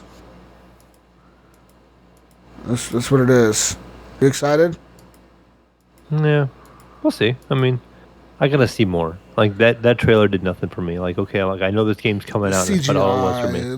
Yeah. CGI. And that was my problem with Starfield. Like, I haven't been. That game showed that whole review of Starfield showed nothing about Starfield. Yeah, see, I haven't followed any Starfield at all. Like me, completely on the outside. Like when people were getting excited for Starfield, I haven't looked into it at all. In the Wineshat trailer, I'm just like, okay, it's a video, kind of, and that was it. Yeah. Yeah, I'd say that was the only thing. Cool video. Yeah, that's yeah. I think the only thing that was the one thing for me with the Microsoft presentation where I think I was just disappointed they just didn't show more, right? Or they didn't have more to show. I understand it's a COVID world and for kind of everybody, and yeah, it was like, man, I really wanted to see more fucking Starfield, but oh well. It kind of COVID hit from fucking last year and fucked everything up. Yeah, but yeah, that's kind of my take on E3. To me, okay, I was listen. disappointed by some of it. What I didn't see. What to me, the disappointing part was not seeing the crowd. It wasn't that hyped up, man. Like, I don't know, for some reason, I don't know if it's just. I think it's just E3 is dead. I think we're at the point now where, like, thanks to last year, we don't need E3. We just release trailers whenever the fuck you want to, and just whatever, dude. Just put games out whenever. It doesn't fucking matter. Game Pass day one, big fucking deal. No one cares anymore. It's just there. Fucking, yeah, we all know it's coming to Game Pass day one. We all know that. Yeah. It just doesn't matter anymore. Why didn't they just say all these games are coming to Game Pass? Exactly. Not just every fucking trailer. Game Pass. Yeah. Next trailer, Game Pass. Next trailer, Game Pass. Yeah. They're just turning it was a Game Pass show. Into our head. It was a Game Pass show for sure. Gunny, but does it really get you excited as an Xbox fan to know everything's coming to game? Like, you already know this if you're an Xbox fan. I know this. It doesn't hype me up. It doesn't. It's like. No, I understand where you're coming from. Whatever. Because here's the way I kind of look at this. If I look at it, really think overall, right? And I've said this before, as an American, I think, or I'll just say as someone who's, we all, me, you, Jesus, and Mayo, we all have, good jobs, and I don't know. I don't even know if it has anything really to do with that, like to be, well off or whatever, or to say, I pay my $15 a month and it just comes and it shows up day one or whatever. But, I don't know. I really don't think even like, let's say a Sony fanboy or someone who's really been in that ecosystem who's not really like a crazed fan really gives two fucks about, I think they really... No, I just don't. I don't think so. I really don't. Because... I don't think Microsoft is doing the right strategy to pull away PS5 gamers. No, because you know what? I don't either. I really don't. What Microsoft's strategy should be? It should be, we need to figure out a fucking way to make a Last of Us for the Xbox. Yes, exactly. How do we do this? We've said that before on the show. But instead, we're on the same line here. But instead, they keep making co-op experiences and live action and multiplayer. Like, no, dude, that's not the future. Get yourself a motherfucking single-player, story-driven, single-player adventure game. Type adventure. Yeah. Yes. When I go back a couple years ago, who is it on Twitter? Is it Mooch or one of his buddies? Well, I follow him, but not his other friend. He's super extreme, but it's like every 5 minutes, fuck you, Phil. like okay, that was a little too much for me, but yeah, or Phil sucks or whatever. I was like, oh Jesus Christ! But he made some good points. It was either him or Mooch that on their podcast or YouTube video or whatever. They're pretty toxic people, but man, they really call it like it is, and that was that. Look, yeah, that's great that Microsoft and Nadalian, the team, and they bought all these studios, right? And these AA studios or single A studios, and Yeah. but God damn it, Microsoft, you really do need a Last of Us 2. You need one of they those. need a single player experience. If you look at every single IP that Sony puts out that is a console seller for them, for example, Ratchet and Clank, Last of Us 2, fucking Returnal, all these fucking games are single player, story driven, narrative adventure games. Like, God of War, yeah. they're not big open world RPGs. They're not multiplayer MMOs. They're not massive multiplayer online co-op experiences. They're not none of that. These games don't even have multiplayer half the time. Like, most of their exclusives don't even have multiplayer. That's how little they fucking give a shit about multiplayer. They don't even have it. Yet Microsoft keeps focusing on multiplayer, and Sony's like, nah, fuck it. We don't care. We just don't care. But I don't know. I guess if that's working for each company, then fine, right? I'm sure eventually Microsoft will strike gold. I hope so. I mean, I hope that Starfield is it. I hope that they really. I just think it's not going to be it. I really think Starfield. I don't think it is either, but I think Starfield is going to be a failure. I think if you want to play Starfield right now, Gunny, go play No Man's Sky. That's my take. Yeah. That's my take. You want to play a game where you can explore and do whatever you want and literally do whatever the fuck you want and go anywhere and anything you see you can reach. I mean, anything. You look at a star and you're like, that's a fucking planet. I'm going there. You can fucking go there and fucking No Man's Sky if you want to. Now, let's bring it down to this, Jesus. We've been hearing a lot of rumors, right? And I've been seeing a lot of it on Twitter. Starfield is a failure. Fuck Starfield. It's a failure. Fail game. Shut down Bethesda Studios. Right? That it's exclusive and Elder Scrolls 6 is exclusive. Yes, but they're timed exclusives. No. Elder Scrolls 6 is not exclusive. No, but they're saying that it might or will be, or again, it's all rumors. No, they would have mentioned that. No, they would have mentioned it. They would have totally. I mean, maybe they're waiting until they have more of Elder Scrolls 6 to actually show to then say it's exclusive. But until they actually say this shit's exclusive, it's not exclusive. You know what I mean? Yeah. I still think they would have done it this E3. Like, they would have just showed some kind of trailer and then, like, exclusive with Microsoft. So close to the acquisition. Like, they're already saying these other games are exclusive with Starfield and that. So I think they would have lumped it back together with them. And I think that's why they were singling Starfield out now, saying, hey, this is an Xbox exclusive. And I just think saying anything about if they come out, I just think, Gunny, it's too much. If they come out and say Elder Scrolls 6 is exclusive, they're fucked. They would get so much bad press. So much bad press that eventually they would cave in and be like, okay, we're going to bring it out on the PS5. They would. They would just get so much bad press. They would. They would tear them apart. Okay, but what if this game is such a huge success that PS players go and buy a fucking, I don't know, whatever. They, maybe their little PC rig can't run it, so they do go out and buy an Xbox Series S just to play it. I don't know, right? Isn't that the whole strategy to get them to kind of come over and check out the Microsoft store and kind of like how I think Starfield is going to flop, and I think that if you want to play a Starfield game, go play No Man's Sky. That's my take, dude.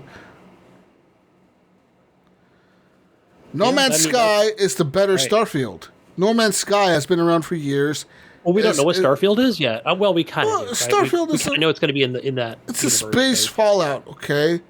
Yeah, that's true. Wow. You know what else? You know who else just did that? Todd said it. He said it's going to be that. You know who else did that? You know what other Microsoft studio did that? Oh, Well, I'm listening. who made the Outer Worlds? Oh yeah, Obsidian. Oh, oh, oh. Obsidian did Fallout, right? Or they did a Fallout game, and then they did Outer Worlds. Is that what you're talking about? Bethesda, motherfucker. Right? Like, Outer Worlds, it's already what they did. Because this is there. What do you want? That is going to be the game. That's it. I don't know. You know what? I think it's gonna. Maybe Microsoft's strategy is, as we get, I don't know. Let's just say things can change, right? As we get closer to launch with, whatever it might be. Let's say Starfield or whatever. Hey, you can stream this game from your fucking Android phone, or now you can do it from anything, right? But they'll say Android phone first or whatever, because they've been doing it for the longest time, right? But yes, you can now play games on your iOS devices, and but I don't know. Maybe that'll be their pitch, you know? Just say, look, you can't play it on your PlayStation, but you can stream it on your phone. Who knows? We'll see. I think it's a wait and see game. This is a new thing for them, for Microsoft, and I say timed exclusive, right? Microsoft's not going to say it. Phil's not going to say it. Nadalia or fucking Phil or fucking Larry Herb, none of them are, right? Greenberg, none of them. I'll say it. Timed exclusive, right? Is it coming to PlayStation 5? No. Steam? Definitely. I'm calling it. I don't know, man. I think Starfield's a flop. And I think if you want to play Starfield, go play No Man's Sky. And if you want a Bethesda space game, then go play Outer Worlds. Or you can go play Arcane's Prey game, right? Which is Bethesda, basically. Yeah. It's out already. Yeah, go play the original Outer Worlds. You want to know what kind of jank you're going to get in Bethesda? Go play the Outer Worlds and imagine that being 100 times worse in terms of bugs and jankiness. That's what Starfield is going to feel like with their fucking stupid-ass jank. That was Obsidian, so that was... yeah, they did... Obsidian did Fallout New Vegas? Mm-hmm. I think, yeah. Yeah. I'm just saying, dude, like, whatever, dude. It's just... I don't know. I think Starfield's going to flop. Floppity flop. Yeah, this will be good for Fallout fans, right? They're going to love it. I'm going to love it. I'm a Fallout fan. Floppity flop. Fallout 3 was good. 4 was good. Yeah. 76 is meh. It's best played with friends. It does have some single-player stuff. You can go in there. It's almost like playing Elder Scrolls Online, right? People just running around. You know, you just find a little campsite and set up shop, and you can meet new people, and yeah, this will be Starfield. That'll be it, right? I'm gonna find me a fucking moon base. Somebody will be landing their spaceship next to me, going, "Hey, Gunny, you want to team up? We can go on this alien planet." You know where else you could do that?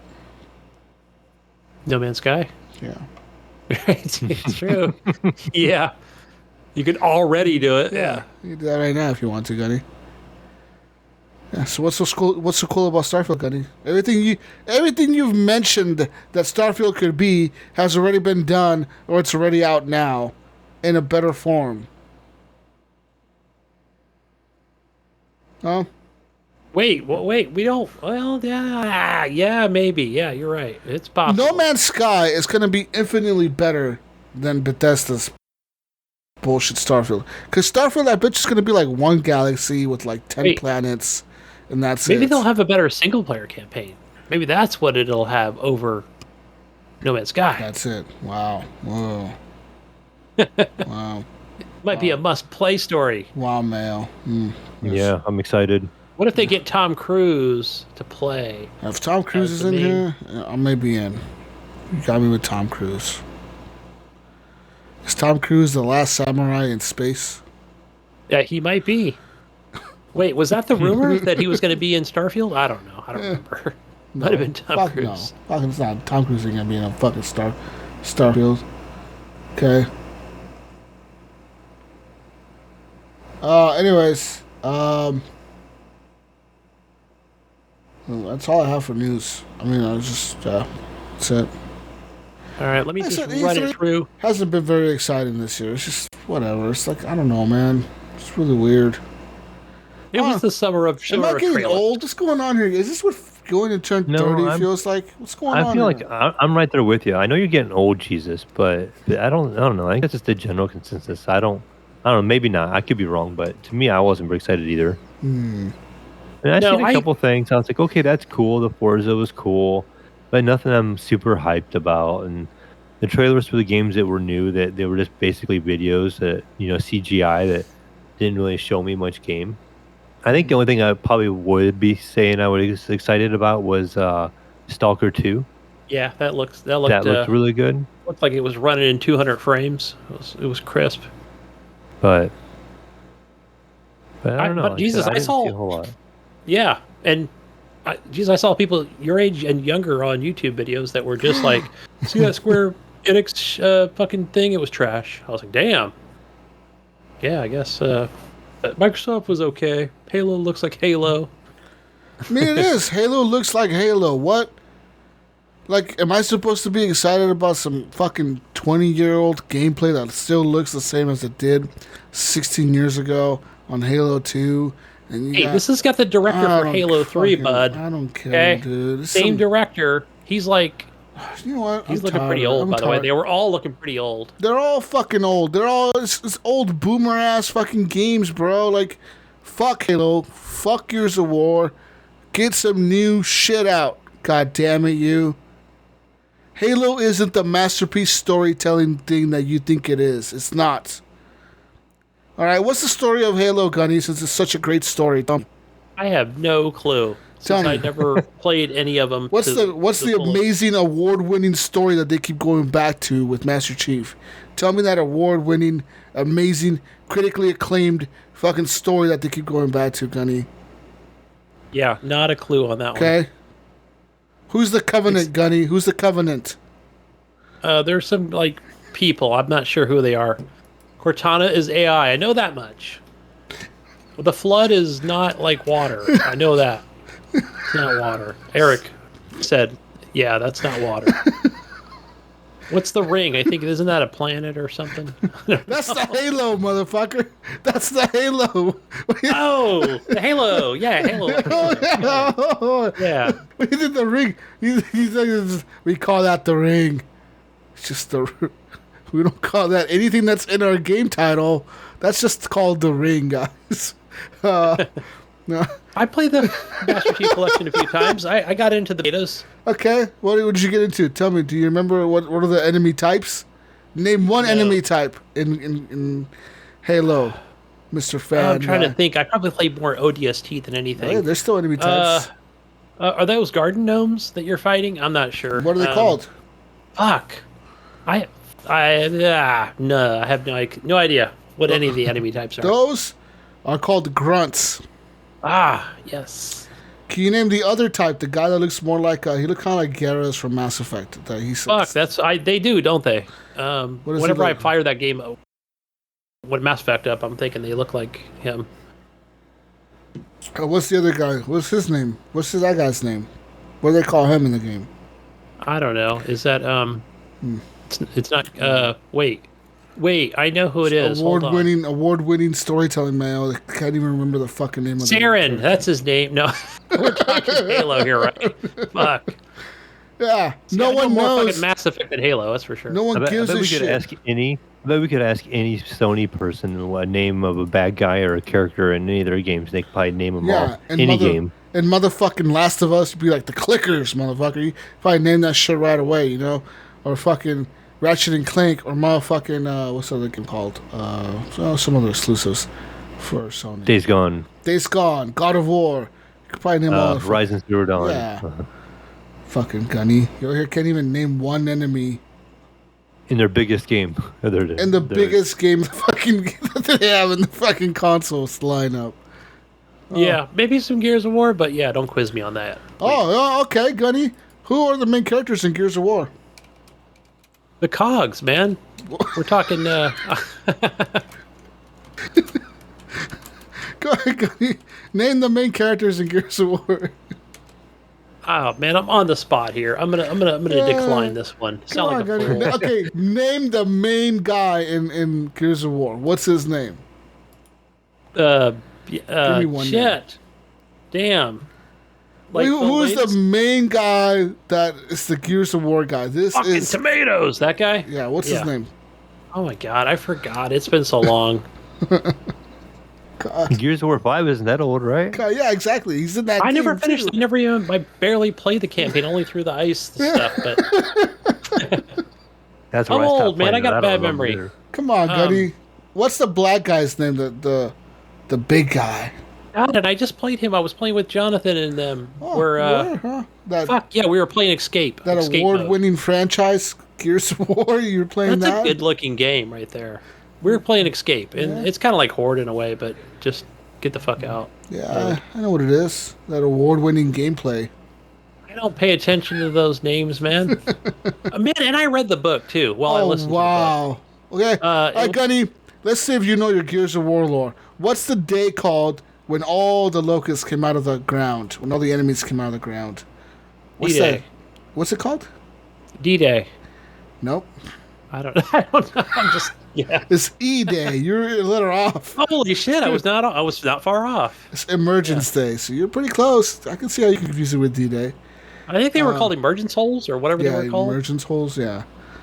You could throw I the say, see how much you know about your award-winning franchises on your fucking favorite platform. You don't know shit because they don't fucking matter. Because there's some boomer-ass franchises that need to die off already, and then they make But new Gears shit. is good. No, Gears is good. It's taking a break this year. It's Oh fine. my god, no one cares, dude. Just make a new one. Make a new. All right, let me story. ask you this, Jesus. Let me ask you this. How is Halo going to do? No. Maybe not. Okay, what kind of score is Halo going to get? 7 out 80. of 10. I would What? say 8 out of 10. 7 out 8 of 10. out of 10. Yeah. That's a pass for them. I think that I think they'll take that. That's a pass after what was it? There's the last exclusive for Sony got a 10 out of 10 there. Even Returnal got really good scores, didn't it? Yes. Returnal scores. 7 out of 10. That's not bad. Returnal for the PS5 got an 86 Metacritic score. Let's look up Ratchet and Clank. I got an 89, almost a 90. 9.2 user score, so that's even higher than the Meta score. All greens. All greens. The only red I see for Ratchet and Clank is some guy called Critic922 who reviewed it in Russian. I cannot read that, but it's in all Russian and he gave it a 0. He got mad he couldn't read it. That's why. But yeah, I'm looking at people reading here reviews in Spanish and English and even Russian. People are saying that, perhaps one of the best looking games I have ever played.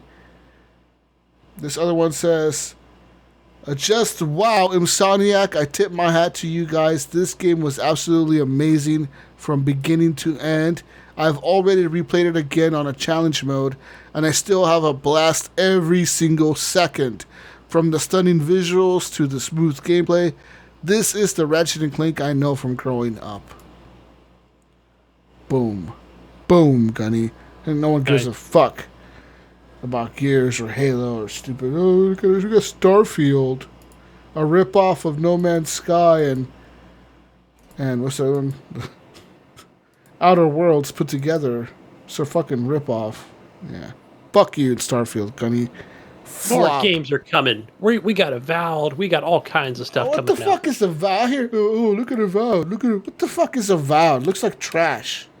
Avowed looks okay, but I don't know.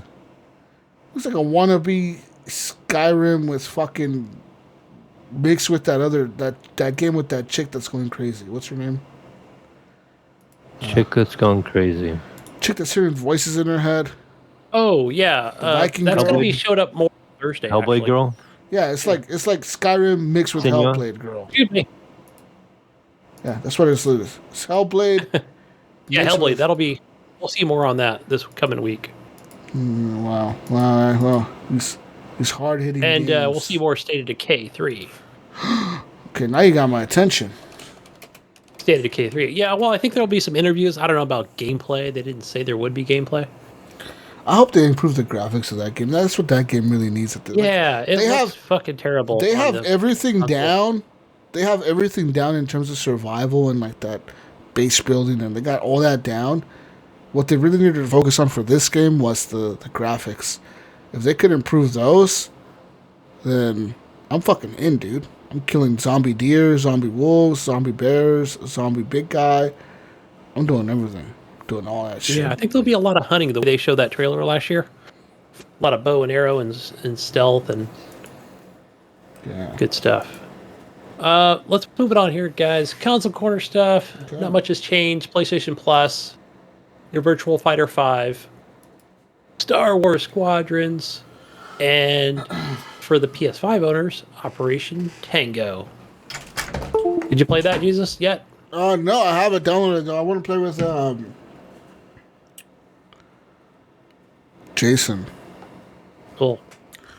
Yeah, Jason, if you see me on, I might be on sometime. Fuck, it's gonna be a tough one. I work all week till like 2 weeks from now. Some more. I'll have to get together because that's a co-op game. That's a co-op type game, so you need someone to play with.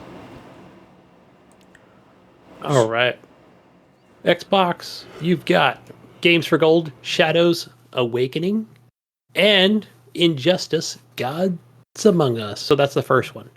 So that is starting tomorrow. So by the time you hear this, those games should be available for Games for Gold. Over to Game Pass, Xbox Game Pass, you've got Yakuza Like a Dragon and The Evil Within 2. I did play a little bit of this last night when I was talking with Jesus. I think I played it on PC back in the day. It might have been on IAMS's account. And I was like, oh man, this game's really cool. It's just another game from Bethesda, but it's more their Resident Evil take on a horror game. So definitely recommend playing that. It looks good. Epic, the Epic Store, you've got Genshin Impact. You get a bonus code. Because I think this game is free to play, but they give you something for free. So go claim that, whatever it is. And number 2 is Control. Amazing game. It was my game of the year of 2019. Oh, yeah. Good yeah. Mine too.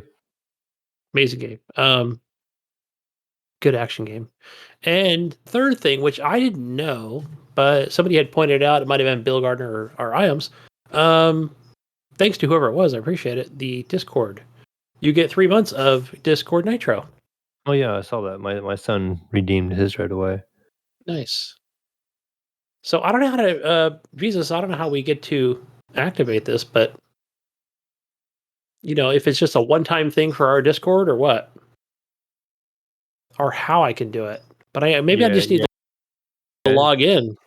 It's probably just a one-time thing for the Discord, and it'll probably, I think the last time we got it through Xbox for free, it set it up to automatically renew.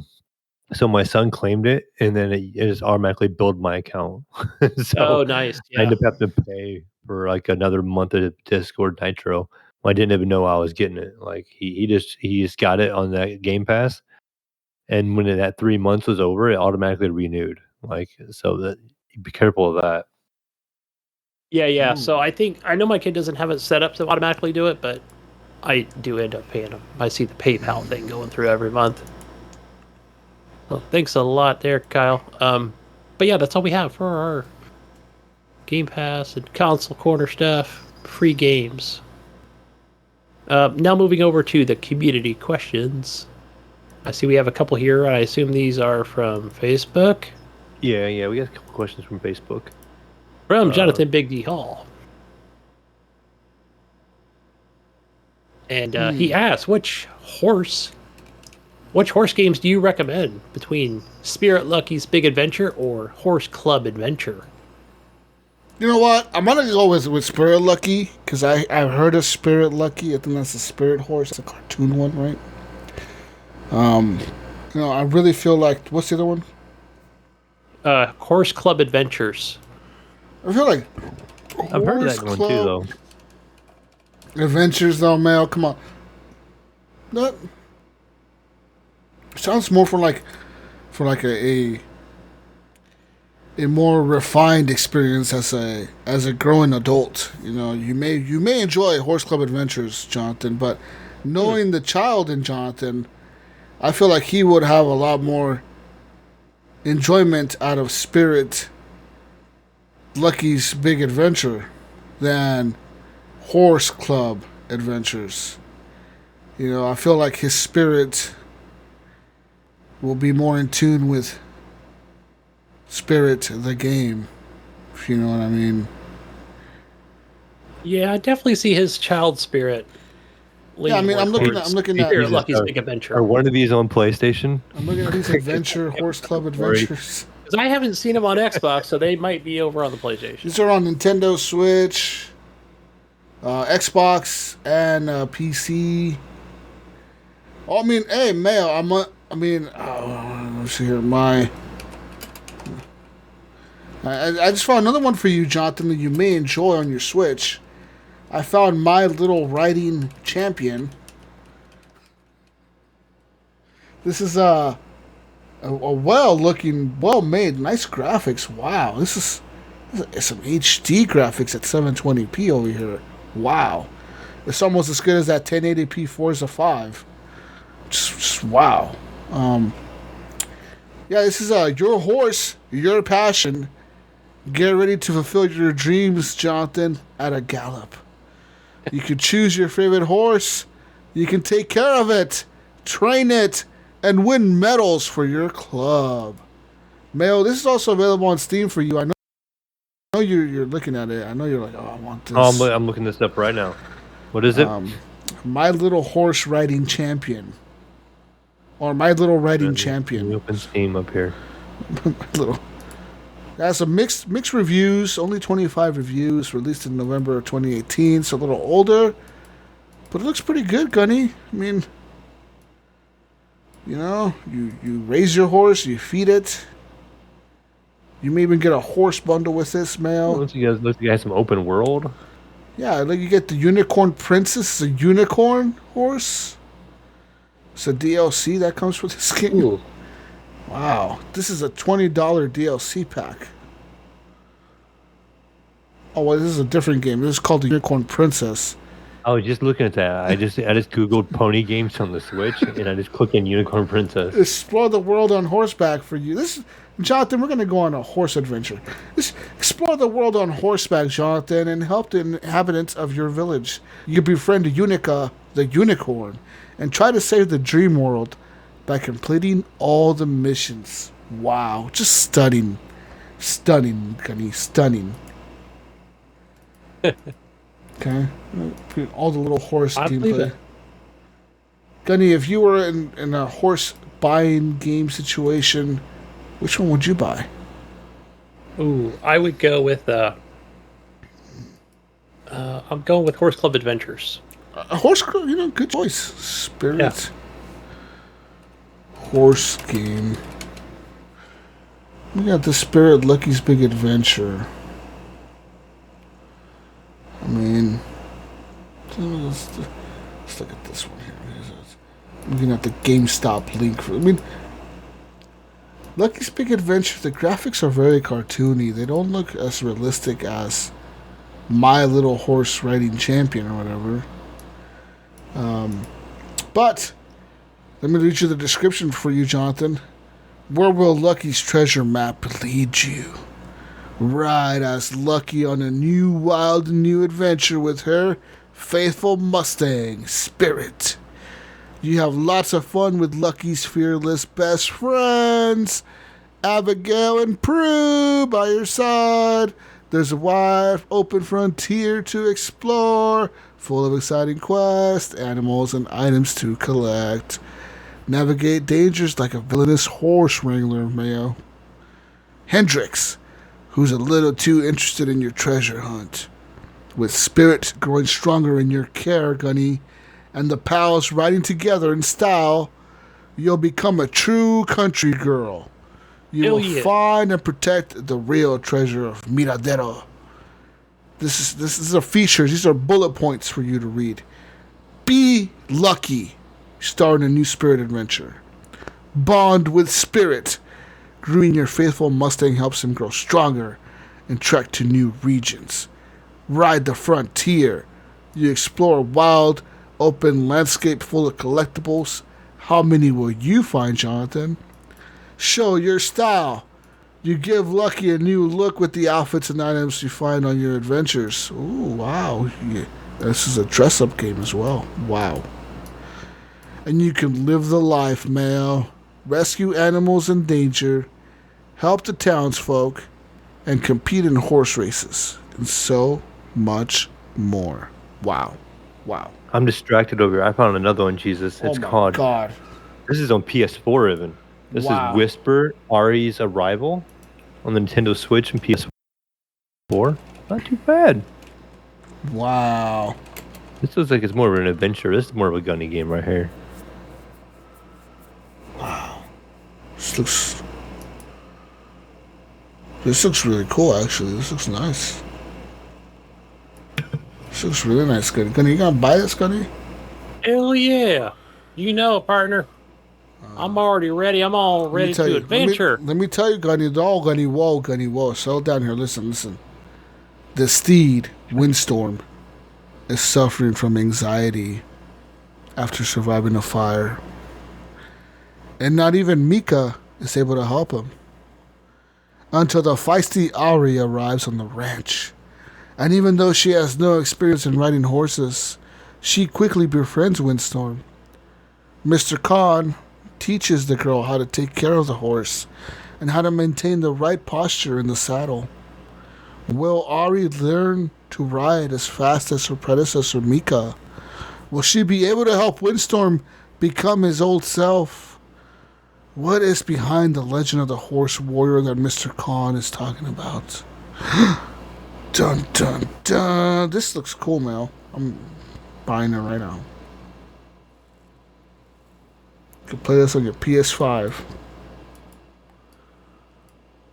There you go.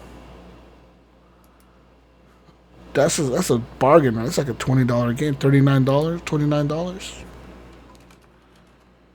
Anyways, what's next? Exciting stuff. Gunny's like, shut the fuck up, guys. Let me continue. No, we're done. I'm done. This is it. We're finished. That's it. E3's over for the week. That's all you had for news? That was it. That was it for the console corner crap. Yeah, he just Jonathan also asked if we hit. He asked if we thought we'll get a new horse game announcement in E3. Which no, I don't. No, sure, Jonathan. I don't think we're. I don't think we're gonna get that. Unfortunately, I know that you're there was one here for Jonathan. He did get a snowboarding game called Shredder. If you didn't already talk about that. Shredder, that's a new snowboarding game, bruh. Looks like that Ubisoft game that came out, whatever the fuck it was called, that nobody played. Only Jonathan played it, because he played it real life this year. Or last year, for that matter. Well, it might have been this year, depending on when it snowed. But yeah, Shredder, man, and My Big Pony, Jonathan, that's a pre-order for this E3 upcoming holiday. My Big Pony, go get that. I think that's it. Andrew, he says, I want to see the Peppa Pig game. There's a Peppa Pig game coming out? I don't know. Peppa the Pig? Oh, man. Peppa the Pig, yeah. Yeah, I just Googled it. My friend Peppa Pig. Wow. Video game trailer shows how we become friends with the animated icon. Wow. You can do things like build your character. It says you can choose and dress your avatar. You can play with Peppa. Learn and adventure with your new friend. You can explore her world. Visit the beach, the forest, Potato Sea, and beyond. You can make friends, Jesus. Wow. You can make friends. Wow. It says your favorite Peppa Pig characters want to meet you. And then he says get creative. Young players star in their own unique story. You have your own story, Jesus. Wow. This is mind-blowing. Nice. Jesus has now reached into his inner child and is experiencing Like I'm just something saying. new. I'm just saying. I mean, as you know, a father of a 10-year-old girl. She was little when Peppa Pig was the shit, bro. Like, she was into Peppa Pig. And this would have been cool to have back when she was like 5 years old, 4 years old or whatever. You know, this would have been cool as shit. Yeah, we got the world of Peppa Pig. I'm looking at gameplay. I don't know if this is game. What is this? Is this gameplay footage? What is this? Like a trailer?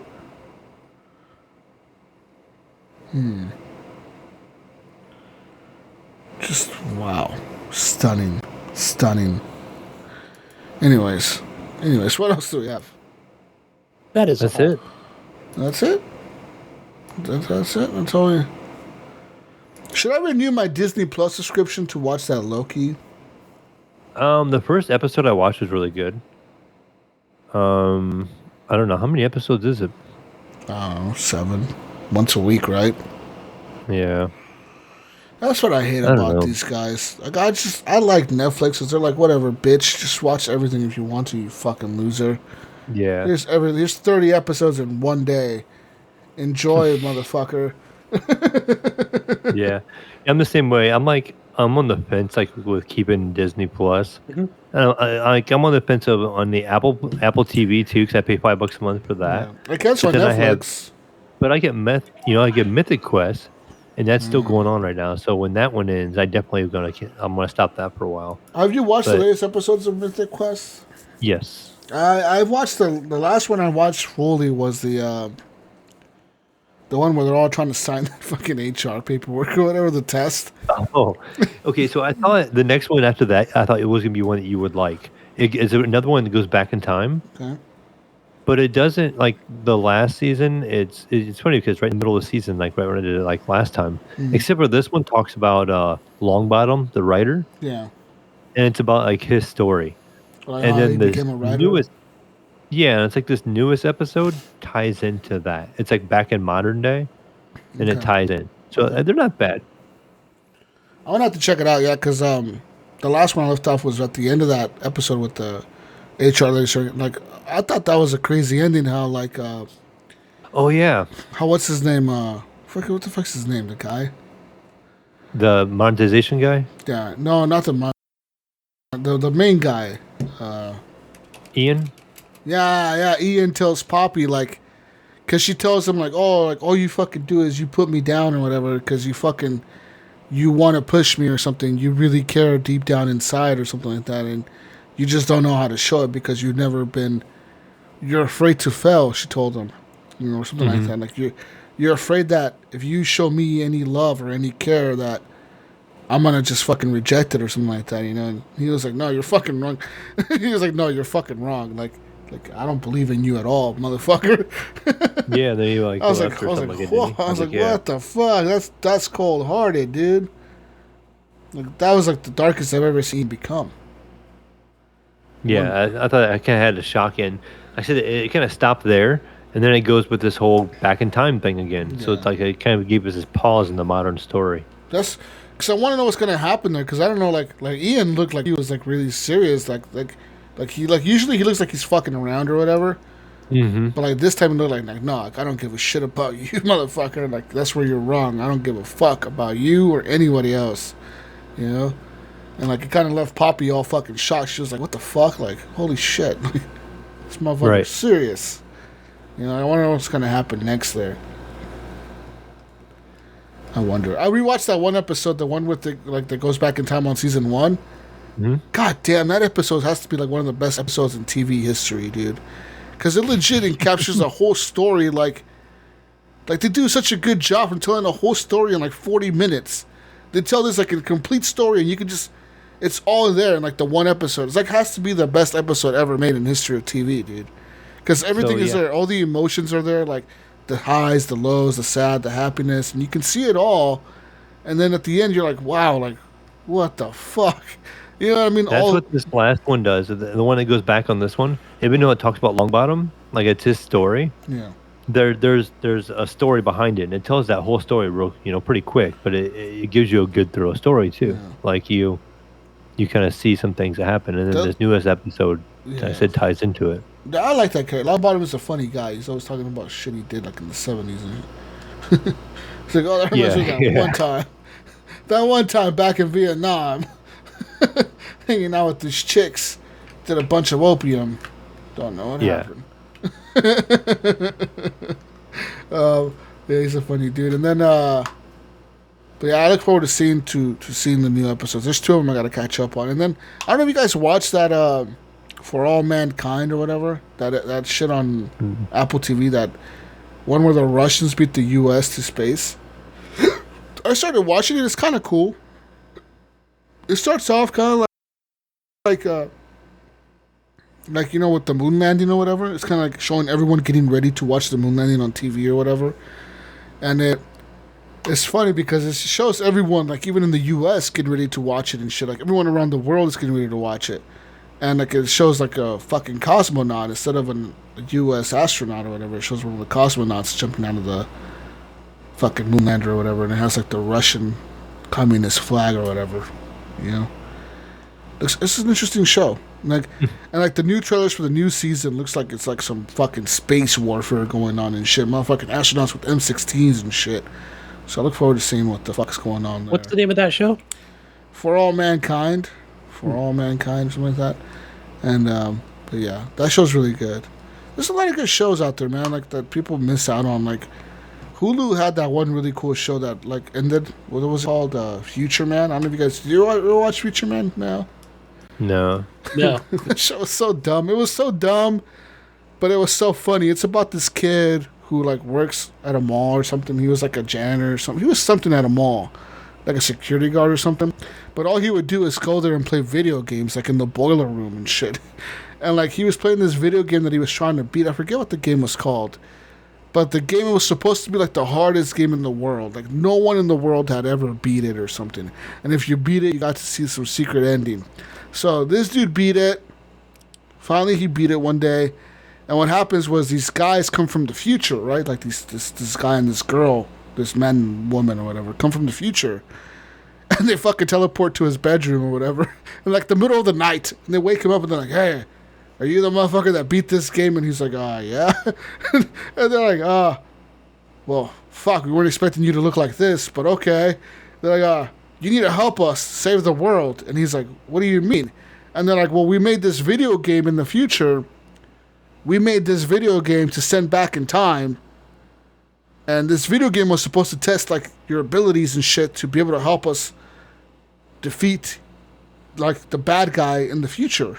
You know, to change the world or whatever, because in the future the world is going to end or something. It's all fucked up in the future. So they come back in time, and they got to help. They're trying to help. He has to help them, or they help him, find the bad guy and kill him to change the future. You know what I mean? But every time they do it, every time they kill one of the bad guys that's supposed to be like the bad guy they kill, they always end up changing the future to like something worse. So they keep time traveling back and forth to the future, and like their timelines are always changing. They go back in time like the past. They go to the future. They go to the past. They go to the 90s. They go to the 80s. They go to the fucking like way out in the future, like fucking way out in the future where like everyone's like cannibals and shit. It's a really cool fucking show, and it's a comedy, so like it's really fucking weird because like the way what was it, the way that I forget what the character, no one is called Wolf, I think the other one's called Fox. That's what the people from the future are called, and they came back. And I know that Wolf, to get hyped up, what they do is they have sex with each other before a mission. Like that's how they like hype themselves up, you know, like get their adrenaline going. And the kid is like, "What the fuck are you guys doing?" And they're like, "Yeah, this is what we do in our world. This is how we get to, like, this is how we hype each other up and get our blood going." And he's like, "What the fuck?" You know, it's like there's a part where like they go to like this future where the dude who's a video game player, the guy who beat the game, they're in a future where there's one episode or like a season or something like that where he's a game streamer, but he's like this super like this super game streamer of the future where like everyone knows him and shit. So he's like this super famous video game streamer that like has all these like fucking entourage and fucking like millions of dollars. He's super rich, super famous, fucking. But like he like realizes real quick that like all this shit is just paid for. Like all his friends, he paid for his friends. Like none of his friends are really his friends. You know what I mean? And like he ends up realizing like what the fuck? Like none of this is real. All you guys are paid for. Like literally, his friends tells him like, no, dude, you pay us to be here. Like we're cool with you and we'll laugh with you, but like you pay us. You give us a check. Yeah. He's like, what the fuck? He doesn't realize it's all fake. You know what I mean? Because like he loves it at first. It's like, oh, this is amazing, the best world ever. You know, he doesn't want to leave. Then he realizes it's all fucking fake. He's like, oh, fuck this shit. But yeah, that show is really funny, man. Future Man, but that one's only on Hulu. That's a Hulu exclusive. Yeah. But we'll see. Good deal. I wish I had time for more TV shows and movies. There's some cool ones out there, man. There's some real cool ones out there. You gotta just watch them. Like The Witcher is really cool. You should watch that. The only one I watched was, I don't remember what it might have been on Amazon Prime, but what's the actor's name? But anyway, he's kind of an older actor now, where he's left on this like North Pole, kind of like a, I don't want to say it's a weather or radio station, but everybody leaves because I think the Earth is kind of like it's the apocalypse or whatever, and it's dying or something. And he contacts this spaceship that went out to look for another planet, and it was actually pretty good. I would say it almost fell apart a little bit at the end because it was like, all right, what's happening with this space crew and the fucking troubles they were having trying to get back to Earth and contacting this guy who's like a doctor or like a scientist or something, and who was there to warn him to say, hey, look, there's no more Earth left. It's kind of like we can't even go outside and you can't breathe out there and you'll die. And yeah, it's pretty good. It's fucking wild. That would be the one scary part about going to space, like the world ended and you cannot come back. You're stuck. You're like, well, I'm stuck here till I die, I guess. Like, because eventually you run out of food and shit, I'm assuming. Yeah, they were. It's funny because they came back and then a couple of people left to go to Earth. And they were like, fuck it, we're going to go back and be with our families. And then the other couple decided to go back to that place to leave the planet that they discovered. Said, no, we'll make this work, So it was kind of a happy ending. Kind of a happy ending. I just spoiled it. People are like, I didn't watch the rest of that, whatever that movie was. I didn't name. What else is good to watch, Mel? You watch any shows, Mel? Just because I had never watched them all in order, I've been watching Office. I've been pretty much watching a lot of that. Amazing. I love The Office, dude. I don't know how many seasons there is. I'm on season 3. Like I'm at the end of season 3, I think. There's like 7 or 8. Okay. My son watches a lot of TV, and he's watching something on Netflix. There's 9. There's 9 seasons. My bad. 9. It's like Outsiders or something like that. Oh, I saw that. Isn't that on Netflix? The Out. It's like vampire. Like yeah. I don't know. Like he was watching that. Yeah, I saw that on Netflix a while back. And one of my friends suggested something on Netflix. I want to see if I can. I think it's some. If I look at my feed, I'll probably find it.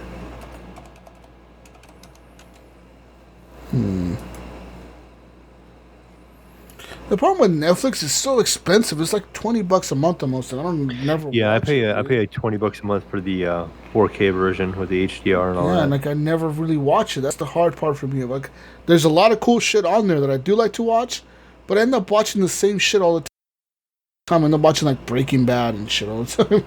Yeah, fuck.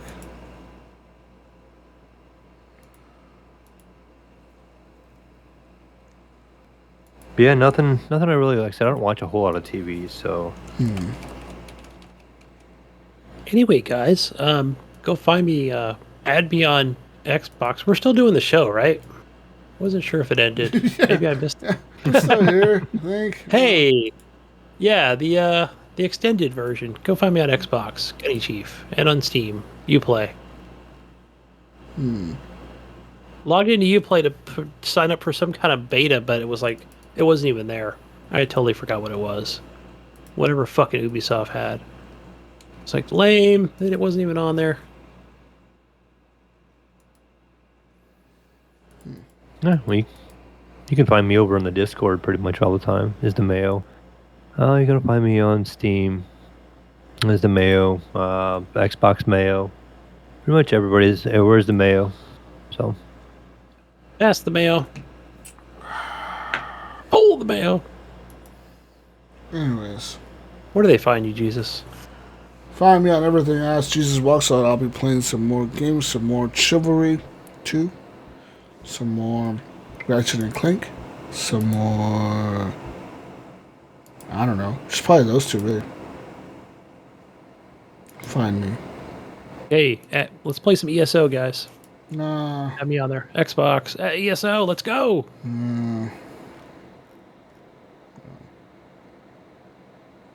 Anyways, we're out here. Peace out, Brussels sprouts. We'll catch you on the next week's edition of the Horrible Gamers Podcast.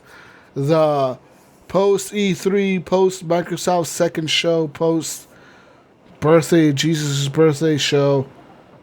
I'm turning 30. Happy birthday. Next podcast, I'll be 30 years old, guys. Old man, Jesus. I feel old now. Fuck. Time flies. You know, I was 22 years when I got started. Damn. 30, almost. Anyways, peace out, Brussels sprouts. We'll catch you in the next week's edition of Horrible Gaming Podcast. We're out of here. Bye. Good night, guys. Yeah.